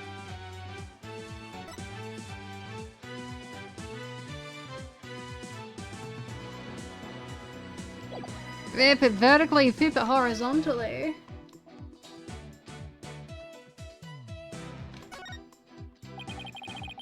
Flip an atomic shape upside down like this.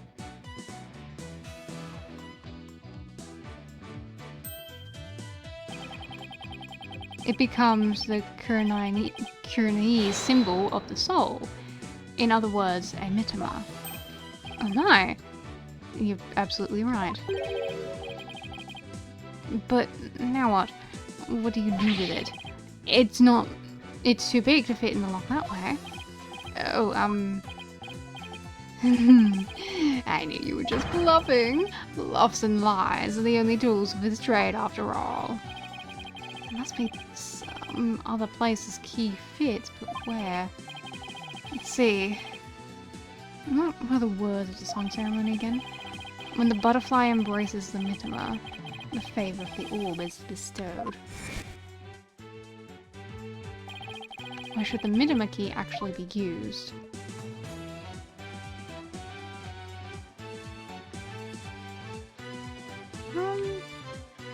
Good question.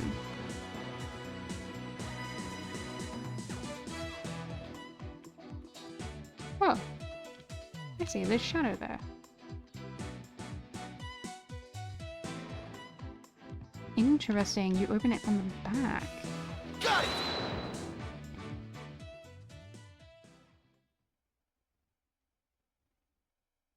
Oh!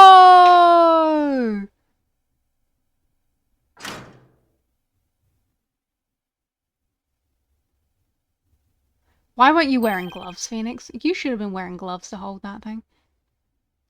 My goodness. The treasure box...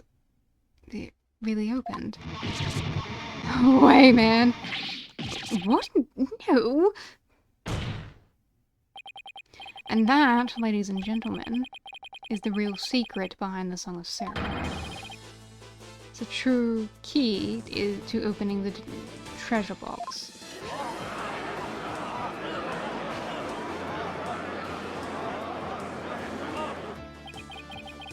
It's all over, Mr. Payne. How so? Let's say someone was fooled into trying to force the front-facing lock open. Sadly for them, it wouldn't budge. That's because the lock is, after all, just a decoy. Then, what you're saying is, neither the victim nor the defendant would have been able to open the box. They therefore had no way of stealing the treasure. The only one who could have stolen it is the one man who knew about the minima key. Peace, Lubin, understanding. But I'm not done yet.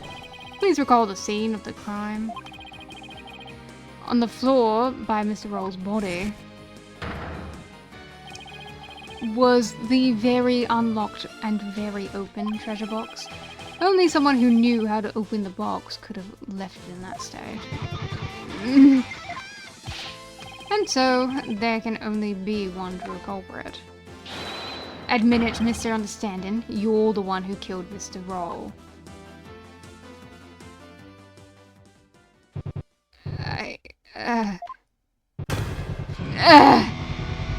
Yeah. Ow.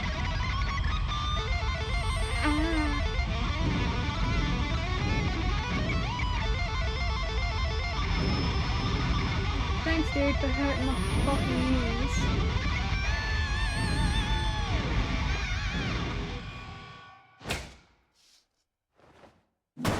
Oh, Jesus Christ!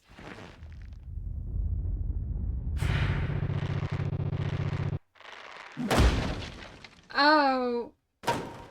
Okay, my dude.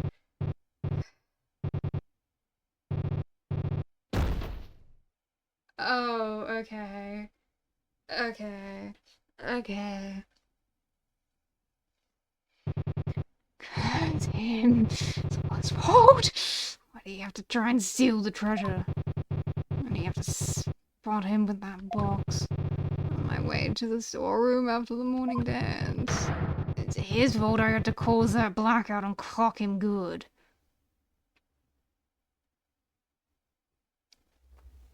I couldn't let my secret get out. Nobody could know the treasure box was empty. But I'd lose my position as head monk. Who knows what else they'd do to me. I couldn't let... I had to stop him.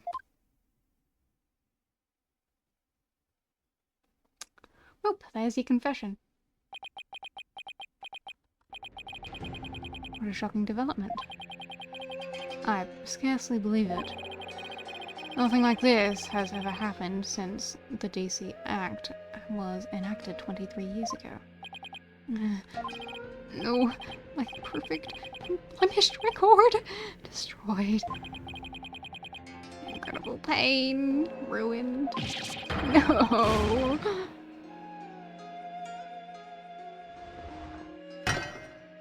Oh, there you go.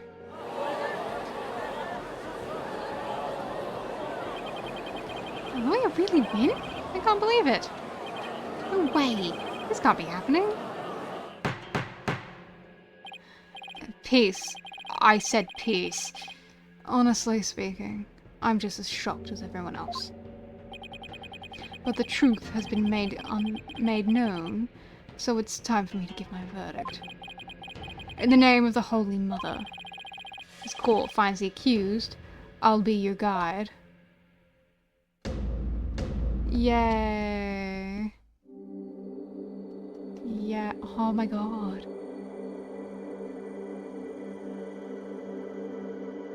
Oh, that's way prettier.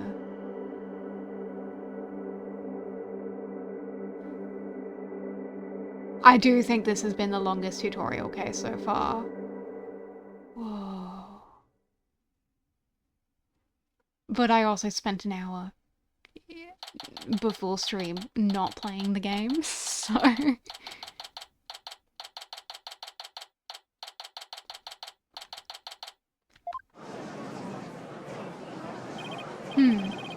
There's quite a commotion. The people from the gallery show no sign of clearing out. Can't believe it! Not guilty! I'm still in shock. Can you believe that guy? I can feel everybody's eyes on me. This can't be happening! It's impossible! Oh, Holy Mother, just preserve us! I've never been in a defendant lobby quite this uncomfortable. Mr. Wright? Oh, I'll be. Thank you. Thank you so much for what you did for me. I'm just glad it turned out okay. It was touch and go there for a while. I'm really sorry, Mr. Wright. I had a really hard time trusting you at first. It's okay, Albie. I know how unpopular lawyers are in this country. But how did it ever get this way in the first place? Allow me to explain. At least, I wish I could explain, but I don't really know why. I never even questioned it before today. By the time I was born, all lawyers were already gone. As far back as I can remember, verdicts have been based on her benevolence's insights. Right. Rafa, the royal priestess. You would imply that the trials of this country are unfair. Do explain, outsider. How verdicts founded on truths imparted by the very souls of the dead lack impartiality. For her part, I'm sure she really believes in what she says, but even with her benevolence's divination seances, lawyers are still necessary. Without a proper defense, people could easily wind up receiving wrongful convictions. Mr. Wright! Shh! Huh? Don't say that so loud. People might think you're a rebel. You could be arrested. A rebel? That's right. One of those people going against our queen and the court system. Ah, that guy! He was in the thing on the home screen. They call themselves the Defiant Dragons. And they're led by a scary guy named Dark.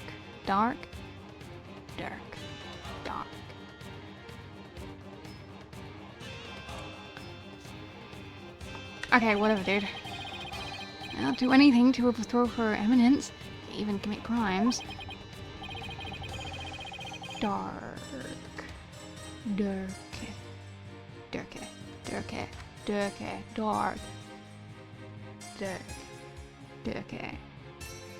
I'm sure your name won't come up enough for me to know how to pronounce it. Definitely not. I can't remember people in the gallery mentioned his name. The things you're saying are not like the stuff I'd say. But you're not scary like that guy. Oh, ZT is in the Discord server. CD is in the Discord server? Oh, shit. Can't believe you're there. So for anyone who's not there, I was thinking about getting a controller for my computer. and I asked my dad about it. And yeah, but you told me that you don't really use Discord, so I just assumed you'd never bothered with it. But anyway, so I'm thinking about getting a controller for my PC for when I play games, like anything other than a visual novel. And my dad said that it was probably better to get a name brand controller rather than something generic, because you're more likely to get compatibility. And he said an Xbox controller is usually better, but he prefers PlayStation controllers based on the way that they feel. And so I was looking up PlayStation controllers, and I found, and some of the new PS5 ones are really fucking gorgeous. The chromatic ones, oh, and they have a green chromatic and a blue chromatic, and I can't decide which one I like best. Steam is completely compatible with Xbox controllers. I didn't actually bother looking up Xbox controllers when I googled it though. What are the new ones like? Are they just like, are they, because I haven't used an Xbox since the 360. So so yeah, my dad did say that because he likes the PlayStation, the feel of the PlayStation controllers better, which is the way he uses them. But you do have to like remap some of the buttons to play some of the games. And I don't play a lot of games, which is the only reason that you know, though, I am stingy and Xbox controllers are like half the price.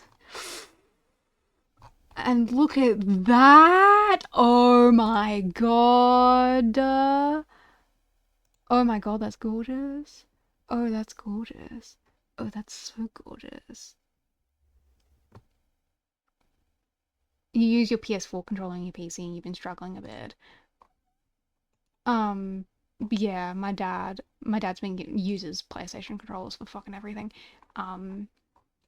He plays a lot. He plays way more games than I do. I'm not the gamer in my household. Everyone else is. And yet I'm here to the one talking to you.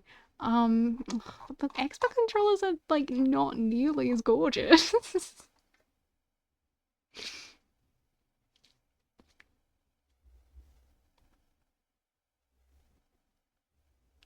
The keybinds will be based on the Xbox controller. Interesting, because I would probably remap a lot of my buttons anyway, because I'm used to playing things on Switch or just any Nintendo. I have not played a PlayStation game in fucking years. So to me, like, I would probably be remapping a lot of buttons anyway. But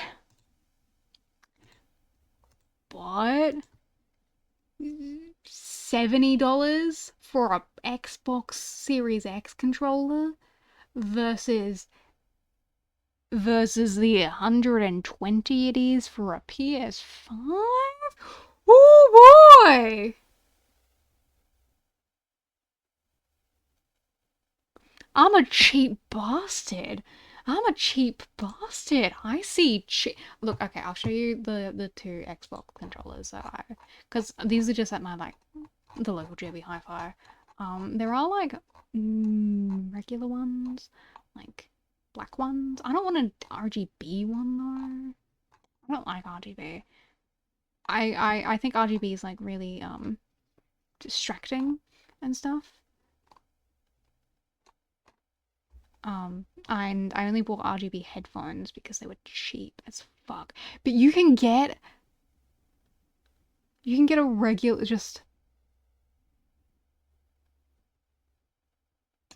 you can get one for fucking $40. I'm not sure why I'd want a white controller, but 40 fucking bucks for a controller. I fucking shouldn't. I'll look at this later. But you don't like the black part on the blue one? I'm pretty sure it's navy, but I get it. I totally get it.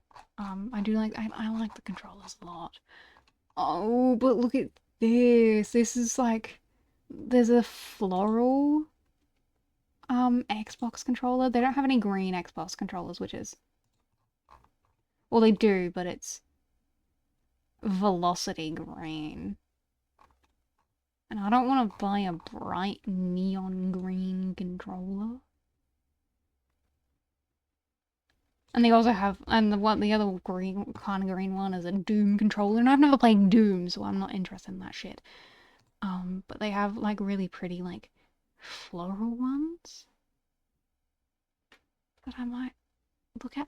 Oh, we'll look at. I'll show you this in a minute. In a minute. Pardon the intrusion. Oh my god, who are you? You! Yeah, you? I want to talk to you, see? Flight, is it? Right. Sir, Phoenix, right? And you are? I'm the Coroner's Minister of Justice. The name's Igna Kurakul Kurin. I oversee the whole legal shebang. I was watching that three-ring circus in there. You were? Oh, wow. The Minister of Justice. So he's in charge of the entire court system. Defense, culpability, and act and all. Mr. Inga? How are you, sir? Run along, mini monk. Grown-ups are talking. Yes, sir. Very sorry, sir.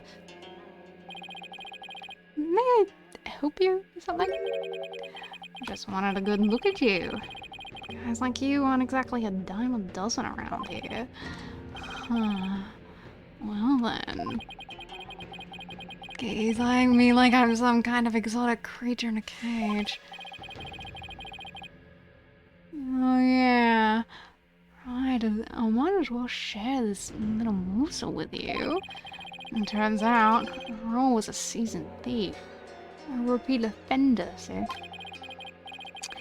I had my men looking into it, and they found all the booty he'd pilfered right there in his digs. But he seemed like such a nice man. Mr. Ro, why? Guess he was doing it for the family. What a mook. A mook? How can you say that? And that kind of short story gets you con folk all misty-eyed, huh? Anyway, another thing.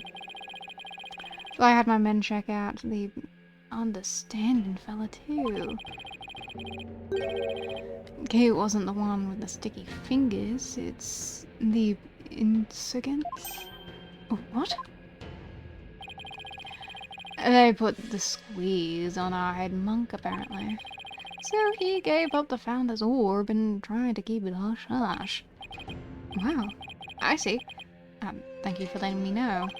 Yeah. So, White. That was a cute little number you pulled in the courtroom today, wasn't it? First not guilty ruling in 23 years. You don't say. You're making waves, so stirring the pot. Catch my drift. Oh, well, I examine it now. But thanks to that song and dance, we know our precious national treasure got nicked. So, I'm gonna call it a wash. Let it slide this time. But all I did was defend the accused.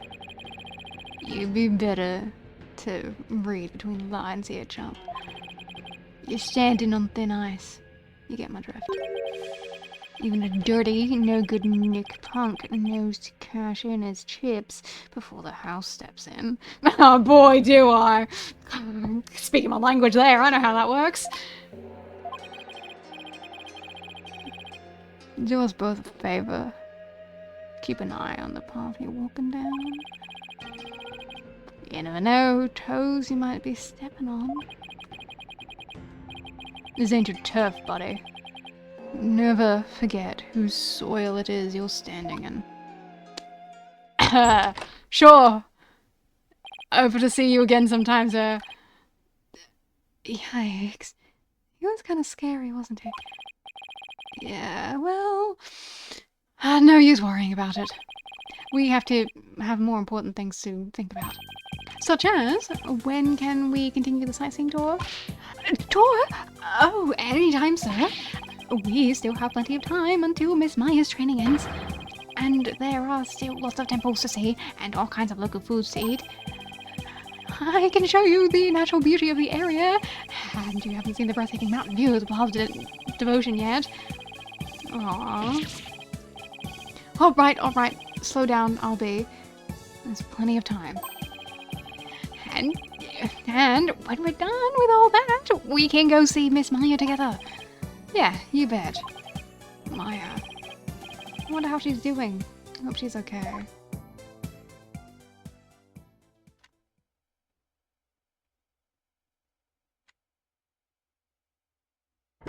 Ooh. There you are, sir. So, how about that not guilty, Dirk? Dirk! I was right the first time. I heard. What? Oh, my. Sounds like the winds of change are beginning to stir. I need to search up your voice actor right this second. Who was that? It might lead to a spoiler though. But I want to know who his voice actor is. I need someone to tell me who his voice actor is right now.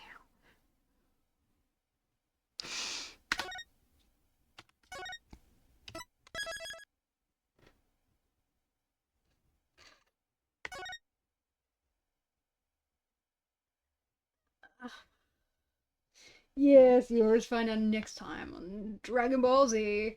I'm hungry. I'm really hungry, and it's been 5 hours.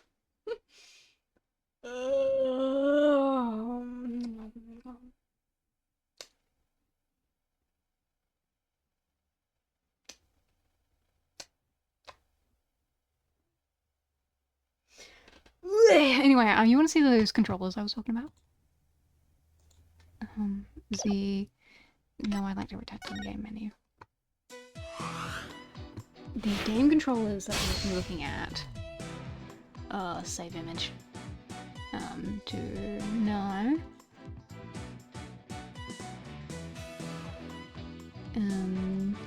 Screenshot this image. And screenshot.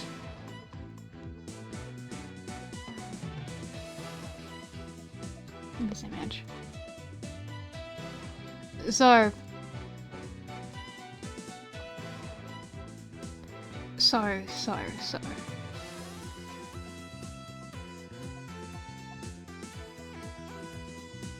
Idiot! You can't say that! I'm not gonna answer that question. You can't say that! Oh my god. Okay. So, gallery. Oh, did I just copy and paste the other ones? Anyway, in terms of Xbox controllers, there's this one here that I found. That's gorgeous, ain't it? Look at that! Look at that fucking e-tails! Those flowers are so cute! Oh my god! Yes, you have no idea how many times I've been told it's entertaining to see me flustered. Not just by you, but by a lot of people. A lot of people have told me it. It does look awesome. And this is the other one. Look at that one. And you have to understand, I'm getting a wired controller because I do not have Bluetooth. And I don't like Bluetooth controllers anyway, especially not for PC.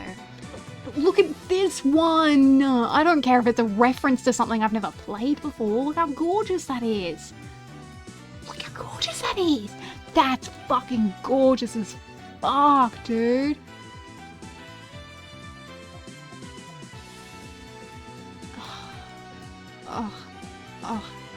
And this one is like, this one is 69, the blue one is 89, and I can get them, and in terms of PS5 controller, in terms of PS5 controllers, they're 124 each, which is a lot more expensive, and they're a lot more sleek and stuff.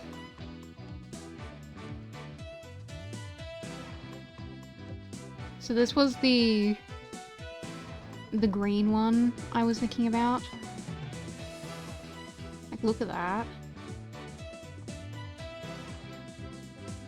That's gorgeous. That's fucking incredible. And that's the blue one. See, it was a navy.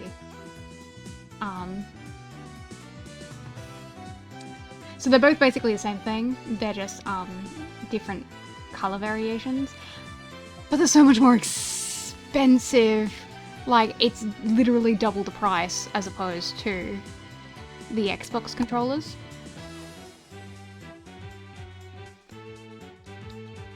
So, I might...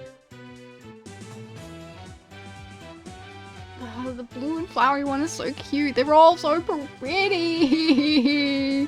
And the blue, the blue one has like a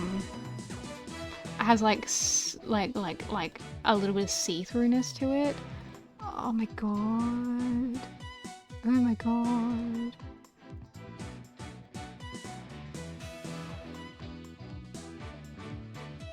I'd have to like, I have to go into JB Hi-Fi at some point and have a look at it all. See if they have like display ones so I can see if I have a preference on how they feel, but I usually don't. Oh, controllers feel like controllers to me, honestly. I've never had a preference. You know, I'm not a hardcore gamer like everyone else. I don't really think about those sorts of things.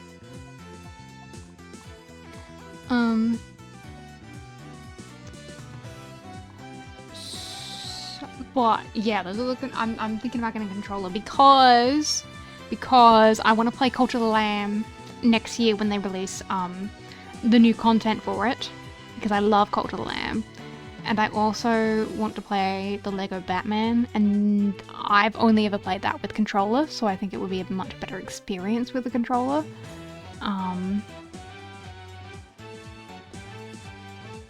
And also just the fact that because of how small my desk is, my microphone has to be positioned right where my hand would be to use WASD. So it's not intuitive for me to play with my keyboard at the moment, unless it's a game that uses the arrow keys. So I'm thinking about getting a controller, but yes, I know I keep hitting you because of my tiny desk, but I don't actually have a room for a bigger desk and better setup. So here's the thing. My computer is the most expensive thing on my desk. My computer cost me about $1,000, and my dad built it for me. This mouse that I have cost me about $5. This keyboard also cost me about $5. My speakers cost me $15. My headphones were like $15 on clearance sale. My microphone was also another $15.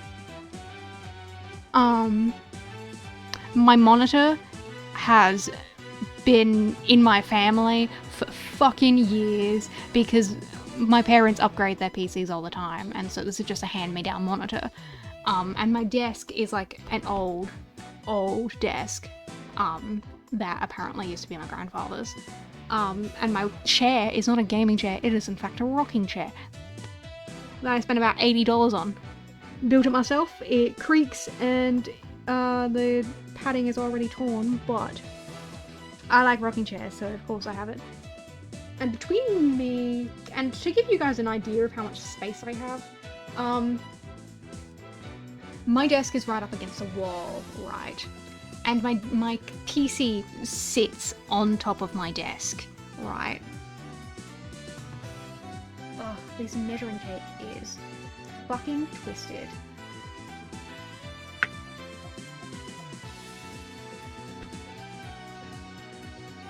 The desk is about 90 centimeters long, which is about 35 inches. So it's not that big. It's like a lot. It's like really fucking small, and the leg room is like 18 inches, right? There's only 18 inches of leg room, which is why my PC is sitting on my desk, because it's again in the very corner of my room. On the other side of the desk, there is about 16 inches of space between my desk and my bed. So I don't have any fucking space. My room is fucking tiny. You can't fit anything in this room. All the furniture is against the wall, and there is basically just enough room to walk around in here, and that's it. You can't fit any more furniture in, otherwise you just can't move around in the room. But yeah, which is why I think I should get a controller, because I've got absolutely no space. And like, I would use my my Switch controller, because I have one of those and I've had one for years. I just can't get it to work on my PC because it only really works when you use Bluetooth, because it's not a wired controller.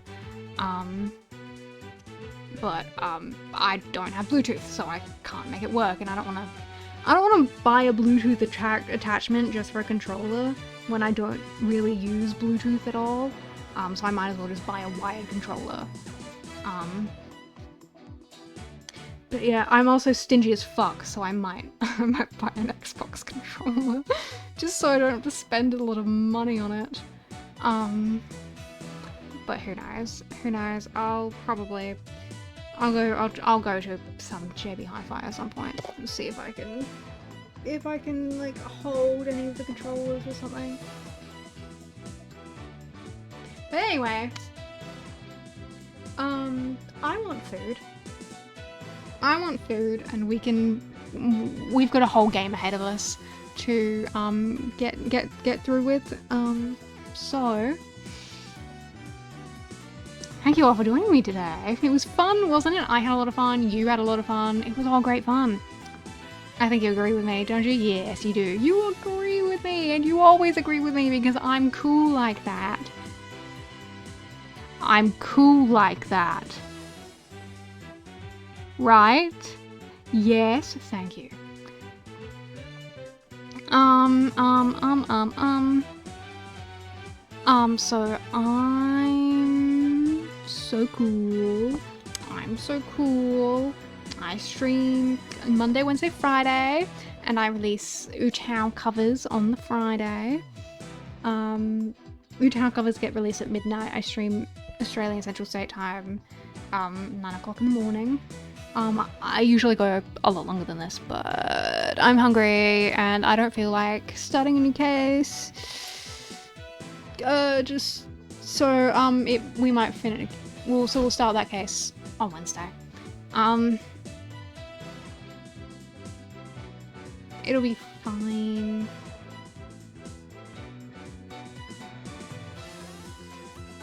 Try the better Joy Driver. I don't... Look, here's the thing. I couldn't even get it... I couldn't get my Switch controller to connect even if I plugged it in. And I think I need...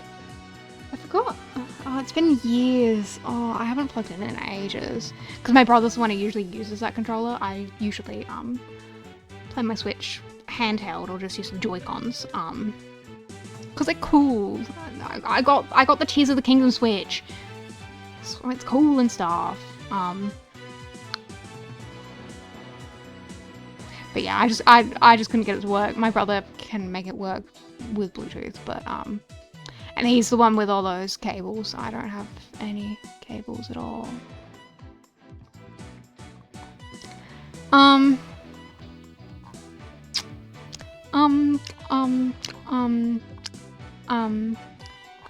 What was I saying earlier? What was I? My God, lots of people are carving pumpkins today. I mean, that makes sense. Halloween is this Friday. I guess that makes sense. You know what? You guys do you. I've never carved a pumpkin before in my life. I don't eat pumpkin. And, you know, pumpkins aren't exactly oh my God, it's Ricky Poppet!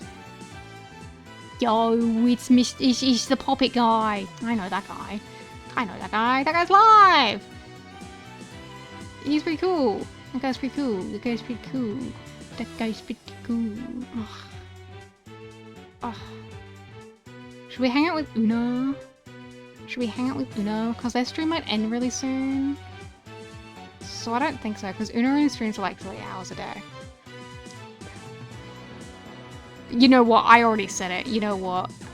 I've never actually had a chance to see Ricky stream. And they're so cool and stuff. You know? Have you ever seen their stuff?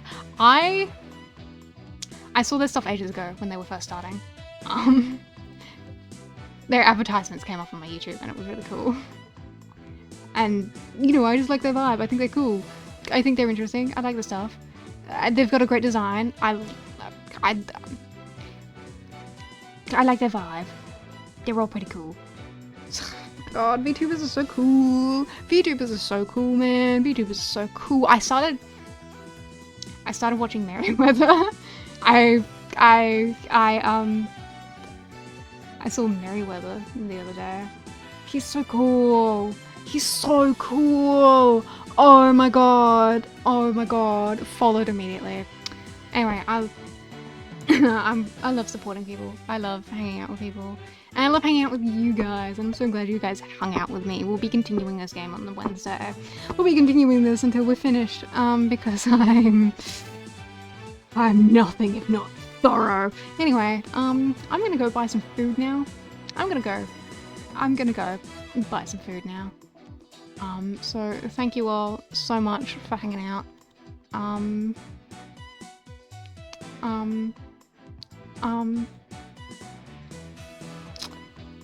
Yeah. Thank you. I love you guys. I love you guys so much. You're all so cool. I still don't know how to end things. I also don't know how to start things. I always just start and end rambling. So, bye bye.